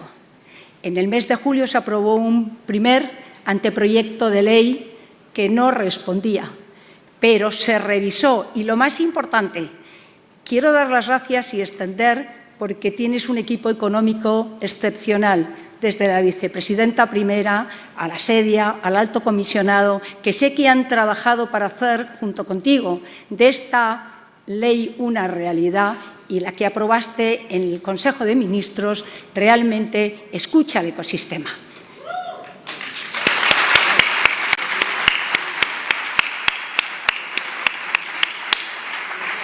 Y de aquí te pido un favor en nombre de todos, para que ya la rematemos.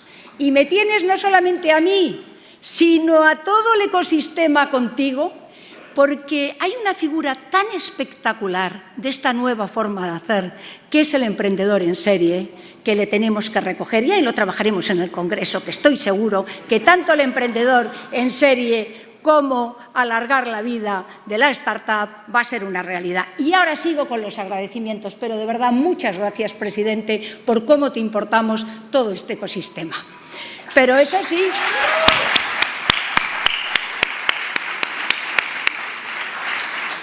y tengo muchos agradecimientos, pero voy a ir rápido. Nada de esto sería posible sin nuestros queridísimos partners. Y quiero agradecer muy especialmente a nuestro partner in crime, no in law, no, in crime, como es, y sabéis todos muy bien, el EA University. Nunca lo hubiésemos hecho, nunca lo hubiésemos lanzado sin ese ADN absolutamente innovador, emprendedor, con el cual forma el EA University. Agradecer al BBVA, a Mutua Madrileña, a AstraZeneca, a Endesa, a Guaira, a Google for Startups y al Banco de Santander. Y agradecer también muy especialmente a Mastercard, a Caixa, a la Fundación 11. Sé que me queda uno, pero me voy a acordar. Y Ferrovial, mi querido Ferrovial, que está con nosotros desde el principio de los tiempos.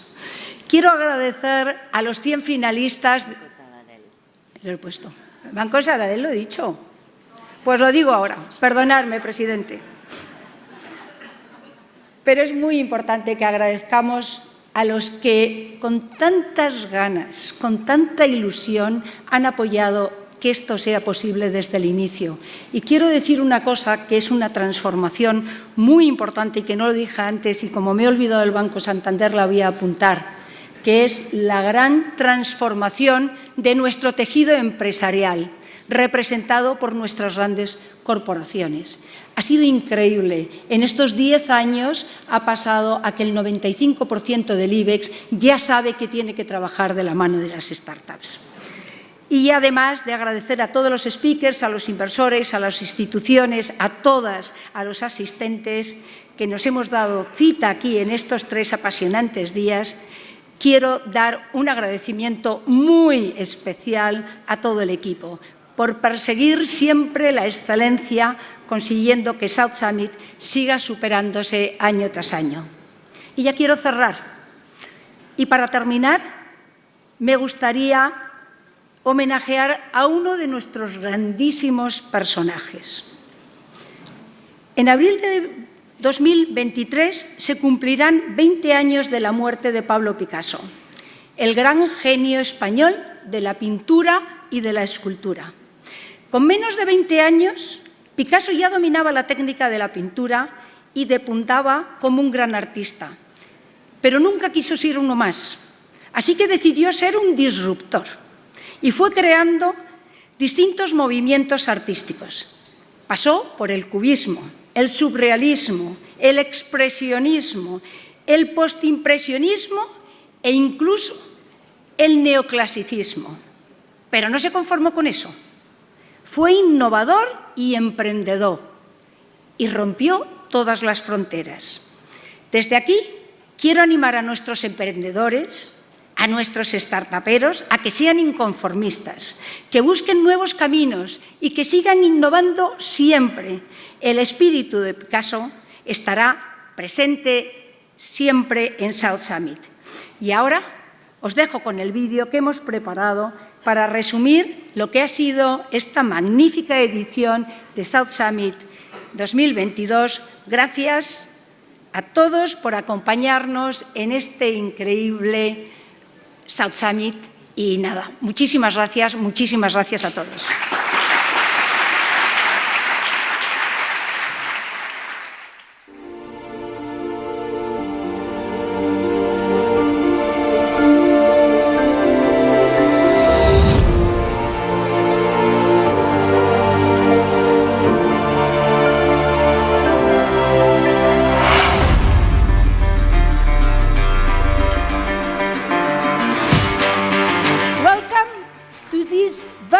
Edition, our 10th anniversary.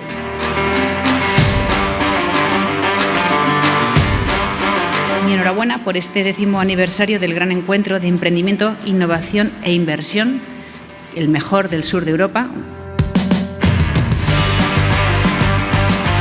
I know a lot about this South Summit, and congratulations on how it's grown and become such a globally significant event.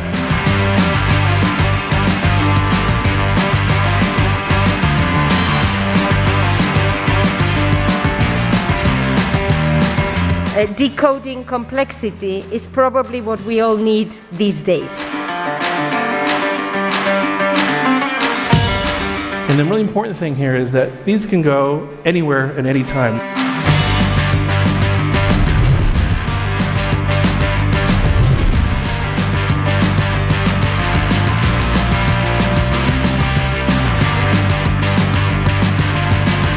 We need you to leverage the new wave of innovation.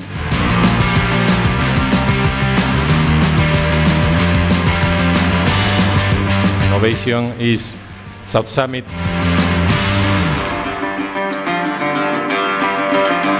Addressing change starts from within.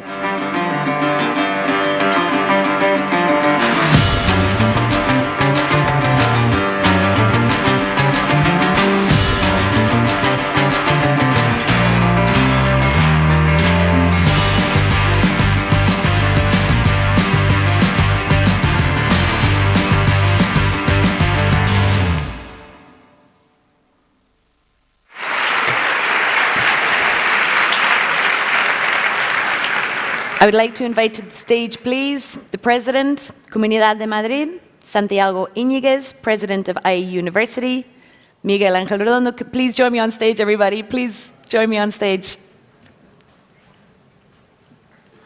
Miguel Ángel Redondo, and our dear representatives of our wonderful global partners, BBVA, Endesa, Banco Sabadell, AstraZeneca, Google, Mutua Madrileña, and Telefónica. If I could please invite you all to come on stage with me, please.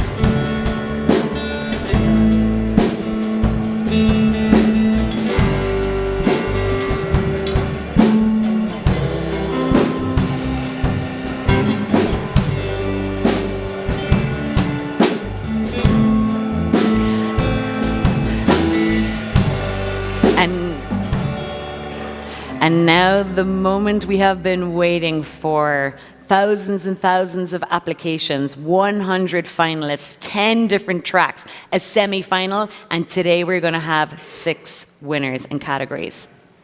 So, our first category, my personal favorite, is our Next Big Thing competition, which we run with Create to support the next generation of entrepreneurs coming out of the schools in the region and in the country. And the winner of the Next Big Thing award is Green Hydroship from Colegio Público Gonzalo Fernández de Córdoba. Accepting the award is Violeta. Enhorabuena, Violeta. Here comes Violeta. La Comunidad de Madrid entrega el premio. La Comunidad de Madrid entrega el premio. Enhorabuena, Violeta. ¡Woo! Enhorabuena.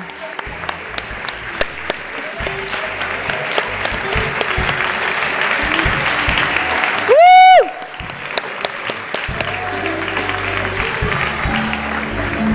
Our next category is the most sustainable startup. And the winner of this category is Rip Labs. Moody Solomon, CEO and co-founder, will be accepting the award. Moody has traveled from the United States to be with us at this edition. Rip Labs has developed a food-safe and natural sticker that can simply peel and apply to fresh produce to double the shelf life. Well done, Rip Labs. Congratulations.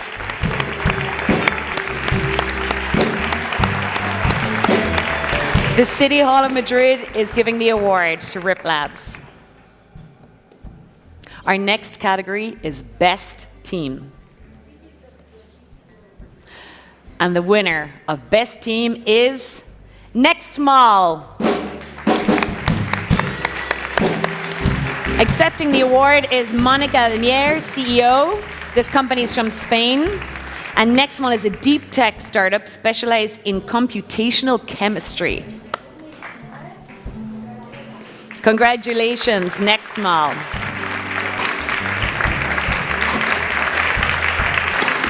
The next category is Most Disruptive Startup. And the winner is Zeleros.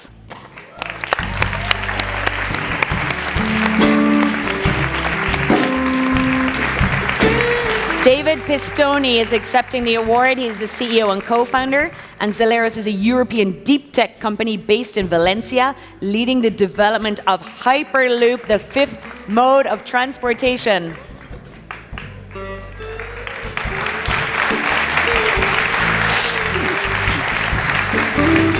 Our next category is Most Scalable Startup. And the winner is Enware. Daniel Olmedo is accepting the award, CEO of the company. Enware is a cloud gaming platform that allows users to play any game on any device.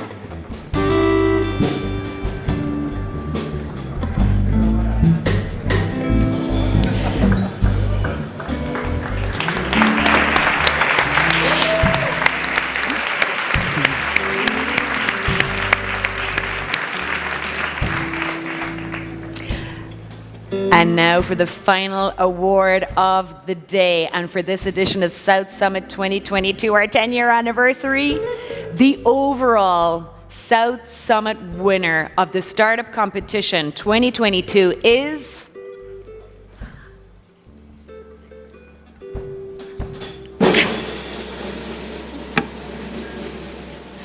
Payflow Digital. Woo! Accepting the award is Avinash Sukwani, co-founder. Payflow is a mobile app allowing employees to get paid whenever they want instead of once a month. Congratulations, Payflow. Woo!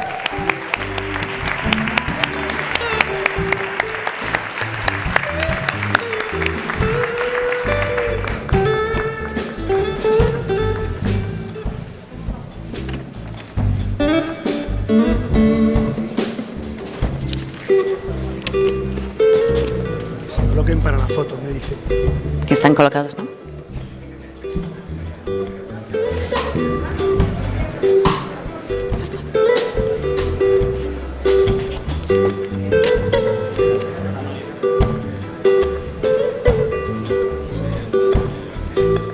Congratulations to all our winners, and I ask you to please take your seats. Well done. Congratulations. Woo! Our South Summit winners 2022.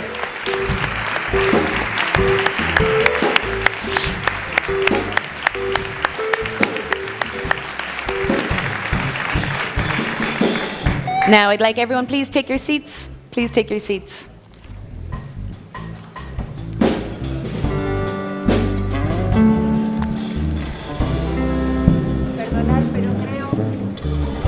Creo que le debo a mis amiguísimos del Sabadell corregir mi error por duplicado. Mis queridísimos compañeros de viaje desde el principio, ha sido el Banc de Sabadell. Con Yolanda a la cabeza, con Eduardo, con lo cual muchas gracias y muchos, muchos perdones. Thank you.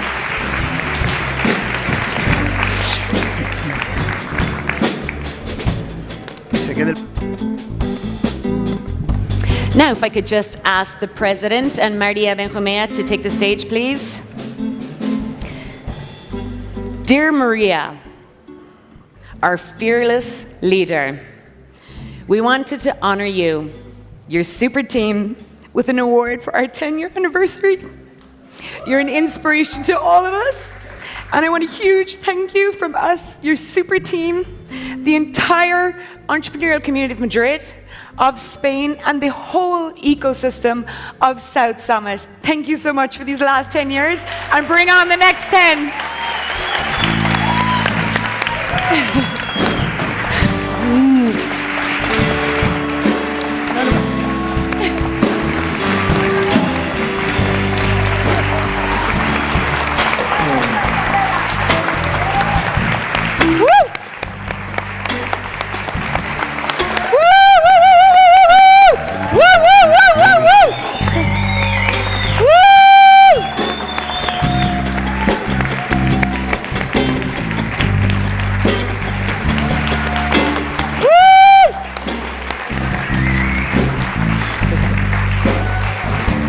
Thank you so much, Maria. And now I'd like to invite to the stage, please, President of Spain, Pedro Sánchez. ¿Me quedo o me voy? Buenas tardes, le decía María, y que sean muchos más. Feliz 10º aniversario. Quiero empezar. Hay una cosa que me encanta del South Summit y pediría que durante los próximos años, querida María, no se alterara. Y es el desorden ordenado en la entrega de los premios. Me parece maravilloso. Me parece maravilloso.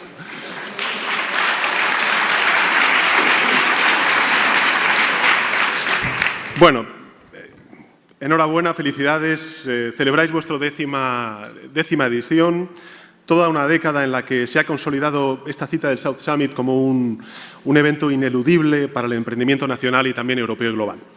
Precisamente por eso, en el Consejo de Ministros y Ministras hemos declarado el South Summit como acontecimiento de excepcional interés público. Y esto, pues, evidentemente tiene también su impacto fiscal. Pero, en definitiva, lo hacemos por el reconocimiento al impacto que en la economía española, querida María, y en el ecosistema emprendedor tiene esta cita. Quiero también agradecer, sin duda alguna, la colaboración de las otras administraciones, de la Comunidad de Madrid, del Ayuntamiento de Madrid, de todos los patrocinadores, empezando por el Instituto de Empresa. Felicidades, en definitiva, María, y a todos los organizadores, patrocinadores y participantes del South Summit. Sin duda, estos días de encuentros, de conversaciones, de intercambios, de ideas, son el mejor ejemplo de que España es un referente internacional para inversores, para empresas emergentes y para empresas innovadoras. Antes hacía referencia, querida María, a que han pasado efectivamente 10 años y han cambiado muchas cosas, afortunadamente para bien, desde aquel año 2012 en el que se celebró el primer South Summit. Entonces, tú hacías referencia a ello, España estaba en recesión, crecía el desempleo. Es verdad que Europa no estuvo atinada en la respuesta, con una política de austeridad, de recortes del estado del bienestar, también de subidas de impuestos a la clase media trabajadora que ahondó, desgraciadamente, la salida de la crisis financiera de entonces. El resultado de aquellas políticas fue evidente, fue una recuperación muy lenta. Hemos tenido que esperar más de 10 años para poder recuperar los niveles de empleo que teníamos antes de la crisis financiera. Y además de lenta, sobre todo fue muy injusta, porque ensanchó y mucho las brechas sociales, territoriales, generacionales de desigualdad en nuestro país. Hoy, a pesar de todas las dificultades que todos tenemos en mente y que tienen mucho que ver con algunas mascarillas que aún vemos en las caras de muchos de nuestros compatriotas, también, lógicamente, la guerra y sus consecuencias económicas y sociales, pero sobre todo lo que significa de embate a nuestros principios y valores de proyecto europeo, que es, en definitiva, lo que se está jugando en suelo ucraniano. Pese a todas esas dificultades, contamos afortunadamente, después de 2 años de pandemia, con una economía robusta gracias al trabajo de todos y de todas. Una España que crece, que crea empleo además de mejor calidad, a pesar de los efectos de la pandemia y la guerra. Una España, en definitiva, que cuenta con una palanca muy importante desde el punto de vista de los recursos públicos, que son los fondos europeos, que nos van a permitir modernizarnos y también reindustrializar nuestro país. A mí, cuando me preguntan en muchas ocasiones en qué consisten los fondos europeos, los fondos Next, siempre digo que consisten en eso, en reindustrializar nuestro país, nuestra economía, no solamente modernizando los sectores productivos tradicionales, clásicos en nuestro país. Vengo de hacer un acto precisamente de presentación del Plan Nacional, el primer Plan Nacional de lucha contra la obesidad infantil, que tiene mucho que ver con la desigualdad, y hablaba precisamente con el sector hostelero, con el sector turístico, que va a ser uno de los principales motores de la recuperación económica este año y durante los años siguientes, cuando hace 2 años precisamente vimos el abismo en todo lo que tenía que ver con el sector turístico como consecuencia de los confinamientos y el parón que tuvimos que dar a la movilidad europea y también internacional para poder hacer frente a un virus desconocido para la ciencia. En efecto, la España de 2022 es muy diferente a la España de 2012 y gran parte de ese mérito está en la valentía, en el coraje, en la innovación de tantos hombres y mujeres con buenas ideas, con magníficas ideas, que se arriesgan para levantar sus empresas cada día. También se han transformado muchas cosas desde hace solo 4 años, cuando intervine por primera vez en este foro, y María antes hacía referencia a ello.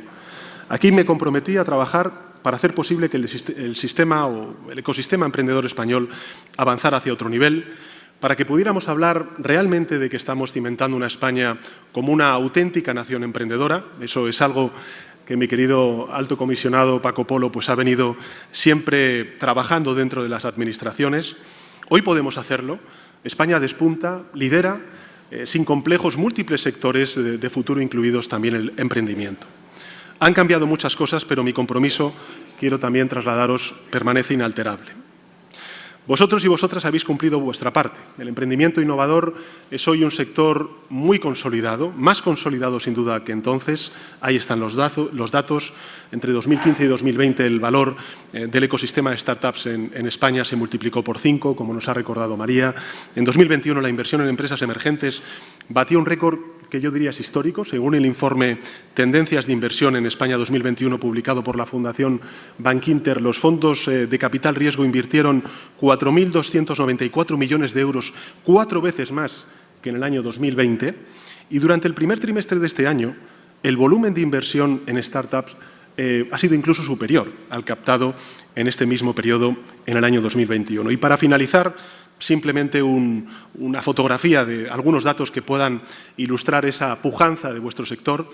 El año pasado España ocupó el 5º lugar en el ranking europeo de potenciales unicornios, con un total de 20, según el informe Spanish Tech Ecosystem de Deal Room. En definitiva, estos datos muestran algo evidente, y es la pujanza, el vigor de nuestro sistema de emprendimiento innovador.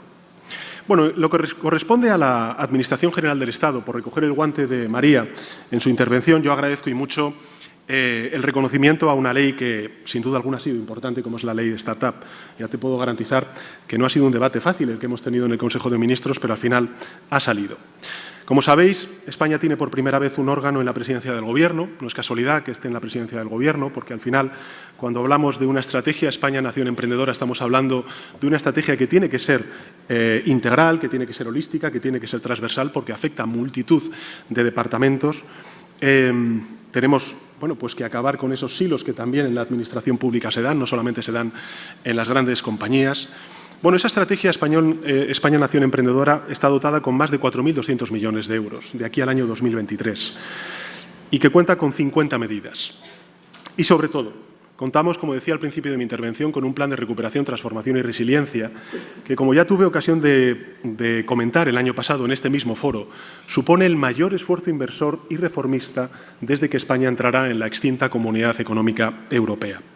Un plan que, en su primer tramo, cuenta con 70.000 millones de euros de transferencia provenientes de este hito europeo que hemos logrado como consecuencia de la pandemia, y es el mutualizar la deuda, es decir, que todos los Estados miembros nos endeudamos conjuntamente, la Comisión en nombre de todos nosotros, precisamente para dar una respuesta positiva a la crisis, teniendo en cuenta que evidentemente la transformación digital y la transición ecológica son dos revoluciones altamente disruptivas para la economía y para nuestra sociedad. A ellos, además, desde el Gobierno de España quisimos incorporar otros 3 elementos fundamentales porque entendemos que además tienen que ver con el progreso económico y social. 1, la igualdad real y efectiva entre hombres y mujeres.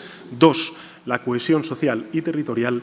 Esos son los 3 pilares que, además de la transformación digital y la transición ecológica, explican en buena medida la selección que estamos haciendo desde la Administración General del Estado a todo lo que tiene que ver con los proyectos presentados por las empresas y por el resto de administraciones públicas. Mirad, si nos centramos en la transformación digital, el plan destina de esos 70.000 millones de euros de transferencias, hay otros 70.000 millones de euros que son vía préstamos, el 30% de los fondos Next, es decir, unos 20.000 millones de euros para ámbitos que ofrecen extraordinarias oportunidades de emprendimiento. Por ejemplo, a través de la conectividad y el despliegue de la tecnología 5G, también las tecnologías disruptivas, la ciberseguridad, el 6G, la inteligencia artificial, la microelectrónica, la computación en la nube o las comunicaciones cuánticas. En definitiva, lo que quiero trasladaros es que se acabaron esos tiempos en los que España no se atrevía a competir en determinados ámbitos. Tenemos el capital humano, que sois vosotros, afortunadamente tenemos recursos públicos para poder ponerlos en marcha y también tenemos un apetito inversor que, sin duda alguna, durante estos días habéis sido testigos vosotros y vosotras de ello. En segundo lugar, el kit digital. Se habla poco del kit digital, pero estamos destinando 3.000 millones de euros. Aquí está la secretaria de Estado, no la veo ahora mismo, a Karma, a lo mejor, hola Karma, que destina 3.000 millones de euros para ayudar a algo fundamental como es la digitalización de la pequeña y mediana empresa en nuestro país. La primera convocatoria ha sido un auténtico éxito. Mirad, se lanzó el pasado 15 de marzo, ha sido un enorme éxito con más de 62.000 solicitudes, de los que ya hay concedidos 10.000 bonos para digitalizar a pequeñas y medianas empresas de entre 10 y 49 trabajadores y trabajadoras. Y, por supuesto, junto con todo ello, el impulso que tenemos que dar a la educación, desde la educación primaria, pasando por la educación secundaria, la universitaria y, sin duda alguna, también la formación profesional. El plan va a destinar, yo creo que cantidades absolutamente inéditas, 7.500 millones de euros a adecuar las competencias a las nuevas demandas. Y lo vamos a hacer sin dejar a nadie atrás, con una mirada de inclusión social, con el objetivo ambicioso, pero necesario, de que el 80% de la población española posea competencias digitales o avanzadas, básicas o avanzadas, en el año 2025. Entre todos, yo creo que estamos logrando estos hitos. España ya despunta en los rankings internacionales, ha subido 7 puntos, por citar solamente este ejemplo, en el índice del Digital Riser Report 2020-2021, un informe que mide la competitividad digital de 140 países y, en concreto, el progreso realizado en estos últimos 3 años, situando a España en el tercer lugar en Europa. Y, además, la Alianza por España Nación Emprendedora sigue creciendo, ahí está el trabajo del Alto Comisionado. Actualmente son más de 150 entidades públicas y privadas que se han ido uniendo para mostrar precisamente su apoyo a través del trabajo y de su conocimiento. El Gobierno quiere demostraros que la Administración pública es también uno de vuestros mejores aliados. Ya hemos desplegado medidas que esperamos que tengan un profundo impacto en el sector, como el fondo Next Tech, por ejemplo, que hemos lanzado hace escasos meses, un fondo de fondos que va a movilizar nada más y nada menos que 4.000 millones de euros de inversión público-privada para impulsar el crecimiento de empresas innovadoras y también la inversión tecnológica de alto impacto. En definitiva, creo que estamos poniendo recursos y también estamos ahormando un nuevo marco regulatorio a vuestra realidad, que es muy dinámica y que algunas veces, por desgracia, pues la legislación no va al ritmo que a vosotros os gustaría. Mirad, otro de los objetivos que nos hemos marcado desde hace 4 años a esta parte, y del que hablé, por cierto, en la última edición, es la creación de ese marco regulatorio favorable para vuestros intereses, que en definitiva son los intereses de todos. Este compromiso se ha traducido en la Ley de Fomento del Ecosistema de Empresas Emergentes, coloquialmente conocido como Ley Startup, que actualmente está en tramitación parlamentaria que confiamos en que suponga una gran revolución y confiamos además en que pueda contar con un amplio respaldo parlamentario. Esta ley, ¿qué representa? Bueno, yo creo que en términos políticos y sociales representa un salto cualitativo de oportunidades para inversores, para emprendedores, para trabajadores y también para startups. Gracias, por ejemplo, a las importantes mejoras que plantea en la Constitución de Empresas, que ya sabemos que es siempre muy procelosa en nuestro país, la simplificación administrativa de la que siempre hablamos, pero que en este proyecto de ley es una realidad y cuando se ponga en marcha será aún más, o el tratamiento de algo que siempre ha sido muy importante para vosotros y vosotras y es el tratamiento de las stock options. En definitiva, la ley también crea un visado para nómadas digitales, que también ha sido un debate importante el que hemos tenido dentro del Consejo de Ministros al respecto, que establece importantes mejoras en el régimen fiscal de impatriados o incentivos a la inversión extranjera. En definitiva, ha habido un compromiso claro, rotundo, inequívoco del Gobierno de España y en ese sentido quiero agradecer también el diálogo abierto entre la primera y la segunda lectura de este proyecto de ley antes de pasar definitivamente a aprobación del Consejo de Ministros porque hemos aprendido también desde la Administración pública. En muchas ocasiones nuestro problema no es tanto que queramos o no queramos ayudaros. El problema es que muchas veces no se conoce desde la Administración pública cuál es vuestra realidad y por eso es muy importante el diálogo que hemos mantenido con todos vosotros y vosotras. En fin, yo creo que por primera vez en nuestra historia las startups españolas contarán con un marco legislativo realmente adecuado a sus necesidades, a vuestras necesidades. Y va a ser, por cierto, uno de los más ambiciosos de toda Europa. Un marco que nace, como he dicho antes, del diálogo con los principales agentes del emprendimiento innovador durante estos últimos 4 años y que, por lo tanto, es un éxito, será un éxito compartido. Esta mejora del entorno empresarial consideramos desde el Gobierno de España que no se debe quedar ahí. Hay otras 2 importantes leyes que se están tramitando ahora mismo también en el Congreso de los Diputados. Estoy convencido de que la vicepresidenta primera tuvo ocasión de poder hablarlas y compartirlas con todos vosotros y vosotras, pero a mí me gustaría detenerme por un instante en ellas, porque siempre hablamos y además siempre planteamos el mismo diagnóstico sobre cuáles son los retos del tejido productivo en nuestro país. Y uno de ellos es, sin duda alguna, la escala de nuestras empresas, es decir, cómo podemos propiciar entre todos a que os internacionalicéis. Y en ese sentido creo que la Ley de Crecimiento Empresarial, que va a aliviar barreras a la creación y también al crecimiento de las empresas, o también la reforma de la ley concursal, que es difícil, que es azarosa, que es compleja, que hay múltiples intereses complejos a los cuales tenemos que dar respuesta. Bueno, yo creo que, sobre todo en el ámbito de la segunda oportunidad, refiriéndome a la ley concursal, completan un marco regulatorio propicio para los emprendedores, para las emprendedoras, para los innovadores y para los autónomos. En resumen, en estos años nos hemos dedicado a proteger a las familias y a las empresas en un momento tan difícil como el de la pandemia y ahora mismo el de la guerra, especialmente aquellas que han devenido más vulnerables. Pero ni la pandemia ni la guerra, y esto es lo que me gustaría subrayar en este foro, han sido excusa para el Gobierno de España a la hora de abandonar nuestra agenda de reformas, nuestra tarea de modernización para lograr un país más avanzado, más competitivo y más emprendedor. Porque en definitiva lo que queremos es eso, es que España avance y que evidentemente hoy, sin duda alguna, está avanzando en gran parte gracias a vuestro esfuerzo y a vuestro empuje. Mirad, ninguna política tendría éxito sin contar con el capital humano y con el talento. Por eso es bueno hacer memoria de dónde estábamos en el año 2018. Mirad, tras los recortes del sistema público de ciencia, se creó un tapón generacional bloqueando la entrada de investigadores, y quiero subrayar también de investigadoras, con una tasa de reposición que llegó a ser de 0 durante 4 años. Es decir, en un país con un déficit histórico de investigación, como hemos tenido en España, cada plaza de científico o de científica jubilado o jubilada se amortizaba y no se incorporaba ningún joven investigador a esa plaza que se amortizaba. Esta situación provocó el que tuviéramos una descapitalización de capital humano extraordinaria. Provocó la pérdida de 10.000 plazas y la salida de muchos investigadores e investigadoras de nuestro país. Bueno, lo que hemos querido hacer desde el Gobierno ha sido revertir este escenario.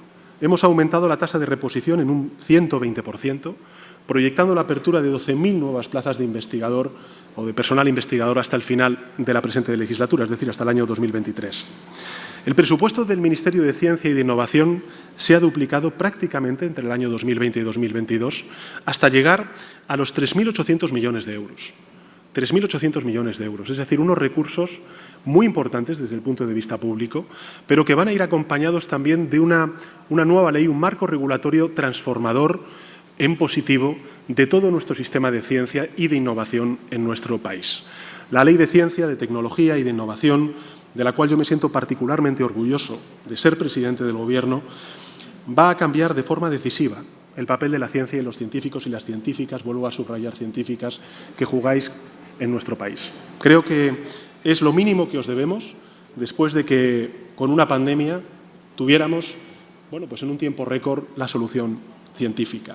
Yo siempre recuerdo que una de las anécdotas que me pasó al principio de la pandemia fue el hablar con muchos de esos científicos y científicas y preguntarles cuándo íbamos a poder tener una vacuna. Y me dijeron, bueno, una vacuna muy probablemente en 4 o 5 años. La hemos tenido en menos de un año. Y en España, en menos de 2 años, hemos podido vacunar con pauta completa y, por tanto, proteger a nuestros conciudadanos a más del 90%. Yo creo que eso también demuestra la solidez y, lógicamente, el espíritu de solidaridad de nuestra población. Por eso estamos invirtiendo en ciencia, por eso debemos continuar invirtiendo en educación. Esta legislatura a mí me gustaría que fuera calificada como la legislatura de la educación, porque hemos impulsado grandes leyes que afectan al talento y al capital humano. Está la Ley de Educación, está la Ley de Ciencia, a la cual antes he hecho referencia, pero me gustaría pararme por un instante en la Ley de Formación Profesional, que tiene entre sus objetivos el incremento de la cultura del emprendimiento, del reconocimiento a la innovación, a la investigación aplicada y al emprendimiento como ejes de esa formación profesional. En muchas ocasiones nos hemos preguntado, nosotros los españoles, ¿por qué teníamos unas tasas de abandono tan altas en relación con otros países europeos? Bueno, en buena medida se explica como consecuencia del abandono secular al cual siempre hemos, postergado nuestro sistema de formación profesional. Nada más y nada menos que una nueva ley, un nuevo marco regulatorio de la formación profesional con recursos económicos vinculados con los fondos Next de 5.500 millones de euros. Porque si miramos de aquí a poco más de 4 o 5 años, muchas de las cualificaciones técnicas intermedias que provee precisamente el sistema de formación profesional son las que vais a demandar vosotros como startups o también otras grandes empresas. Por tanto, si queremos reducir el abandono escolar, si queremos reducir el desempleo juvenil, también tenemos que apostar no solamente por la educación, sino en particular por una formación que hemos dejado muy atrás en el tiempo, como es la formación profesional.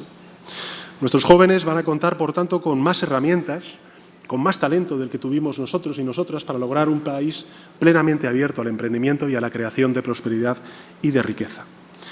Y mirad, en línea con esta decidida apuesta por el talento, quiero anunciaros, porque siempre tengo que traer, María, aquí, me lo exiges, algún anuncio, quiero anunciaros que la próxima semana vamos a hacer algo muy importante en el Consejo de Ministros.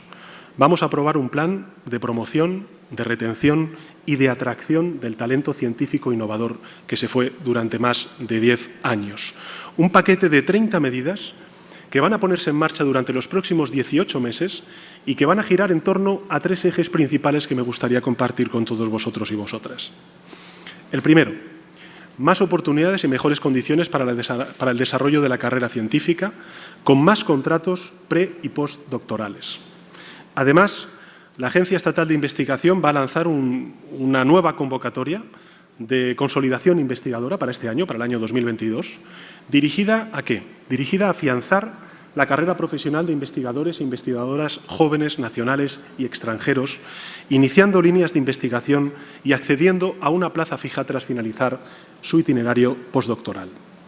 En segundo lugar, vamos a eliminar barreras y también la creación de nuevos incentivos para la atracción de talento científico internacional al sector público. Y el tercer eje, impulsar la incorporación del talento científico innovador al sector privado. Buena muestra de lo que perseguimos con este plan desde el Gobierno de España está en el incremento de la financiación que hemos dado a la Agencia Estatal de Investigación. Simplemente daros un dato para el esfuerzo que estamos haciendo desde el sector público. En el año 2022, su presupuesto va a ser de 1.358 millones de euros. Para que nos hagamos una idea de lo que estamos incrementando respecto al año anterior, estamos hablando de un 60% más. De un 60% más. En su apuesta por la promoción y la atracción de talento, el Gobierno como sabéis, tiene una especial consideración hacia el emprendimiento de las mujeres. La igualdad real y efectiva entre hombres y mujeres creo que es algo por lo cual debemos continuar luchando día sí día también. Y en este sentido, permitidme que subraye 3 iniciativas relevantes que hemos puesto en marcha y que están ya impulsando el talento femenino. El primero, el programa ENISA, y aquí está pues algunos de sus representantes, el programa ENISA Emprendedoras Digitales, a través del cual se ofrece financiación adaptada para startups innovadoras lideradas por mujeres. Con este programa, que está teniendo ya impacto, hemos apoyado con más de 12 millones de euros más de 70 proyectos de emprendimiento liderados por mujeres. En segundo lugar, el CEDETI lanzó en abril la primera convocatoria de programa Neotec Mujeres destinado a proyectos femeninos de desarrollo tecnológico o de aplicación científica, que ha tenido ya un gran éxito, con más de 65 proyectos presentados. Y, por último, la Escuela de Organización Industrial desarrolla el proyecto The Break, Women Entrepreneurship and Internationalization in Spain, con un presupuesto de 10 millones de euros dirigido a emprendedoras europeas, con el fin de que conozcan de primera mano el ecosistema empresarial español, que puedan establecer relaciones comerciales con entidades españolas e invertir en nuestro país, a la vez que contribuyen a la resolución de los retos sectoriales en favor del desarrollo local en nuestro país. Estos son solamente 3 ejemplos que muestran el compromiso del Gobierno de España con la igualdad de género. Pero, como decía al comienzo de mi intervención, muchas cosas han cambiado desde entonces, desde hace 10 años, cuando se inició esta extraordinaria y formidable aventura del South Summit, querida María. Una de las más importantes es, lógicamente, que hemos roto ese techo que que tuvimos después de la crisis financiera y recuperamos niveles de afiliación a la Seguridad Social que no teníamos desde el año 2008. 20 millones de afiliados afiliadas a la Seguridad Social, bajando desde el año 2008 por primera vez esa cifra de los 3 millones de desempleados y desempleadas, que aún continúa siendo extraordinariamente alta. Gracias a la reforma laboral acordada con los agentes sociales, con los sindicatos y con los empresarios, estamos dando un impulso definitivo a la contratación indefinida. En muchas ocasiones, cuando se habla de la falta de productividad en nuestro país, en relación con otras muchas economías, yo siempre digo que también la precariedad, la temporalidad, está muy detrás y justifica de alguna manera esa falta de productividad. También, lógicamente, el abandono de la educación, de la formación de nuestro capital humano. Bueno, pues uno de cada 2 nuevos contratos casi es indefinido. Y, evidentemente, también estamos haciendo un esfuerzo extraordinario en la línea marcada por la Carta Social Europea de que el salario mínimo interprofesional llegue al 60% del salario medio en nuestro país. En este contexto, no hace más que confirmarse que debemos seguir transformando nuestro modelo productivo para tener una economía mucho más fuerte y mucho más resiliente. Y aquí la visión de hacer de España una nación emprendedora cobra una dimensión, yo diría, especialmente importante. Nadie mejor que vosotros y vosotras sabe lo que es aprovechar cualquier contexto para que surja una idea y una oportunidad. Permitidme concluir mostrando mi reconocimiento a María, a todo el equipo del South Summit, el optimismo ante lo que os espera y, por tanto, nos espera como país. Creo que estamos creando, entre todos y todas, el entorno ideal que nos va a permitir mejorar nuestra demografía empresarial y todos y todas, por lo tanto, podemos compartir ese optimismo. Yo creo que la confluencia de todos estos factores que he mencionado configura a España como un país ideal para la atracción de inversores que puedan suponer un auténtico step change. Lo vemos cada día con grandes anuncios de multinacionales en múltiples sectores de futuro. Mirad, yo simplemente por daros un dato, cuando empecé en 2018 el Gobierno, el sector de la automoción estaba francamente en riesgo. Y este es un sector muy importante para nuestra economía. Poca gente lo sabe, pero España es el segundo exportador, fabricante exportador en la Unión Europea de vehículos. Y hace 4 años apenas, muchas de estas grandes empresas, ante el desafío que representaba la electrificación y, por tanto, el cambio del vehículo de gasolina o de gasoil al vehículo eléctrico, no miraban a España como un país donde se pudiera dar ese salto de modernización, miraban a otros países. Afortunadamente, el trabajo que hemos ido desarrollando con esas grandes compañías, también con las empresas energéticas, con empresas innovadoras, ha hecho que si antes corría en riesgo ese sector de la automoción, hoy, gracias a ese proyecto estratégico que estamos impulsando desde el Gobierno de España en partenariado con todas las empresas de la cadena de valor del sector de la automoción en nuestro país, hoy podamos tener 2 gigafactorías anunciadas ya por 2 grandes empresas automovilísticas y energéticas, una en Sagunto, en Valencia, y otra en Extremadura. Este es un ejemplo más de cómo podemos, entre todos, revertir tendencias que pueden entrar o generar dinámicas de fatalismo en sectores que sin duda alguna pueden y deben y van a tener futuro en nuestro país. Vuelvo a repetirlo, no hay ningún ámbito, ninguno, en el que España deba actuar con complejos. Hace poco, en el foro de Davos, anunciamos otro proyecto estratégico al que vamos a destinar más de 10.000 millones de euros, que es el de que nuestro país se pueda convertir, junto con otros muchos, en un país donde se pueda diseñar, donde se puedan manufacturar microchips y semiconductores. Todos estamos viendo cuáles son los cuellos de botella, la dependencia que estamos teniendo de determinados países en el sudeste asiático. Si las grandes empresas están redefiniendo dónde localizar precisamente sus industrias, ¿por qué España no puede ser un lugar donde se puedan establecer esas industrias? Bueno, pues hemos dado un paso al frente y hemos decidido que España no puede actuar con complejos y que, por tanto, podemos ser, sin duda alguna, un país donde se cree ecosistema para una industria como la de los semiconductores y la de los chips, que pues todos nos hemos dado cuenta de cuán importante es para nuestro día a día. De la mano del plan de recuperación, de los 11 proyectos estratégicos o PERTES ya aprobados, vamos a consolidar en España un nuevo tejido económico sólido y diferenciado.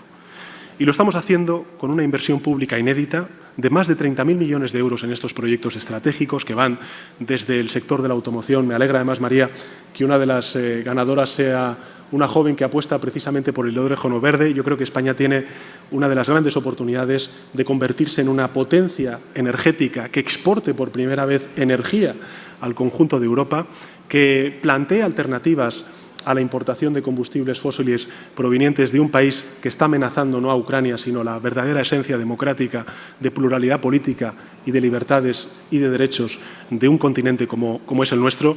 Y, en consecuencia, creo que tenemos ahora mismo una oportunidad de poder dar ese salto energético y convertir a nuestro país en algo que a lo mejor hace 4 años pensábamos era absolutamente imposible. En definitiva, en todos los ámbitos confiamos en el tejido emprendedor como actor clave para la transformación económica de nuestro país. Sois vosotros y vosotras quienes vais a aportar esas ideas, el esfuerzo diario, vuestra voluntad empresarial, y no me cabe duda de que, como siempre, vais a estar a la altura. Quiero terminar. No te voy a cantar un cumpleaños, porque si no salimos tú y yo, María, en las noticias, abriendo telediarios, pero sí quiero felicitarte por este 10º aniversario y desearte muchos años de éxito más. Gracias.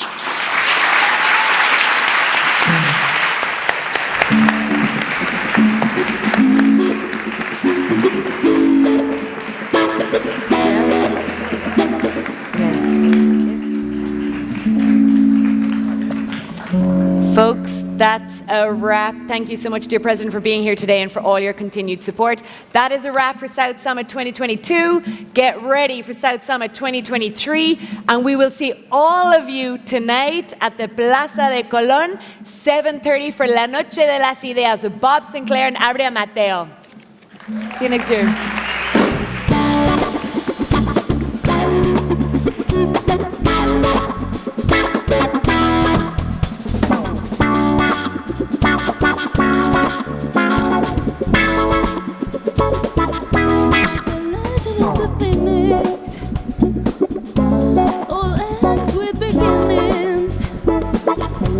What keeps the planet spinning? The force of the beginning.